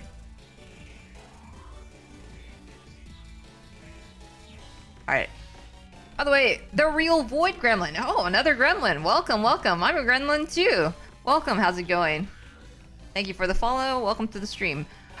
So far we have 21 entries. Let me just write down... I'll just in case. Oh! The last bits, my voice always hurts when streaming. How do you deal with that? Oh gosh. Yo, thank you so much for the bits. Thank you. Just getting used to it. When I first started streaming, I mean, I still will deal with that problem. I don't know. You might have to ask Check. I know Check streams very regularly out of all of us. Might be able to give you better advice. But when I first started streaming, I would literally only stream for an hour or two, and my voice was shot for the rest of like the week. And like it got to the point where like it was not a fun time, I guess. Even just streaming for like an hour or two, because I mean I'm generally a person who doesn't speak, like, you know, I don't like speaking. You know, I would prefer if I just was quiet the entire time. Which is, I mean, before I started VTubing, and I was very much would prefer to just not talk at all. I mean, that's part of why when one of my VTubers is completely silent, is because I am just more comfortable that way, you know. But I mean, it is nice to talk. It is nice to talk to, and I think I would go crazy or if I did not talk at all. But there are definitely times when I mean, that is definitely my comfort zone, and then there's definitely times when I feel like I just don't want to talk. I just want to work, you know. But yeah, I'm still getting used to it. I feel like my voice is always a little bit shot, but you know.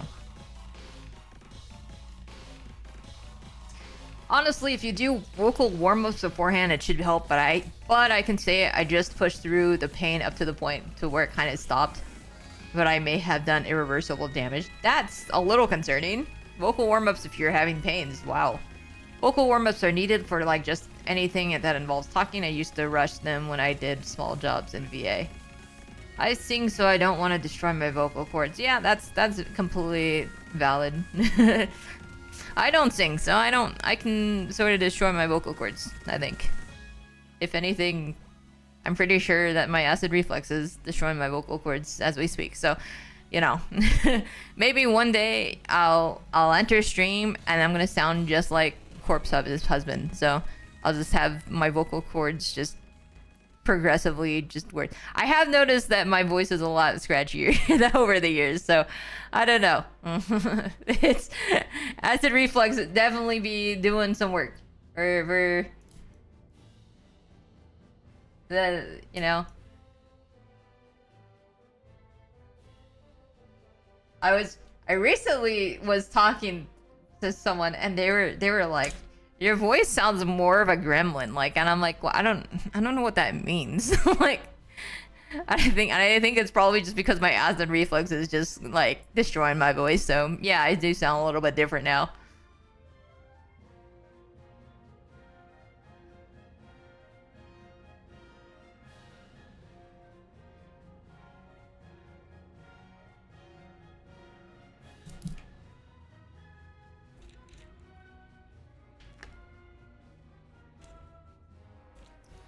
Life takes us in interesting ways. Wait, what? Let's see.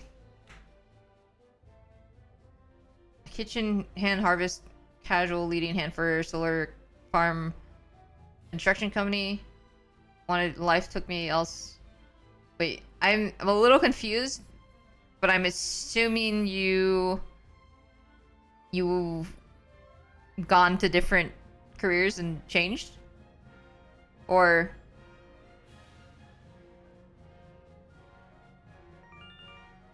okay, I understand the acid reflux pain. Don't need a lot of shit because of it. The energy drinks are awful for it. I'm unfortunately I do stress drink a lot. So I stress drink like a lot of soda. Magus, yo, oh my god, thank you so much for the sub. Oh my god, thank you.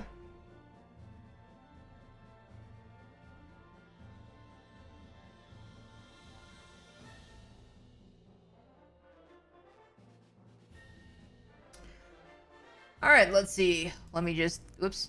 Okay. Let me just check a look at something.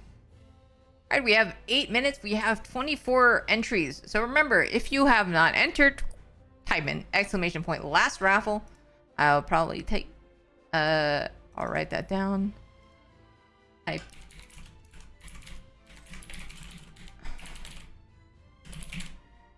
Alright, what is gonna do this? Type last raffle in Twitch chat.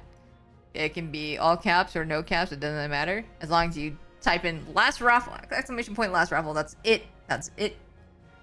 Cool.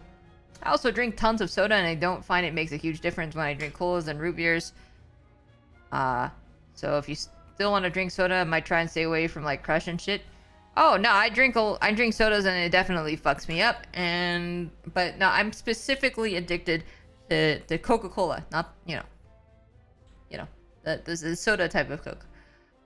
And there's something. It's not just like caffeine. It is not just caffeine. It is I'm addicted to the taste of Coca-Cola. like even if I try different even if I try like Mountain Dew, which is worse than Coke, probably because it has so much more sugar. Nothing gets me like Coke does. Y'all like cherry Coke? I like all types of Coke. I mean, the soda. Okay, Coke Zero, Diet Coke, cherry Coke. I'm actually not a fan of.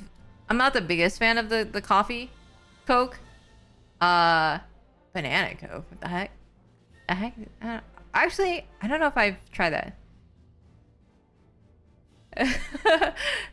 No, not the powder.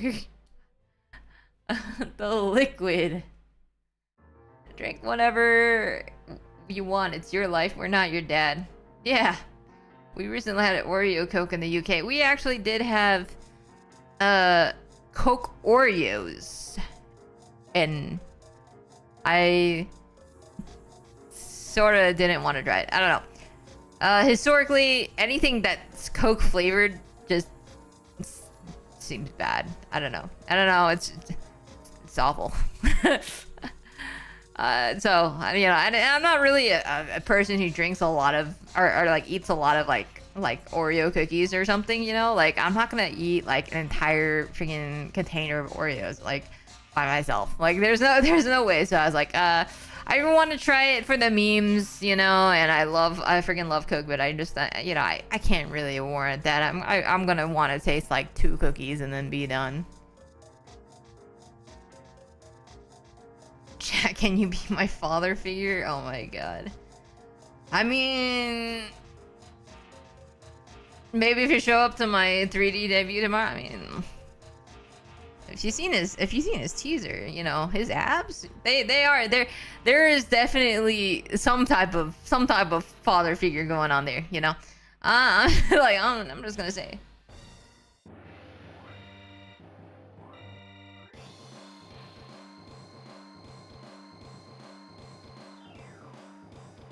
Last stop at Woolies, I saw a coffee Doritos. That sounds terrible.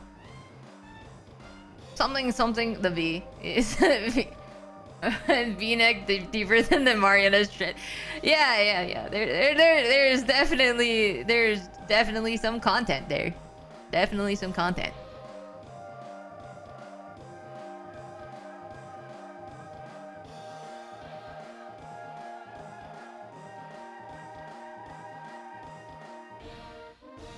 Alright, let's see. Let me check a look. We have about 3 minutes and 40 seconds before the last raffle drawing. Coffee flavored things often taste worse than company flavor. What? I'm the complete opposite. I love coffee ice cream. I love coffee ice cream. I love coffee cake. I love all that kind of stuff.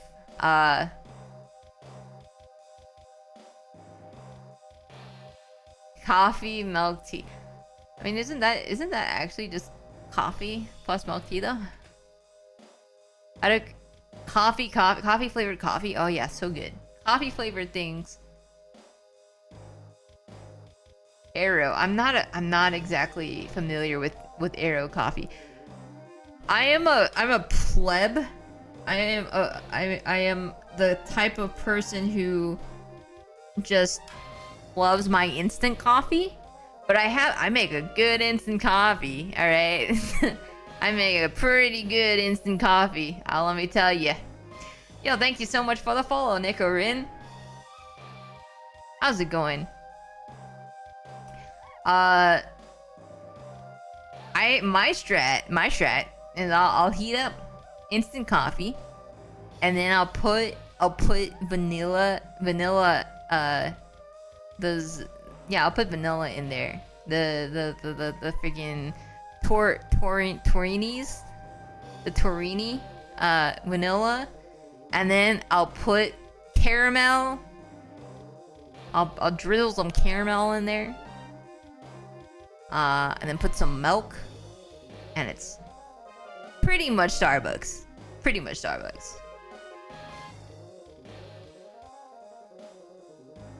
Coffee M&Ms. The heck? I've never heard of that. That sounds really good though. Probably way better than M&Ms.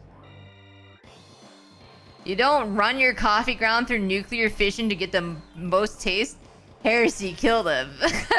Those people with those fancy coffee things that make the coffee like more coffee. Yeah. It makes the coffee more pure. It's only at the expense of like $1,000 something bucks and lots of maintenance. I was interested in... At one point, I was like, I sort of want to get into that, but also it's freaking expensive. So, probably not. Probably not. The most I'll get is like an Nespresso machine. So I get the little cups and stuff, but I don't know. I don't drink coffee enough to really warrant that. I mean, I'm honestly just fine with Gamer Subs. Gamer Subs is good enough for me because it's water. It incentivizes me to drink an entire bottle of water, and it also gives me caffeine. So that's pretty much my take on it. So I'm more of a sweet kind of person. I don't really I don't like it. I like bitter, but not in crazy amounts. Korean coffee and aluminum can. Yeah, Korean coffee, Japanese coffee, very, very good. Again, I probably would prefer, like in the end, probably soda, but Korean, Vietnamese coffee is really good actually. Japanese coffee is also I've grown accustomed to it. I actually do all my instant coffee is Japanese as well. All right, we have 27 entries. 27 entries for the final one. Q Spin, yo, thank you so much for the follow. Welcome, welcome. How'd you find us? Vietnamese coffee, yum. Yeah. I don't know if you guys know FanimeCon. it's a Californian convention, but there's a really bomb ass Vietnamese coffee place nearby, and that one introduced me to the works. All right, well, this is the final raffle for tonight. If you don't win, I apologize, Gomen. There's gonna be more this next Saturday. So yeah, all right. The final winner is Ferris. That's rigged. I know you. That's super rigged. Congratulations. Ferris got a thing. What would you like, Ferris? Rigged, congrats.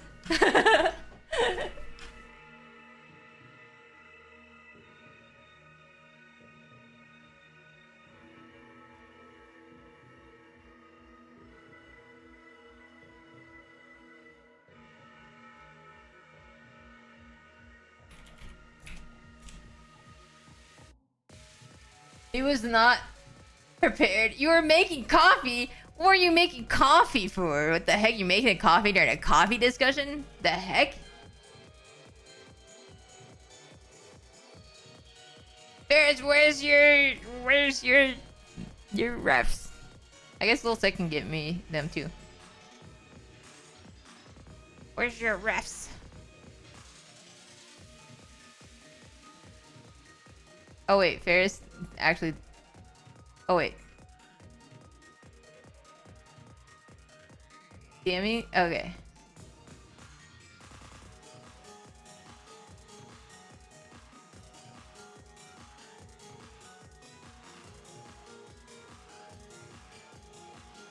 Shaking my head so wildly.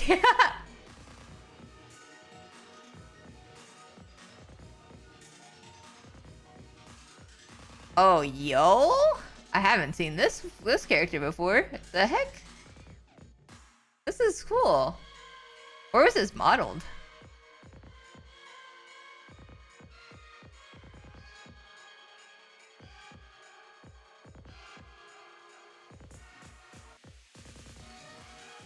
Hero Forge.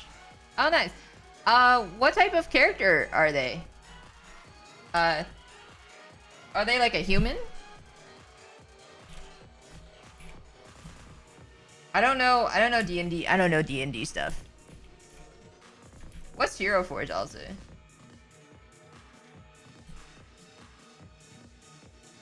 A human Drake Warden. What's a Drake Warden? Also, tell me the deets. What kind of personality do they have?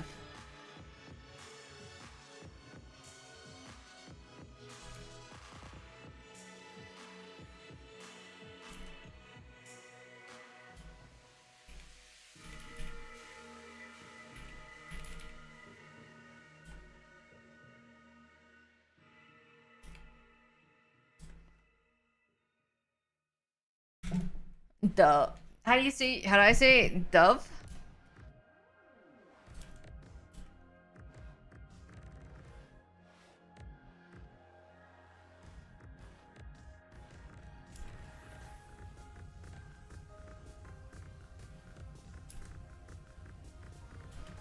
Is a leader of a duvet? Duve?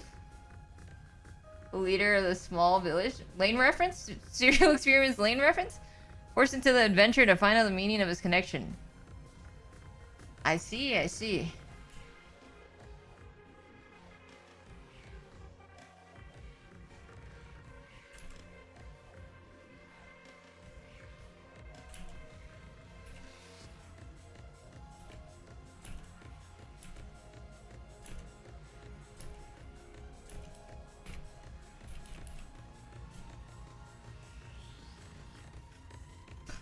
1 second.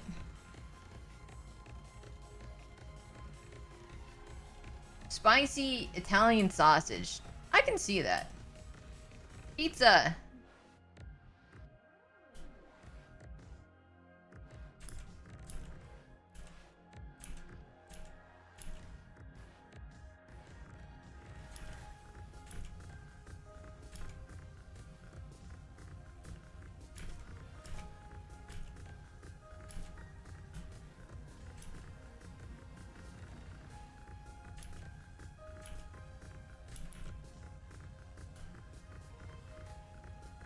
Is the brainchild of me and Bizzuti being upset with the previous campaign? Wait, what? I think I need more context. What does that even mean? How does being upset with the campaign result in his conceptualization?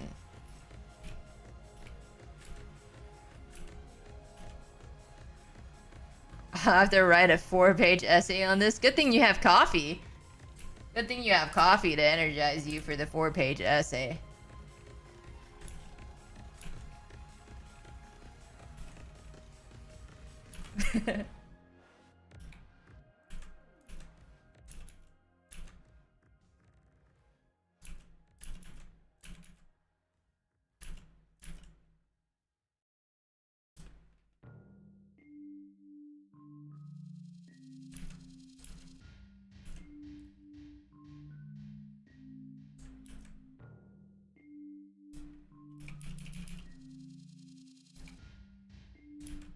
But that sounds fun, though. I'm glad that some kind of dramatic experience could actually formulate a really cool character, seems like.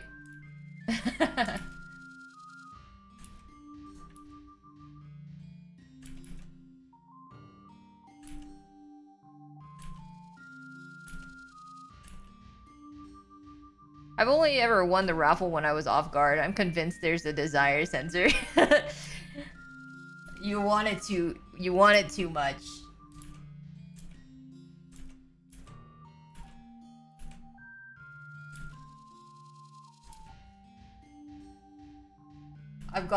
I've got all your I know exactly what y'all are doing. So I'm like, oh, Ferris is making coffee? Alright, it's his time to win.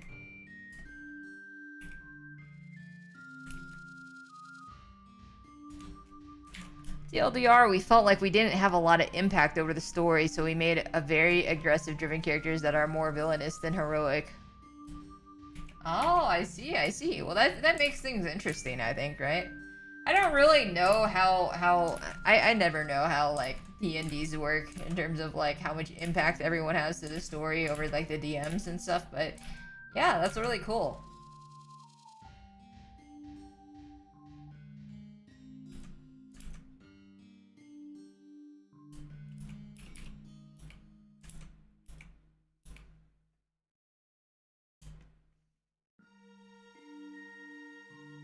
But anyway, start thinking of even more cursed AU. Oh my god, what the heck? Why can't you just give me a normal AU? What the heck? Why do you have to make things cursed? People are gonna start to think that I'm just like I love clowns or something, you know? Like I don't.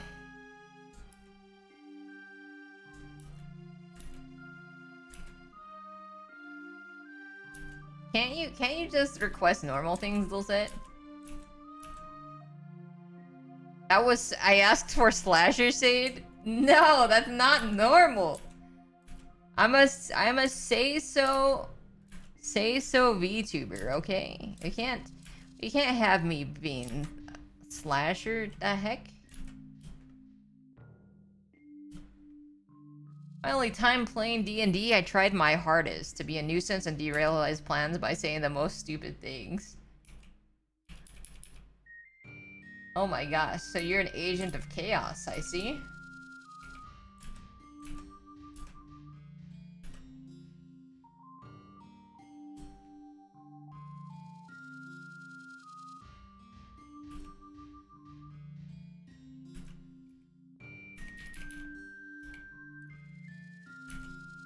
So the closest AU to canon was Cottagecore. the The Eustace looking ass AU? Hell nah.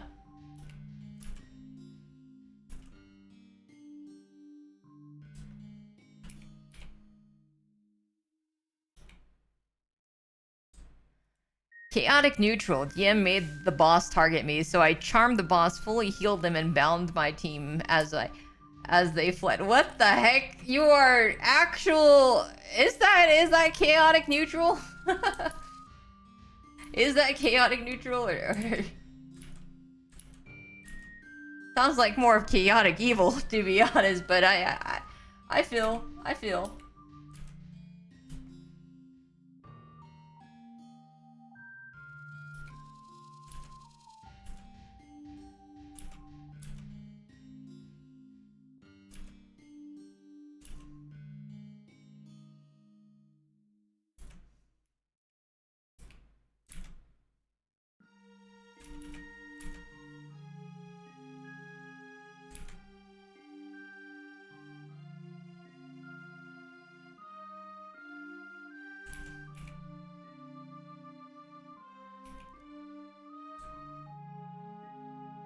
I wasn't the DM's target, I might have just have charmed and healed the boss. Felt a little evil in the moment. I felt a little evil. Feeling a little evil right now. That's fair.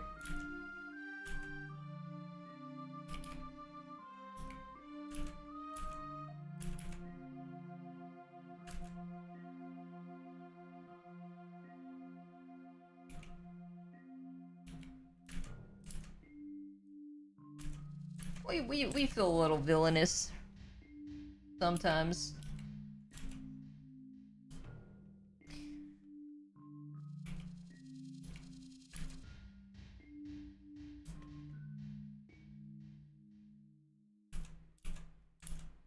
I've always wondered how a D&D session would work.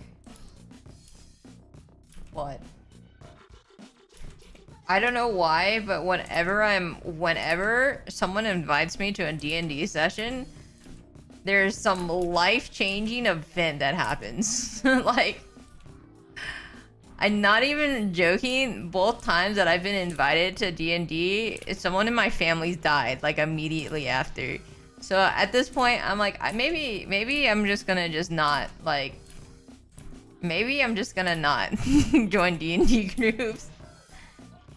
I am like, I don't know. It's so weird. I don't know what it is, but it just happens both times. You want to come to D&D now? So I'll appreciate it from afar.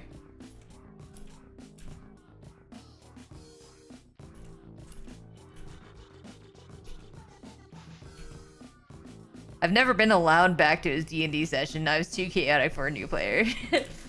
I mean, valid, but it made some memories, right?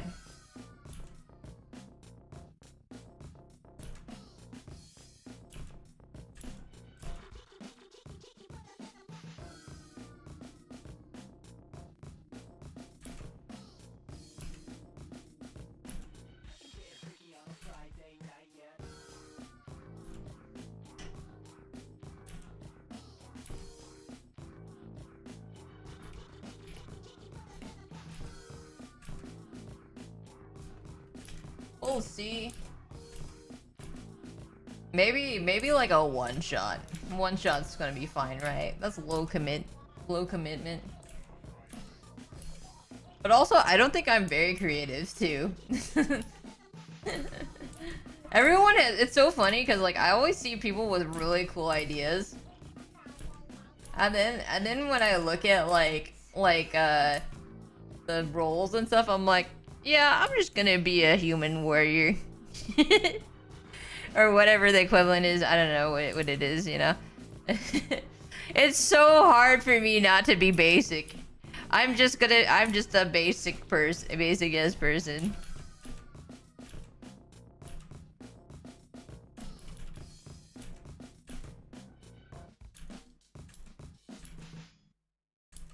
Human fighter can still be fun. I mean, yeah, I'll have fun, but I'm basic as fuck.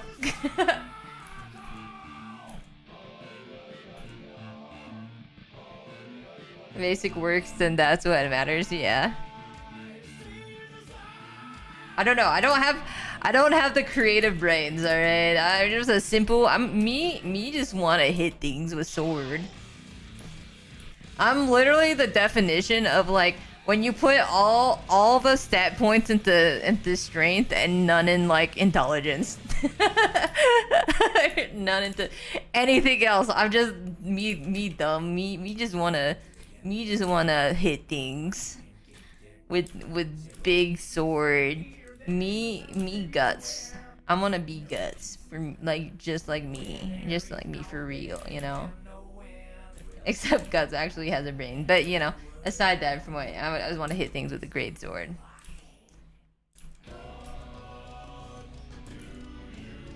Aren't MOBA strategy? Yeah, sure. It's advertised as strategy. Is it strategy? You can literally play, I don't know, the characters I play, I'm like, I know how to kill people. That's it. And that's all I need to know. There's no strategy. If you play with me, you literally, you know, like people who played with me know that I don't even know who I'm laning against half the time. I'm not paying attention. I'm like, oh, my lane opponent's missing. I don't remember who it is. Like, I don't remember their name. I don't know who the fuck I'm fighting against. I'm just like, whatever.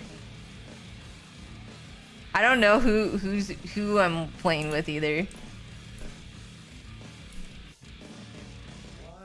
My next character is going to be a small toy knight who rides around in a family pet dog and is looking for his lost owner. Like, that sounds so cool. Like, that sounds so freaking cool. If a character can create chaos, I will play that character. Yeah, you know, that's actually explains a lot. You know, I should have known the type of person you are when you're like, I like Teemo. There's a certain type of person that likes Teemo, and I respect it. Chaotic person for sure. But I also like Teemo. Yes, I never said you weren't chaotic. Like I said, certain people like Teemo.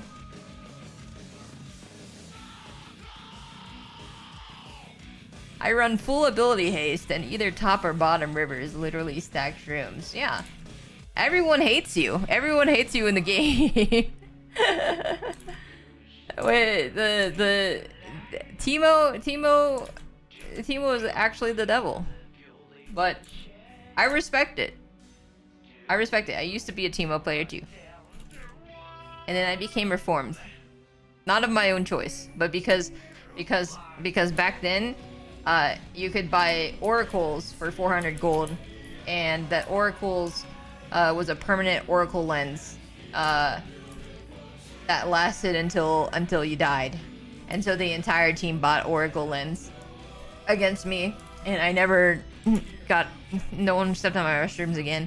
And I was ruined, and I just never played Teemo again because it was just the worst experience ever.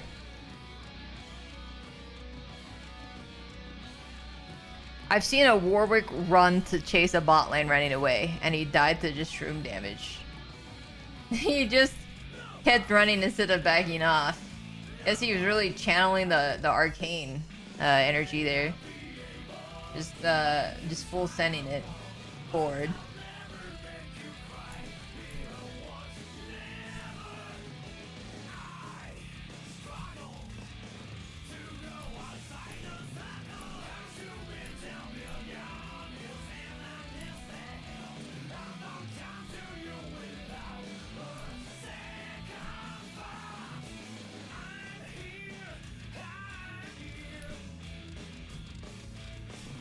Very cool though.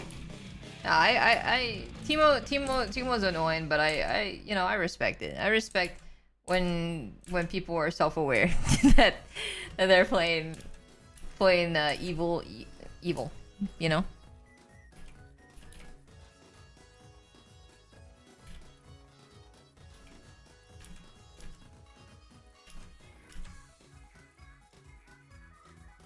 which champion has the most based players? Honestly, Vex players. Vex players are the most based ever. So that's all the information that you need to know.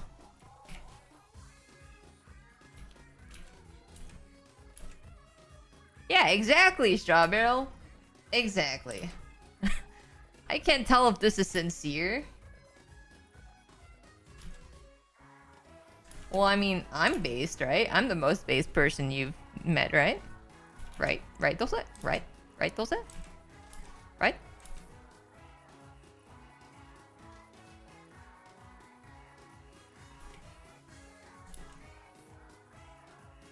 Hmm?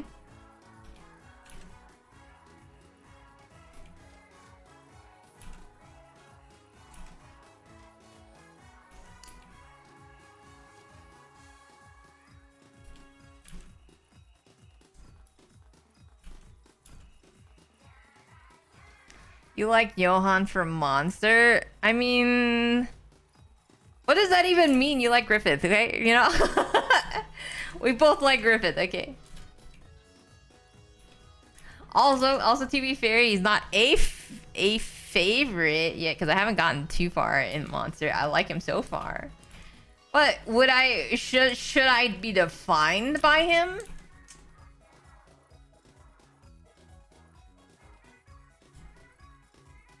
Whomst are you talking to? Oh my god, do not gaslight me, Dulcet. I know you like Griffith.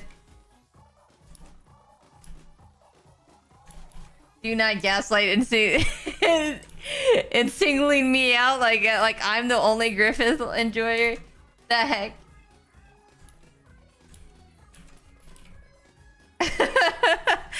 I can't believe you're doing this to me. Suddenly I look like the only person? Oh my god.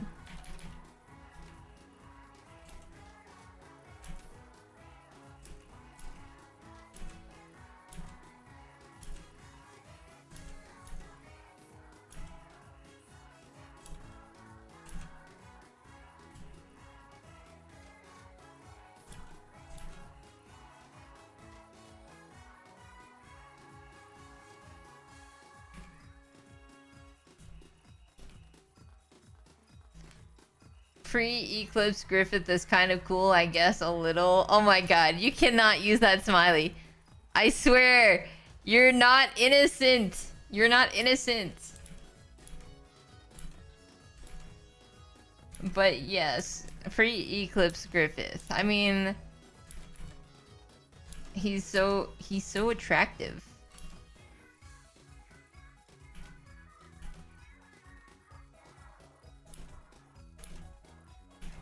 He wields...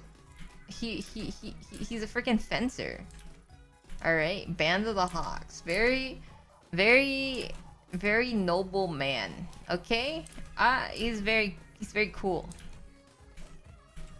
I definitely only watched the first half of the season, you know?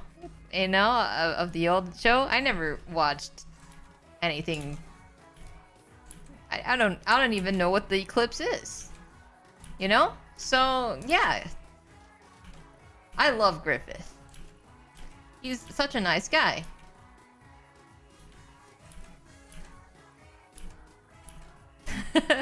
Can't deny the aesthetic is there.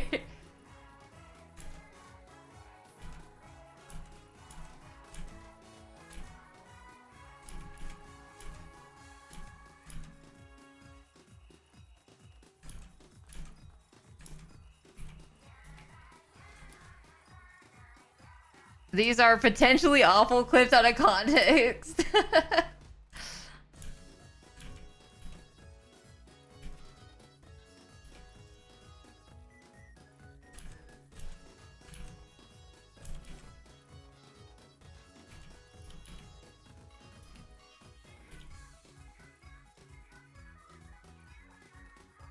Brother, these are awful clips in context.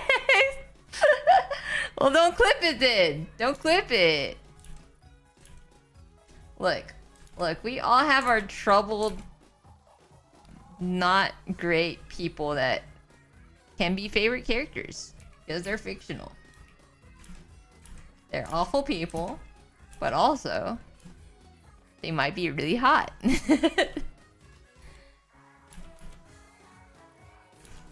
Building my case against the Griffith did nothing wrong for me.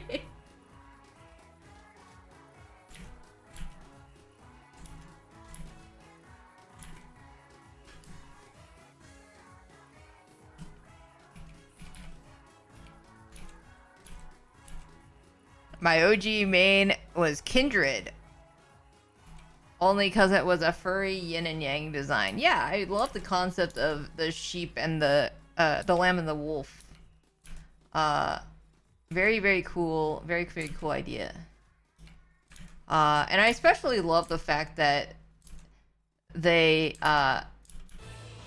have sort of incorporated it into almost like a folklorish kind of tale in the scope of Runeterra. Like everyone has their own, every region has their own concept, their own vision of Kindred, which is really cool.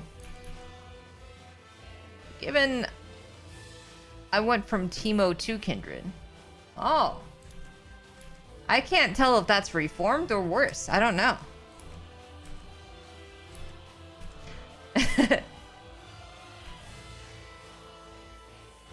Me and my friend also used to do voice lines together. I was lamb and he was wolf. That's really cute. That's honestly really cute. I love that.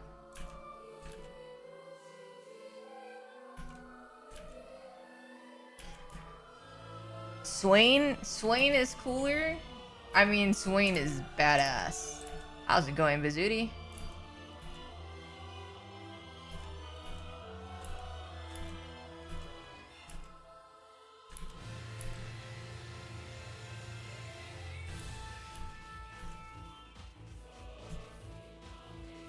And I tilted from playing jungle for a few years, became a Yuumi and a Sona main. Okay.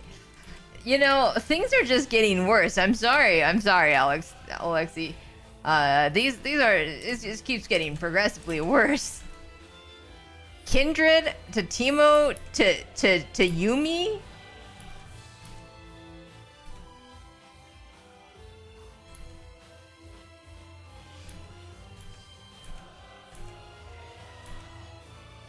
Yuumi with a full AP build. Oh my gosh. Yeah, I don't know. I think you actually might be chaotic evil. I'm sorry to tell you. I don't think it's chaotic neutral. You said Yuumi, Teemo, Yuumi and Teemo. Partially Kindred. You know? Partially Kindred too. I don't know.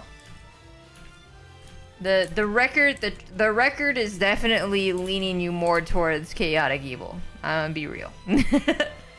I'm sorry.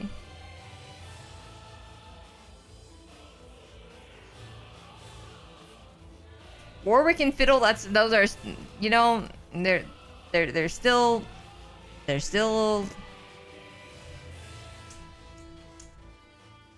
I don't know what to say. I'm sorry.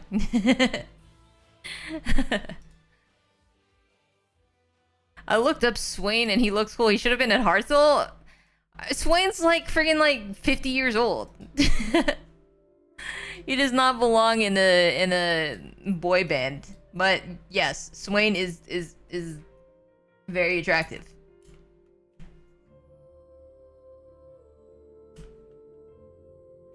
He doesn't. Okay, I think you're looking at the different. I think you're looking at the new Swain.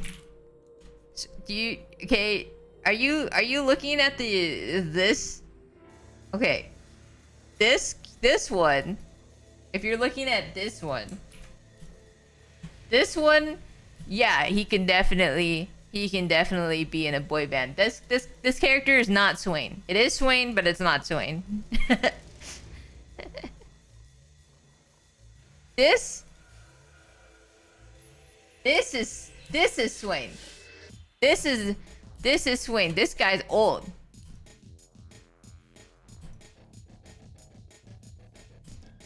All right, that's actually Swain. he looks like Lucius? Yeah. Yeah, he's so hot.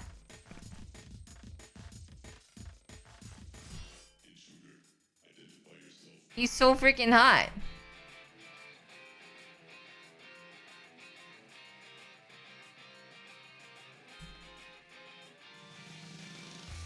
I got catfished. I can't believe.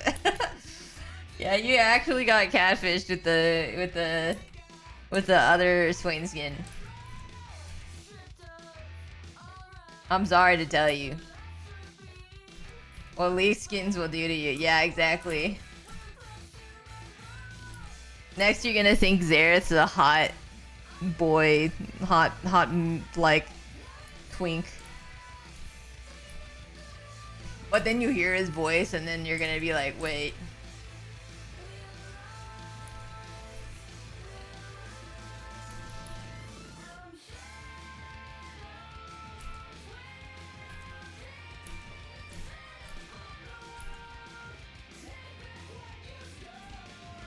Xerath the Golem sniper rifle? Yes. He was definitely the siege tank from StarCraft, sorta. Yeah. But okay.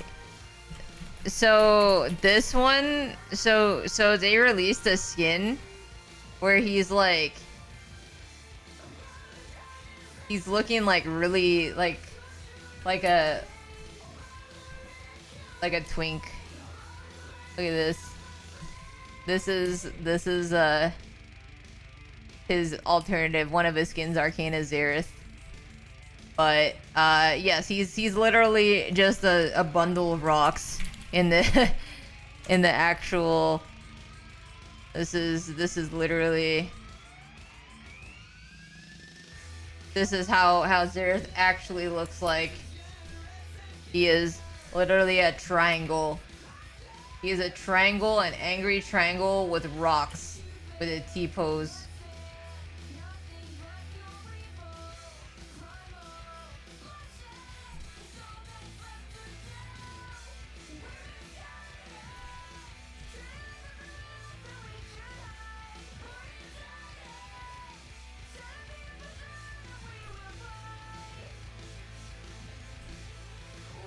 I don't even remember drawing Xerath in my 161 champion draws. Alright, please pay say $8 million. Yes. This. They'll make that in one day from releasing another RE $400 skin. Just saying, League knew how to make their monsters. Oh, absolutely. There's a lot of really cool monsters. I mean, first of all, Tom Kench, one of the coolest designs ever, in my opinion. I'm a huge fan of freaking Rek'Sai. Rek'Sai is very cool.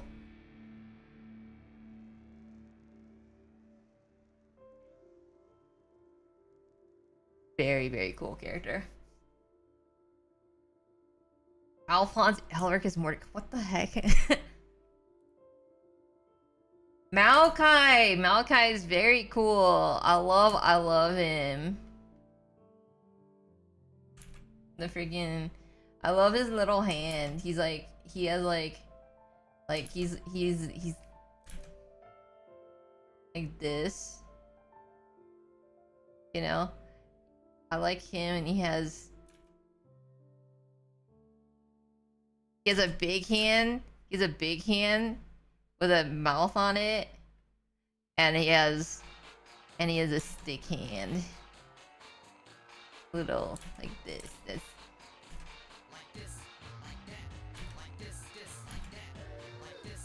That's Maokai.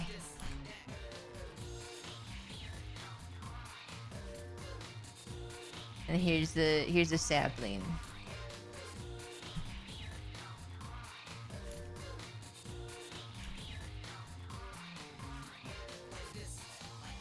It's another $7 million. $7 million.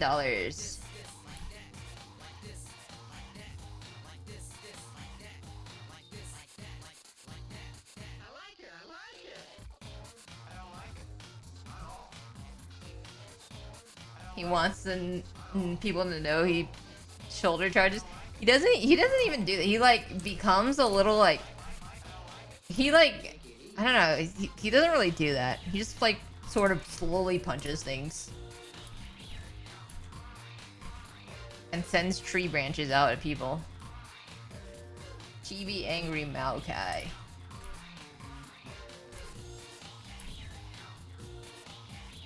It's been a while since I did the champions from memory. I still remember my champions. Haven't drawn League in a while, but I still remember my champions.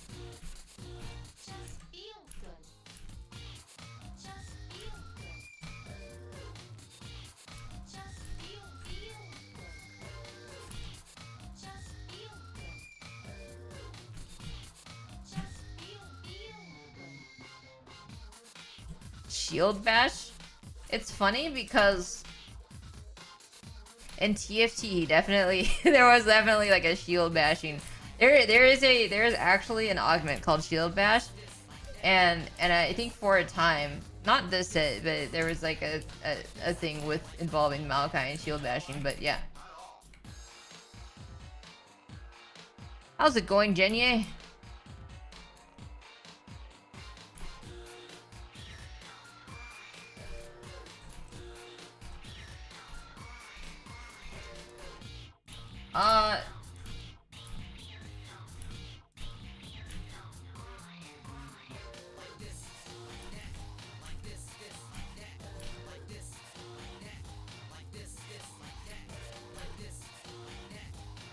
He definitely has like a lot of tankiness though.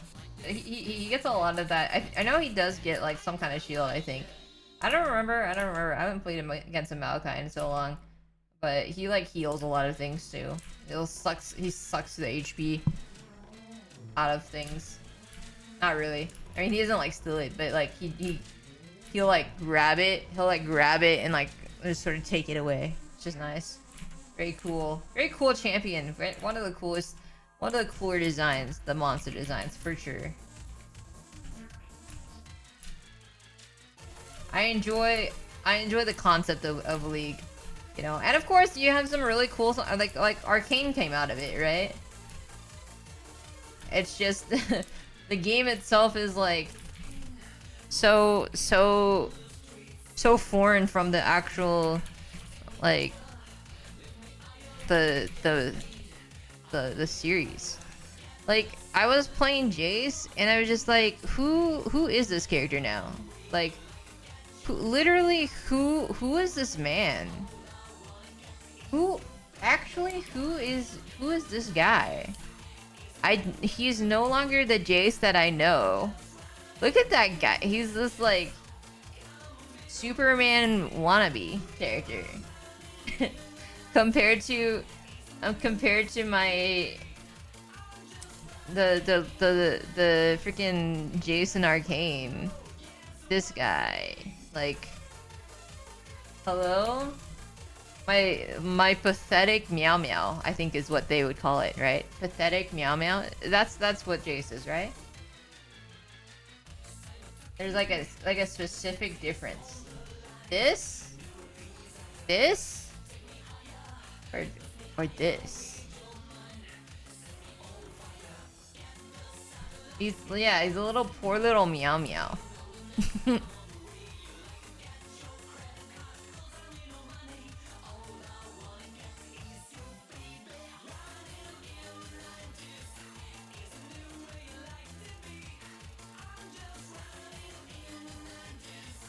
Yo, Oyasumi Uni, how's it going? Thank you so much for the hydrate.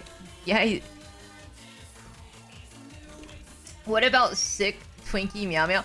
Oh my god. Oh, okay. Wait, hold on. Have you seen? Okay, Dulcet. Have you seen this? They have a new skin for Victor. Look at how pretty this is. Look at how pretty. Also, I'm pretty sure that this arm is Sky, which is cool. Yeah, oh my god. He's so pretty. He's actually so pretty. Everyone is molding over Victor, but because a lot of Victor fans are not really pleased with the fact that their character has been replaced, which is very valid. But also, I'm blinded by the fact that he's, you know, he's the sick Twinkie meow meow, and that's all that matters to me. We won. Yeah. I I want to stay silent about it because I know that there's actually been, I know people, a lot of fans of Victor are in shambles, but like also he's really hot.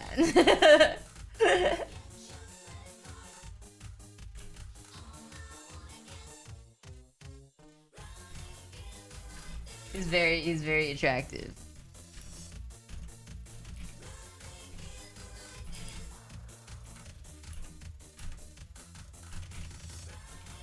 I still need to play the game since like he came out, or like the new one came out.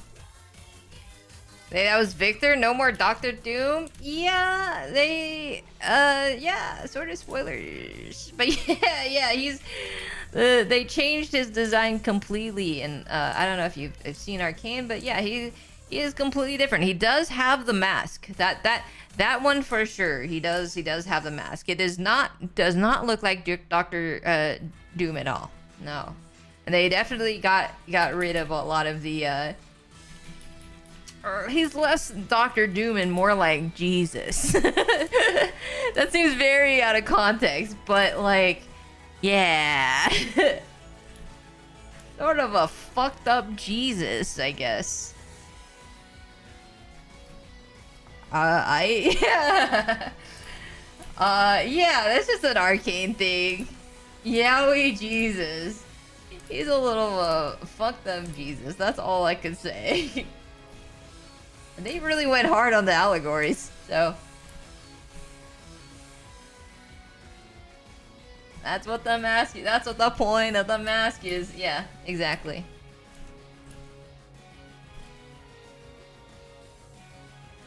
I haven't played League since season 2, and I kind of stopped caring about it. It's all good on spoilers. Yeah, he actually has a really cool mask, though. I mean, technically, it's not spoilers. I can show it probably because I mean, let's be real, he's already in game, so you know. So this okay, and by the way, again, like I said, I always stand Horus or basically Hosier art. Look at this. But I believe this was done by Hosier as well. But this is the new Victor. He is a twink now. He's a robot voidish type of robo twink. Arcane. He is the Arcane Herald, he is no longer the Machine Herald. He is now Victor the Arcane Herald. What is cool is like, I like it. So basically this is his face. This is his face, and it's actually split into two. And this is where this mask grows. So yeah, he is very, very cool. Very cool now.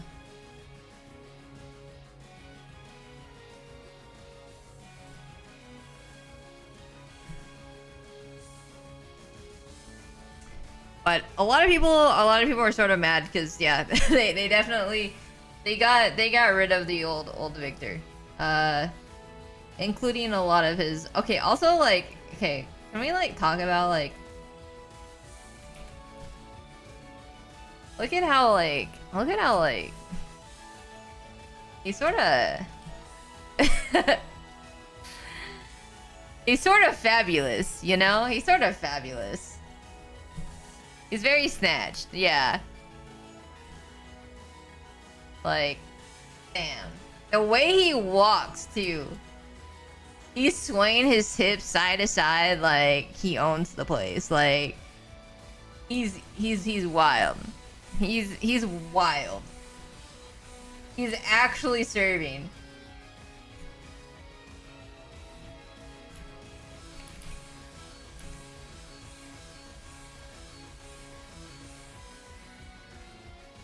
I really liked enjoying the original Victor. Yeah, that's valid. No, I also enjoyed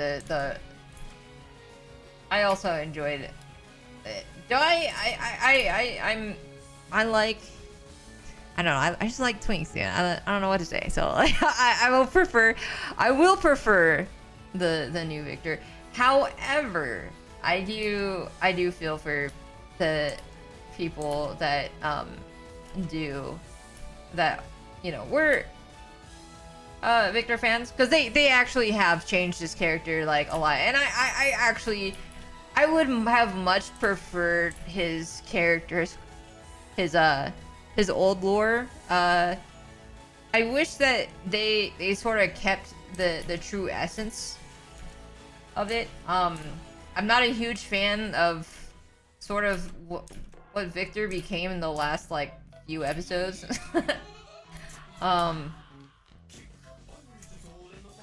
He was very like in the original lore. Yeah, he was definitely like, join the glorious evolution, right? But like he was always like, he wouldn't actually harm people or like quote unquote save them with like the mechanical augments and stuff, or the hextech augments, if they didn't want it. It was only for those who were willing. And Victor for a time did that, and then all of a sudden he was like, yo, YOLO, actually let's just like possess everyone though. like YOLO. let's just try to save everyone, which is yeah, it was weird, but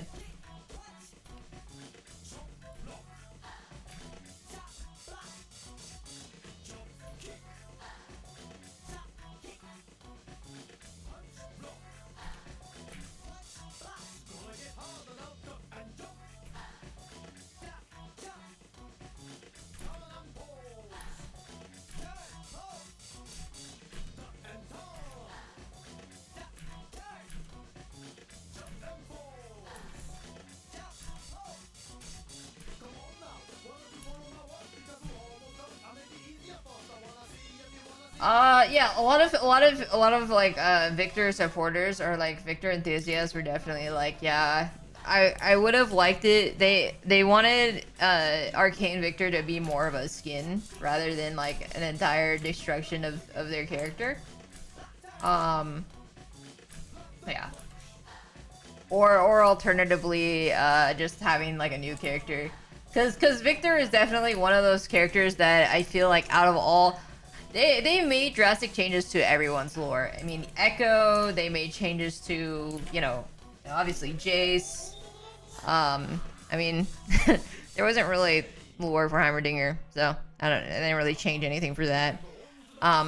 Singe, they changed. Every character got drastically changed for Arcane, and I think Victor was one of the more like controversial changes for sure with how they handled him. But yeah, he's also really hot, so there's that. And for people like me who just enjoy the hot guys, who I just enjoy Arcane for seeing hot people do hot things, like Kate Fi, like it's great. It's a great show. Very artistic, very lots of cool things to look at. So yeah, I can't wait for the Twitch X Warwick. I've actually drawn fan art of that. It was a commission, so that's interesting. I didn't even know that was a thing that I would ever hear mentioned again. But yeah, I have drawn fan art of that. Interesting. Remember when you told me that the only League twink was Ezreal? Now we're kind of eating. Just showed me like, yeah, I mean, Aphelios, like yeah, Ezreal used to literally be like the only one. Now we have Victor, we have Aphelios, we have Hui. Like we're definitely dining fine tonight, That's yeah.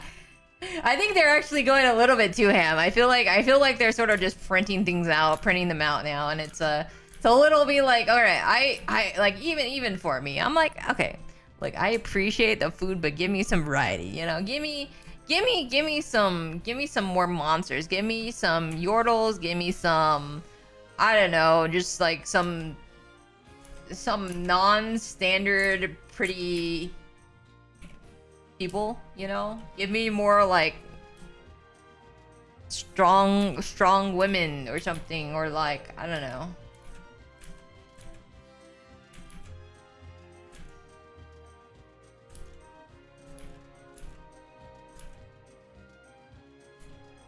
More void? Yeah, I've loved more void creatures. More void creatures that aren't weirdly sexualized? Question mark? like like Belveth? Like I don't know, like Belveth was so cool. And I do love the idea of Belveth. Like I do love the fact that she does have a human face similar to like an anglerfish, but where anglerfish, you know, they have that like leer. But the fact that they're like constantly sexualizing Belveth is really weird. It's just I don't know. Like they know what they're doing, but like also Ambessa, yeah, true. Ambessa, I always just associate her with just being like an arcane character. And arcane, to be fair, arcane characters are a lot of cool, very cool characters in arcane. I would love Savika if she was in League. I mean, she's freaking amazing in TFT. I love playing her. But yeah, no, I mean, every arcane, anything that came out of arcane was beautiful. Every, you know, like it's great. Yeah, Ambessa, one of the coolest designs. Specifically one of her outfits. I love one of her outfits when she has like this like crown on the back of her head. That she like has her hair bundled up with, and it's like friggin' the coolest shit I've ever seen. Yeah, Ambessa's cool.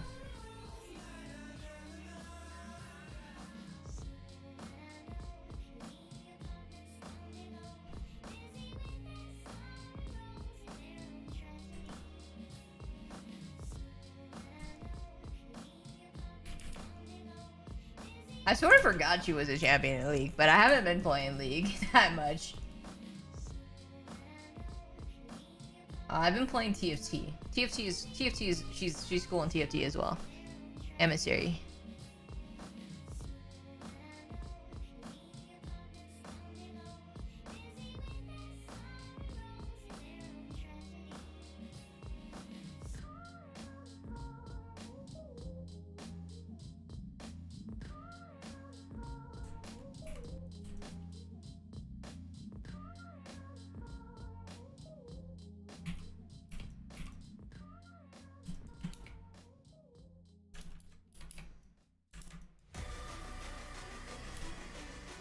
Honestly, I wouldn't mind having like most of the characters and most of the new characters on Arcane to be in League. Like, I believe her name was Lest. Lest was really cool. Or I think that was her name. Friggin' any of the Chem Barons are cool. Like, even if they, you know, I mean, I'm obviously a Smeech lover, so I love my Smeech. Smeeching all over the place. He's so cool. I'd love, yeah, Savika. Savika's actually probably my #1 pick for, like, I love Smeech, and he's my favorite. He's like my second favorite Yordle now. But man, as in a champion that I would love to play as, like, oh my god. I mean, and I think that, you know, a lot of people would like her. It was Savika. Savika would be very cool to be in League. I hate when you use speech as a verb. you don't like the term smeeching. You don't like when he's smeeching all over. You know, like yo, po. Yo, thank you so much for the follow. Welcome. I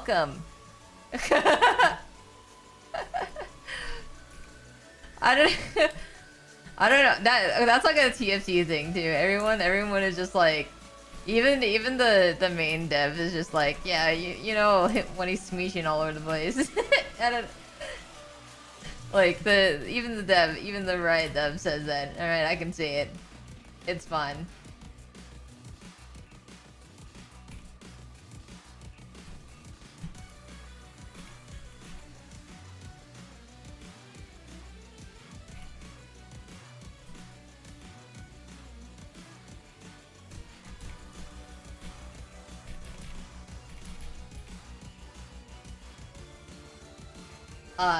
Chem Baron, yeah, all the Chem Barons would be cool. I'd love to play Rennie.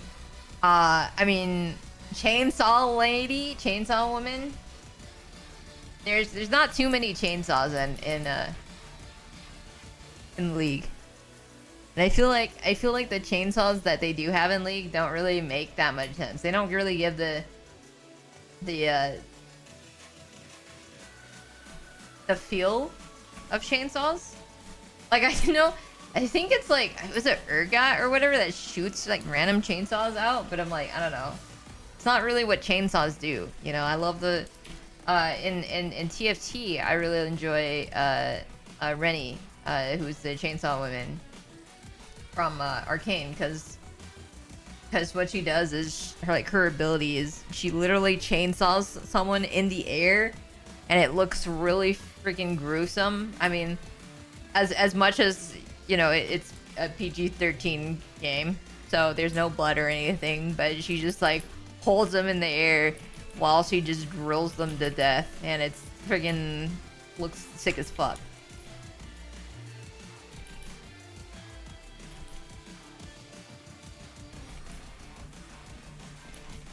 Sounds terrible, like you're a term for rubbing the mud off your shoes.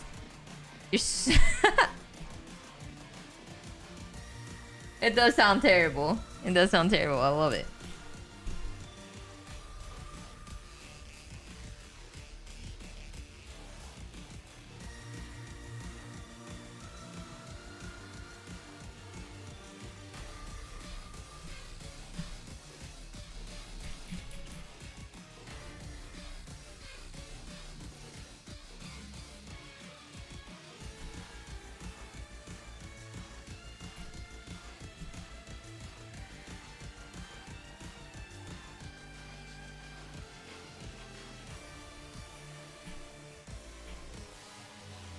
Obviously Mel would be a really cool character. In TFT, she's actually like freaking broken too. She's like has a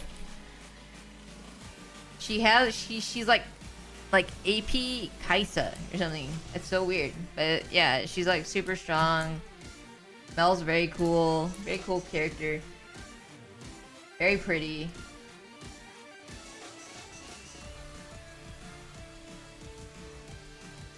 I'm sort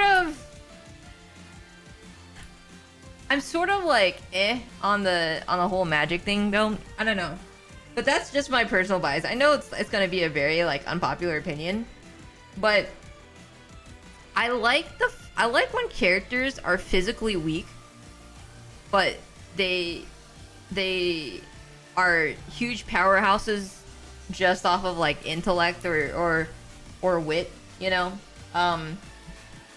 I appreciated like Armin from Attack on Titan before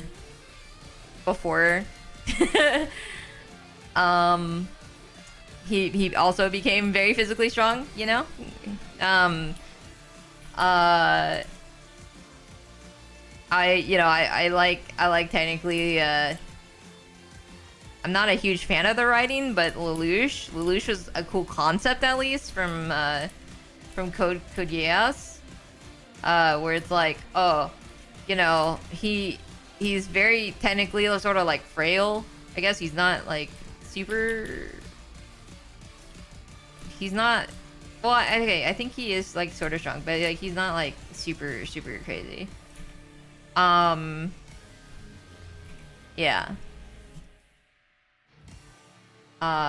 He uses, you know, or I guess like Light Yagami too, right? Although it's technically, you know, Light is not in that type of shonen where, like, you know, he's like battling against crazy muscular people or anything, but you know, I always like that idea where it's like, oh, you're a menace, or you're super strong based off of just like how you handle situations. And I think Mel is like extremely like intelligent in that way. So I wish that, I don't know. I feel like in some aspect it's just like her just randomly becoming insane OP mage out of nowhere. I don't know. I was just like, oh, that's cool. And I really love how she uses her abilities. I definitely think that's like really cool, but I'm like, it sort of takes away in some aspects for me. But that's just a personal preference. I don't think it's bad at all, but I just, this is a personal preference for me. I also like, even if I have the like gripe, I still really like her, how she is a mage, because the way that she fights is really funny and made the best Maddie scene ever. That part of her characters was definitely a lot less because of her abilities and able to just brute force some struggle. Yeah. I don't know. She's a really cool character, like very intellectual character, and I just love how she was like manipulating everything in her power in order to build her sort of like status and stuff around Piltover. So that was really cool.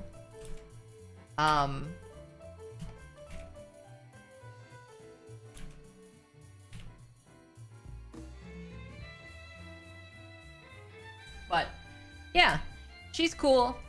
She's cool, very cool character. Probably one of the best designed characters also. So one of the most beautiful characters I've like ever seen. And that's saying a lot considering how beautiful characters are in Arcane. Everyone is beautiful, which is nuts. Even Smeech is beautiful. my goat himself.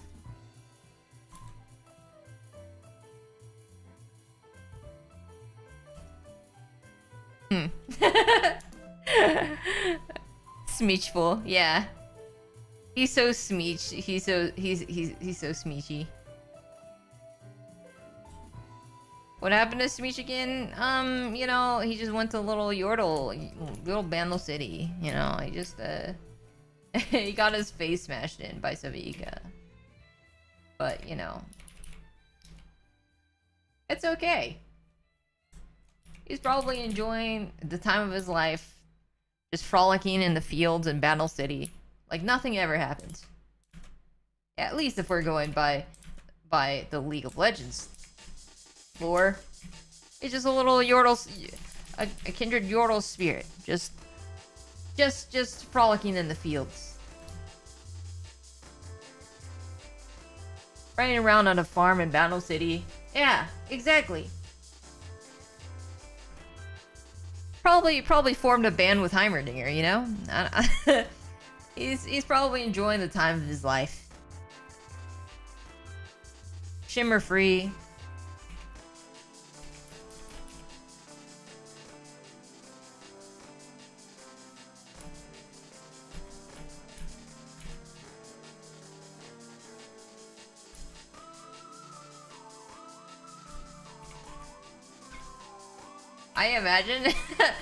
I imagine what happens if his, because he only has a head.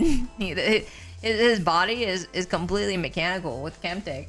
So what if he just pops into existence in battles and he's just a head?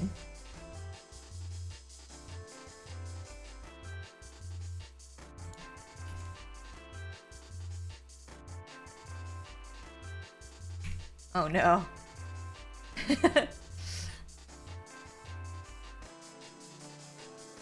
Just rolling around, little Katamari Damacy style, collecting all the little Bandle scouts, I guess, and forming a huge Katamari to terrorize Bandle City with. I don't know. There's a lot that could be done.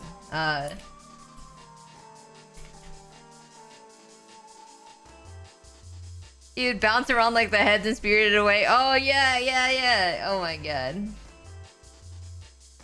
Yeah, there's so many. See, there's so many potential ideas. There's so many ideas that you can do. Maybe we should write the next season of, or whatever the next show is of following Arcane. You know, I think we have potential here. We should apply. We should apply to write our Fortiche.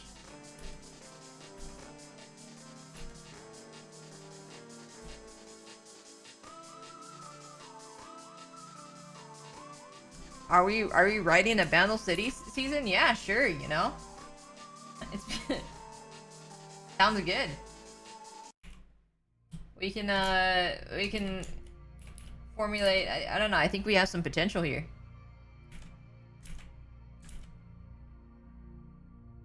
Maybe Smeech and Heimerdinger are the main characters of the story.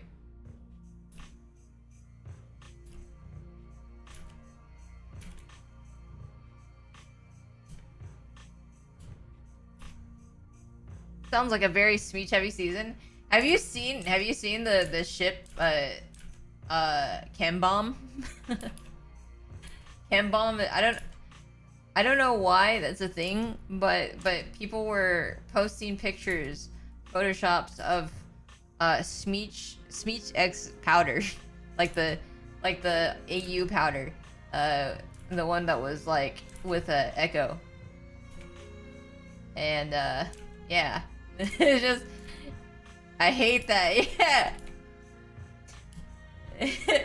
It's so funny too. Wait, let me see. I'll look at Chem Bomb. Chem Bomb powder or whatever. I'll just say Smeech. Here you go.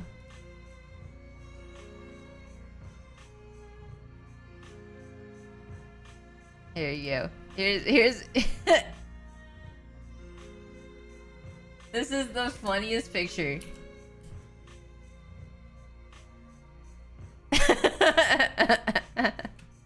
It's the funniest picture.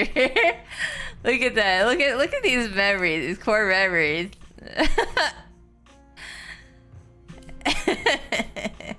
And this, he just this is fucking amazing. I love Smeech. He's definitely Smeeching. He's definitely Smeeching his best. God, that is such a fucking good. I don't know who the fuck decided who is cursed enough to actually do that, but you know, like I love that so much.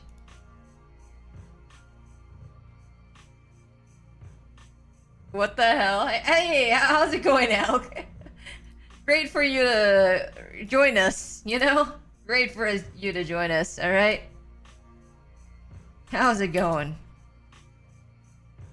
Someone needs to take credit for the crack ship.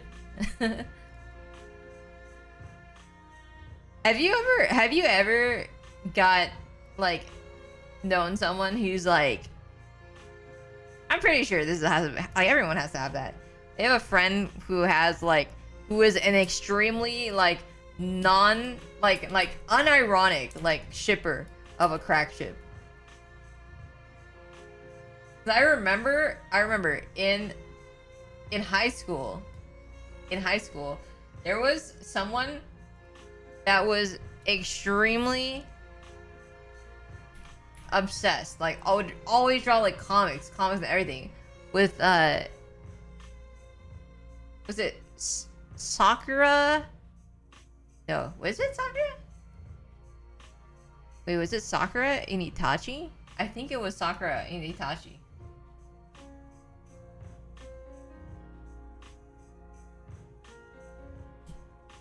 I guess I would consider it, I don't know if it's like a crack ship, but I think they like never met or something, right?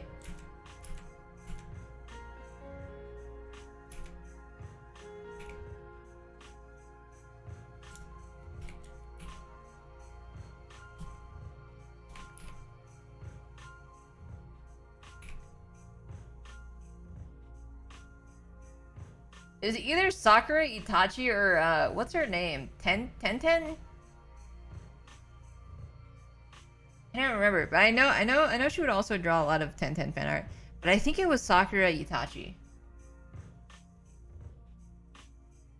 I know a bona fide Fujoshi, so I see cracked ships all the time. Oh.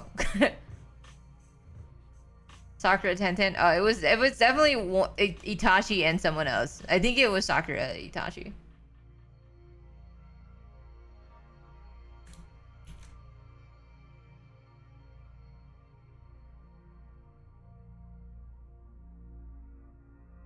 I don't know. I'm basic as fuck. I just like the I just like the basic shifts. I'm fine with my Graves TF, my set Aphelios, set Fel, and my Vi, Kate Vi, of course. It's God's decision that I fight. As a knight of honor, as a protector of the seal, I sacrifice myself to the blood of criminals.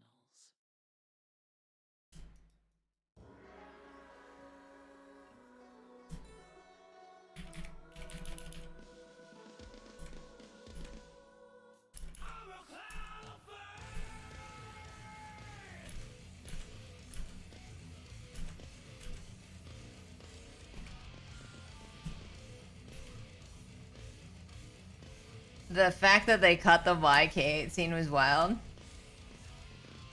Yeah, it's wild, but then also wild the fact that it was really that long in a series that literally is like super short. But yeah, that was good food. Very good food.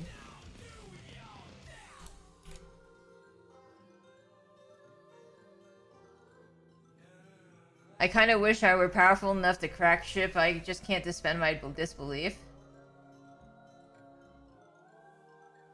I just don't know. I don't think I have like the creativity to do so.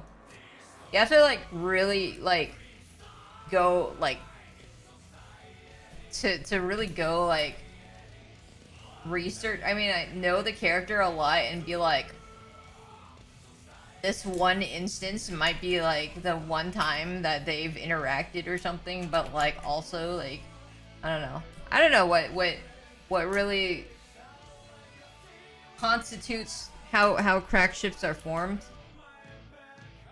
to like fully stand it. But I respect it, you know, especially people get really behind it. I don't mind some hot art. I don't know why, but I definitely have seen like multiple Aatrox Ash art, and I don't know why. I actually do not know why.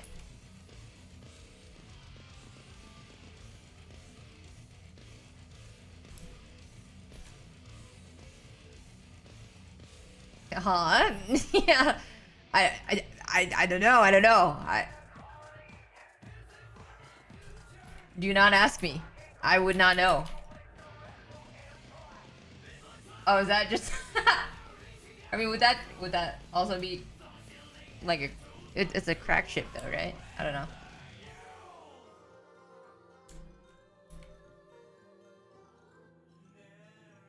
Vi really had her priorities set in regards to Jinx and Kate. Yeah, I'm not the biggest fan of how they did that, but I do think the scene was important. I do think that the scene really like it was a good. I mean, well, it was fan service, but also it was a good way to establish that like Vi and Kate's ultimate trust in Vi for you know, and Vi or whatever. Kate, you know, actually trusted in her, which is really nice. That said, it happening like at least in Scream Time, like literally like 3 minutes after Jinx had literally told or suggested to Vi that she was going to, you know, go 0 and 1, you know, or is, you know, I don't know.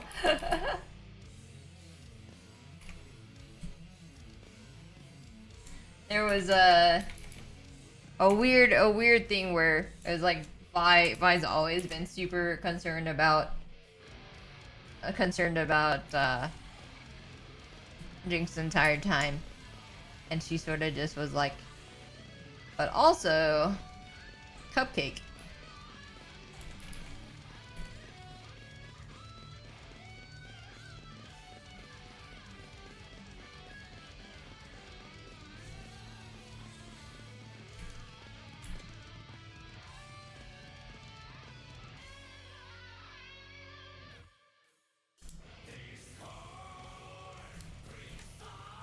I think a lot of the awkward moments in Arcane would have definitely like they definitely would have been they would have fit right at home if they had another season or whatever to do this, or like, you know, just things that to let things sink in first.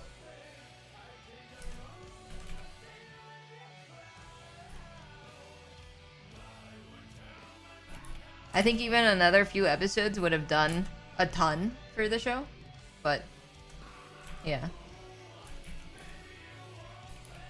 I'm always wondering if it's like, I don't know. I have a hard time judging that show. Like yes, I did really enjoy it.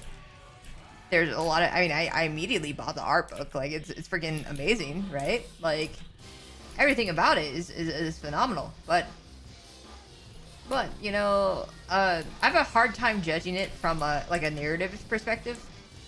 I sort of have to suspend my belief for a lot of things. And I sort of end up treating it like a visual poem or the world's longest music video, I guess. It's like a musical. It's like a musical, except instead of people breaking it into songs, into dance and songs, it's just like you just have another music video playing, which is pretty funny. I don't know, like out of context, is like literally they'll have a musical to start off, then they'll put on the opening theme and immediately go into another musical sequence. And this happens like most of the time, but like I appreciate it. It looks very pretty. It sounds great. All the music's so friggin' amazing. But yeah.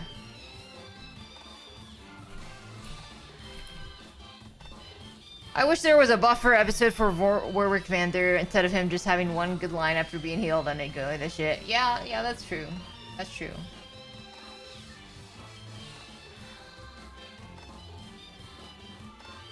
They said, yeah. No, I mean, I definitely think that they it's almost like they took like the spaghetti code worth of plot, which is like literally they're like, let's just do the entire like Runeterran war, or like, you know, it's not entire Runeterra, but let's involve Piltover, let's involve the politics of Piltover and Zon, which by itself could last 5 seasons, and still not be like, you know, like deep dive into it. And then also let's involve Noxus, but also there's like this you know, the idea of Arcane, which is potentially like the references to Void, or maybe even some Shuriman things. Also there's Janna, you know, who also originated from Shuriman. Also there's alternate universes. You know, like there's just so much going on. There's, you know, it's just like they literally had just like, yeah, the entire spaghetti code plotline, but they did wrap it up as pretty well. I think they wrapped it up pretty well for what they had. Did I enjoy the finale? Not really. I don't know. I'm not the hugest fan of the finale, but like they did what they could to wrap it up.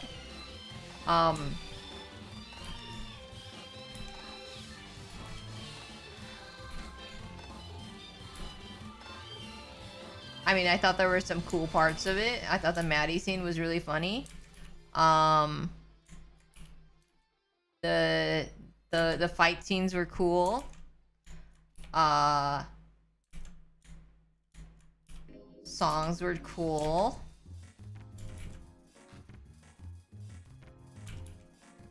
Victor's skills are super broken, and I feel sorry for anyone who actually goes into game and expects anything cool to happen.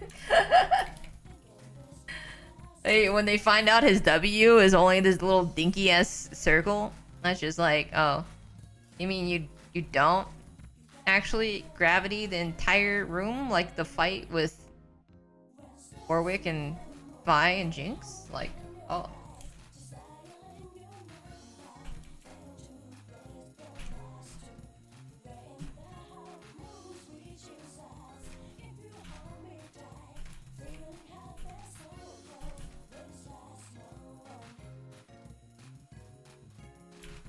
The Stray Kids moment was tight too. I love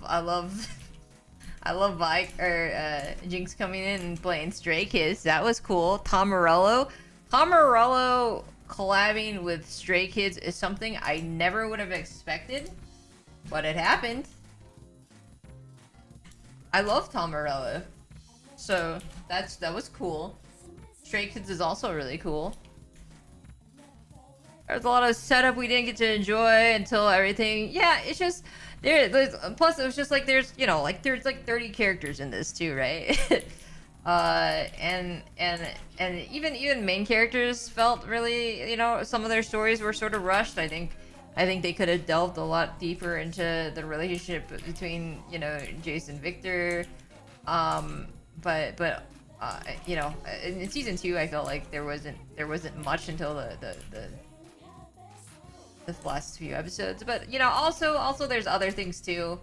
Like I think just some characters just didn't get the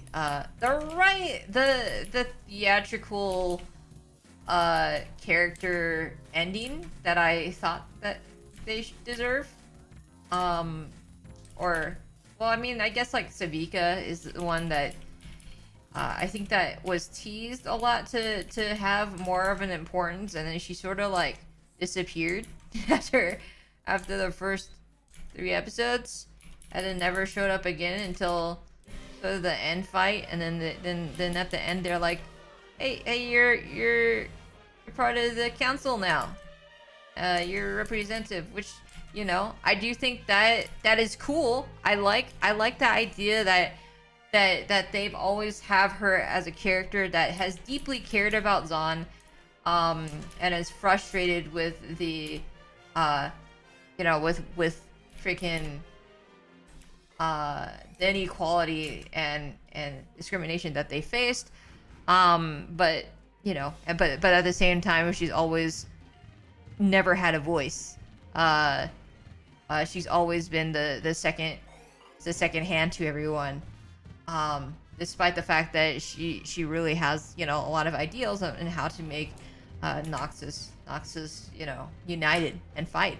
So it is cool that she had a counselor position, but I would love to have seen the journey there a little bit, maybe especially because for a time being they're Jinx, Savika. I think Jinx and Savika have wonderful chemistry, and sort of nothing happened after that after a while, unfortunately. I think even like the happy family, right? It's like you have Isha, Jinx, and Savika, a little dysfunctional happy family that they're recreating. I just wanted more interactions with Savika for sure. She was very strong character. Loris, I feel, got a little done dirty for the narrative, but that's just, I wouldn't say it's wrong how his story ended, but it's just not my preference. There's a whole world arc about Piltover and Dawn that reached an epic climax at the end of season 1. Season 2 followed with a lot of back and forth and ended them with teaming up anyway. Yeah, that was my hugest thing. That I was a little bit I didn't really care for, because I do enjoy Mbessa as a character, although I do think that they definitely skipped a lot of exploration for her. Again, like most characters, I think there's a lot of room, for development, instead of just sort of, you know, like off screen, like, okay, now they're doing this and that, you know. That said, yeah, I love her, and I love like the tensions between Noxus and stuff like that. I love a little chaos, you know, a little chaos when there's just everything happening at once. But at the same time, I think that the one of the most intriguing parts, and it was a huge focus of season 1, was, you know, the dichotomy between Piltover and Zahn, the politics of it, and the struggles, the sort of tension between them, you know, and the just everything, you know, how do you deal with that, right? You know, and then it sort of just got shoved aside for like, oh, now we're, instead of like really exploring that, we're just gonna team up and deal with the big bad of the season, you know, which is Noxus, or Ambessa. And so it felt like it got so a little shoved to the side, and then they sort of like brought it back up with like Savika being in the council, you know. It's just a lot of ideas that were sort of explored, or, you know, and it felt like a little bit too many ideas. And I understand that it could work, but I don't know. I think they're different. I think they could have had a little bit less, perhaps. But yes, I absolutely, again, criticism. This is criticism, but I absolutely still love Arcane. You know, it is the prettiest video game adaptation I've ever seen.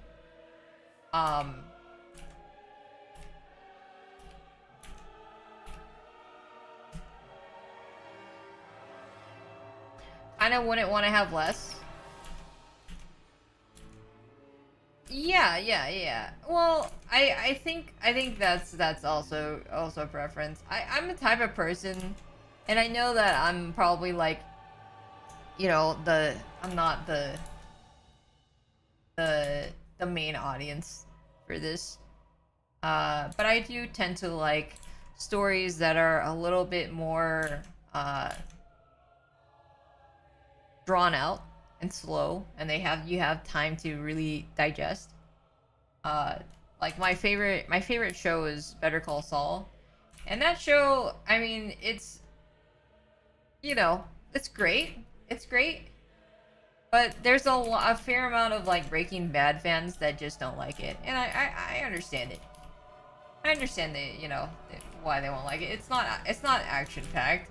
There's technically most action packed scene with or like when people think of like, oh, what's the equivalent, the Better Call Saul equivalent to the Ozymandias, which is like, you know, one of the highest rated episodes. It's very high action packed and goes crazy, and I guess the equivalent of Ozymandias would be an episode called Chicanery, which you know, instead of lots of people dying and stuff, it's literally a courtroom episode.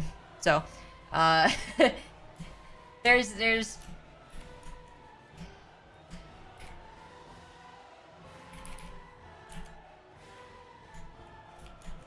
I understand that I am definitely not the mainstream opinion on a lot of the content that I digest, you know. But I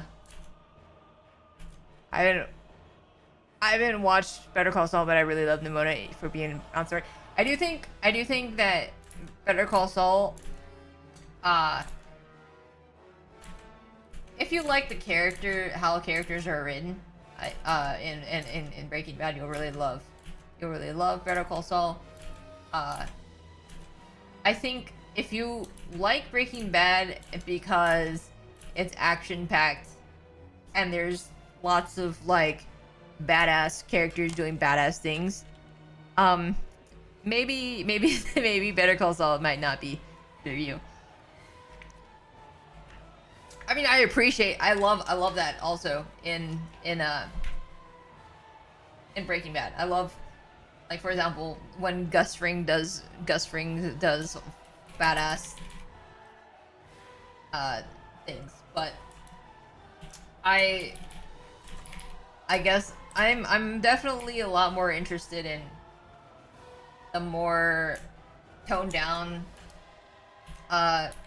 things and just like character focus and stuff like that. And yeah, so I really enjoyed that series for the most part. I think it's definitely a solid 9.5 out of 10 for me.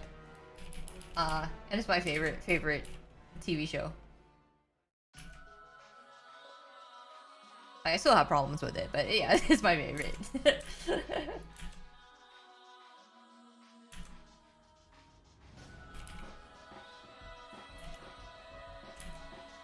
Also has really good framing, by the way. Like even, yeah, if you're into studying like compositions or like how to frame things, I think like Better or Breaking Bad has a lot of like famous like compositions or framings or whatever, but like Better Call Saul, like definitely the better of the two in terms of how things are executed in a cinematographic way, which was really nice. All right, I'm almost done. Sorry, lots of rambling.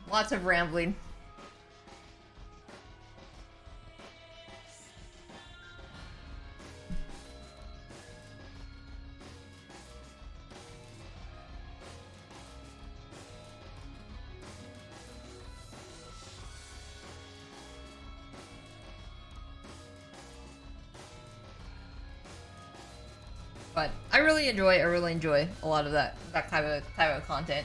I don't know. It's very cool. I love media. I mean, again, I love Arcane still, despite my qualms with it. Like, you know, I like it. I like it especially because I knew what I was getting into. Like, I'm not going into Arcane for perfect pacing. You know, I knew season one's, in my opinion, season one's pacing was atrocious too. So, and that was one of my biggest qualms with it. And I was like, okay, well, when I go into season 2, I know that the pacing's gonna be not the best, but I'm just gonna enjoy it for watching cool shit happen. And I want to see really cool art happening on screen. I want to see all my League of Legends characters doing really cool shit.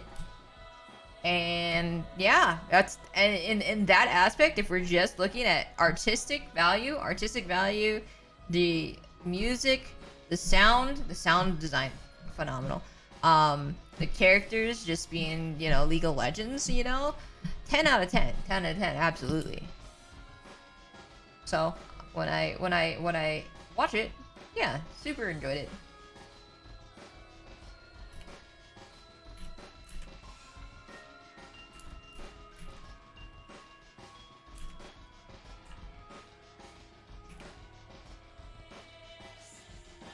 Also, another dosage of emotional damage so everyone can cry again. Oh, absolutely. Yeah. And I thought, because I had emotional damage on freaking episode 3 of Arcane, and I was like, they ain't gonna get me again. And then freaking, was it episode 6 happened? Episode 6 happened, and then episode 7 happened. I was like, damn, they got me multiple times this time. They got me multiple times. I can't escape. Sounds interesting. I might watch it. I like the characters and the tension in Breaking Bad. It was a little too much for me. Oh yeah, there's a lot of tension. I will say there's a lot of tension in that show. Alright. Well, I think I'm about done.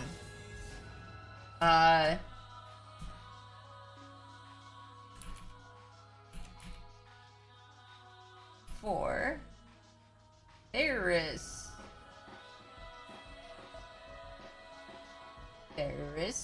Ferret.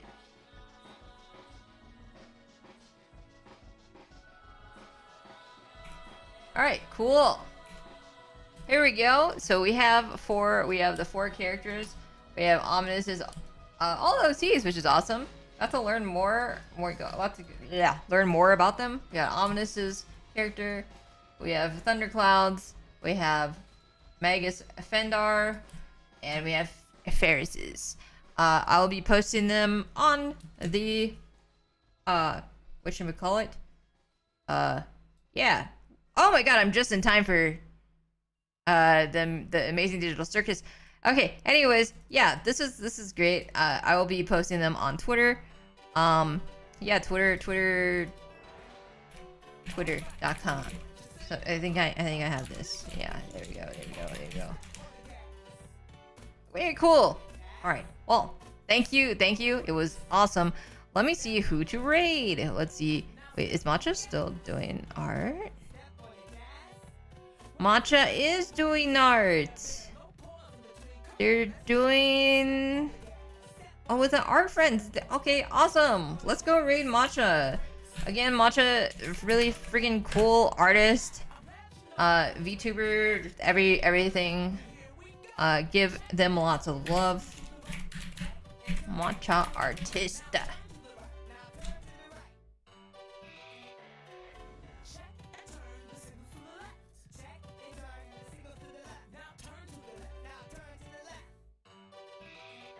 Alright.